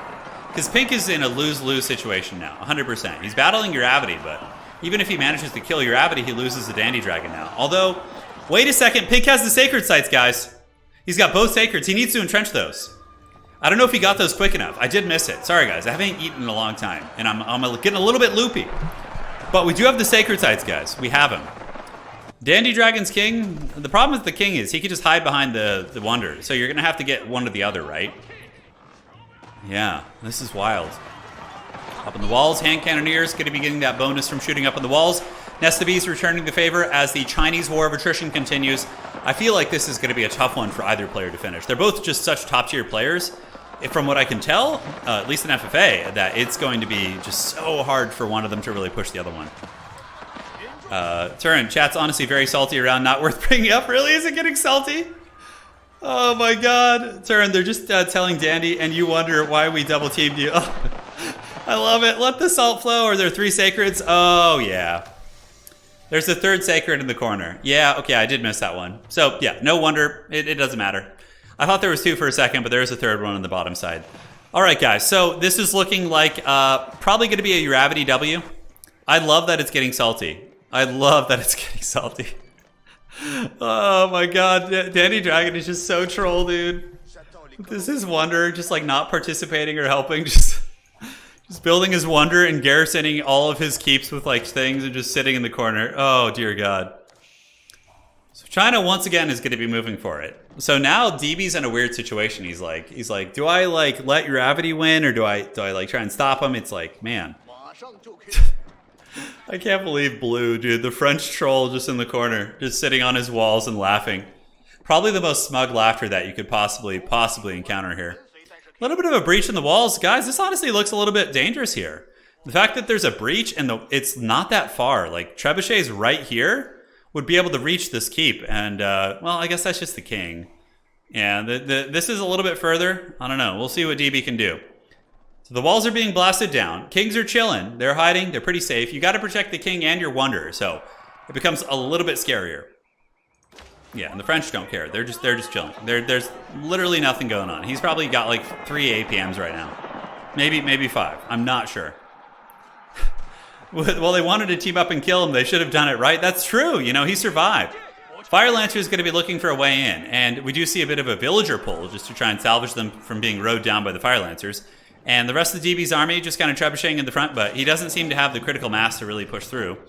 Fire Lancers trying to do what eco damage they can to the base, but they are being shot by the keep, as well as the Great Wall Gatehouse, which does have an SDBs mounted on the top. And he's realizing that the Enclave of the Emperor is going to be fully walled. And there's also villagers on standby who are going to be able to repair that bad boy. It looks like a gatehouse being built. A little bit of a vulnerability while it's being built, but shouldn't be too much of a problem. And yeah, the French Wonder in the corner just hanging out. Chinese trying to move in, but Uravity not having any of that. And looking at the Wonder timer for Uravity, we have about 6 minutes left. Dandy Dragon sitting at about 12. Uravity with good cab micro. Going to be screaming out there and going after the clock towers, at least stopping them from shooting for now. And the APM is just from taunting in chat. Yeah, his APMs are coming from typing and just trolling them now. I don't know. The sound to the game are too low, are they? Well, I can turn them up a little bit for you. I agree. They did sound a little bit low, so we can turn them up a little bit. So master volume can go up to, yeah, not too much higher, but a little bit higher. There you go, buddy. Hopefully that works. Oh no. Make no mistake, Uravity often breaks alliances before the goal is achieved. Their promise was not to fight until Dandy was eliminated. If his backstab fails, we roast them. Okay. Yes, treachery all around. I love the treachery. I love the haggard politics. So Uravity moving out with a pretty good army. Might be able to actually push DB back. But DB does get some Fire Lancers coming in, which might be able to flank the overextending Nest of Beasts. But it looks like Uravity's macro is on point. And he's got a good bank. Uravity's sitting on 12, 12, and 8. And DB, of course, has a good bank of food and wood. But you'll notice DB is actually out of gold now. So Uravity's superior gold bank really is coming into play now. As the army quality of DB is going to be heavily diminished. And I can tell you what, Dandy Dragon is not going to help at all. And, you know, to be completely fair, they did obliterate Dandy Dragon's eco. He's trying to. It looks like he's building up some elite Royal Knights, but he got obliterated. His whole base got flattened, his eco, his infrastructure. So it's not surprising that, you know, he isn't going to be able to help. Yeah. Yeah, he might get a couple knights in there at some point, maybe do a little bit of raiding. So we will see, guys. We have Uravity hanging out here, holding at the fort. 4 minutes and 30 seconds until I get to eat dinner, which is certainly very exciting. Because I am super, super hungry, and I'm going to be feasting and hanging out with the smoking hot wife. Life will be good. The king chilling in the keep, and the enclave of the emperor heavily protected by villagers. King, obviously, it'd be cool to build another gatehouse back here, maybe, so he has an escape route in case he gets surrounded. We do see a couple of bow chads kind of patrolling the coast, not really going to be able to do much, but they do prevent the king from escaping by water, so understandably, maybe having like 2 bow chads back there does have a little bit of merit, but Uravity seems very entrenched here. And yeah, any other conversation, Naniori? Is there any other scheming or talking going down, or is it just basically all peace and quiet? So Blue Villager, yes, building some siege workshops, and that is probably for the Du Hosting. So he doesn't have too much time though, only 3 minutes left, and it looks like it's Du Host. Yeah, it's going to be some straight up ram signing. So he's just building purely rams and a couple knights. And, you know, I like that Blue is trying to help. You know, it does obviously behoove him to help because he does have the wonder of his own. So, yeah, there are going to be some rams coming out. And, I mean, it's something. It will force Uravity to bring something to fight them, like some Palace Guard. The 3 minutes is going to go by very, very quickly, ladies and gentlemen. Sync error, we need to redo. Don't you even joke about that, Nomad. Why would you say that? I legitimately read that for a second, and no, you're teasing, dude. You're teasing. I mean, at this point, Uravity definitely looks like the winner. Yeah, definitely looks like the winner. I wish the mod could make it so we could see chat. 3 minutes until the Wonder defeat, guys. And it continues. Dude, why would you even say that? Don't put that evil in chat, Nomad. Don't do it. No, stop it. I see you typing it in caps now. No. No, it's not real. No, you were serious. Oh my god, I thought you were trolling me. So everyone desynced? Huh. Overall, like, no, we're not redoing that. We're not redoing it. That could be like another 2 hours. Personally, oh wait, no, it's back. It's back. Okay. No, they're back in business. They're moving again. Oh my god, it was just a little bit of lag. Don't say it. No, we're back. See, stop putting that evil in chat, and it will come to pass. So it looks like we're back in the game. No, we're good. We're good, guys. We're good. I think we're fine. Dude, don't put that evil in, dude. Stop. Dandy here, I desynced. Okay, it was Dandy Dragon who crashed. So Dandy Dragon crashed, but we still have the Duel of Fates here. God, you guys putting that evil in chat. Oh man. Okay, so we're back in the game now, guys. We got the Nest of Bees. It's basically going to be China on China. 2 minutes left. Basically, it's going to be GG. Uravity definitely would have won that, I think, regardless. I think his chances of winning are, like, super high.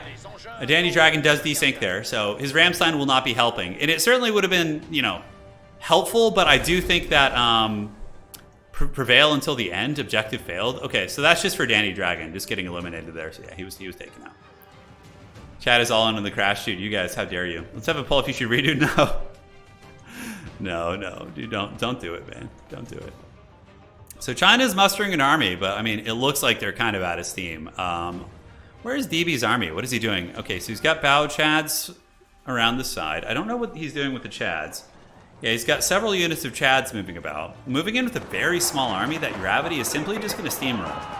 Gravity also hasn't rebuilt his main base walls. Looks like he's just kind of maybe a little bit low on stone for some reason. You know, I think rebuilding the front walls could be good. And once again, Palace Guard and Fire Lancers able to just kind of steamroll through here. And I think our boy Gravity with his treachery, you know, taking letting DB do all the work to stop Dandy Dragon, doing very little himself, and then falling back to his base and cackling with wonder. You know, it's something, man. It's something. I think that's it. GG, well played. 40 seconds left, ladies and gentlemen. Dandy's so good at one. We must redo the tactical desync. Oh my God, that would have been such an unfortunate way to end it. Yeah, that would have been such an unfortunate way. Notre Dame still stands. Oh no, looks like it was deleted. Okay, so it deletes when he leaves the game, I guess. Big shots from the hand cannoneers. We see DB getting forced back on pretty much every front now. Obviously, DB ran out of gold, and Gravity didn't, so his army quality is going to be vastly superior. And ladies and gentlemen, that is going to be it. Although, hold up. Hold up. Wait, what is he doing? He's got boats with trebuchets in the back, but he forgot about them?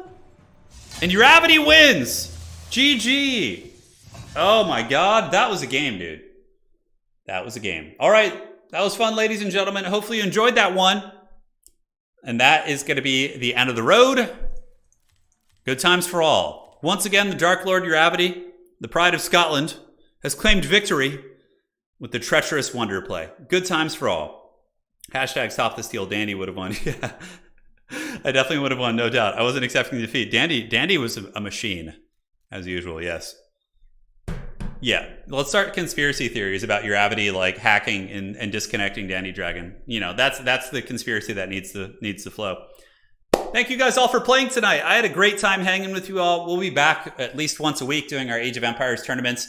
We'll do a vote in our Discord about what format you guys would like to see, whether it be standard or this format, and we'll go from there. You guys are the best, man. Take care of yourself. I'm sure Smeagol, you'll be back soon for vengeance. Thank you guys for your donations. Really, really appreciate it. And our new channel members as well. It really means a lot. Keeps the old man going.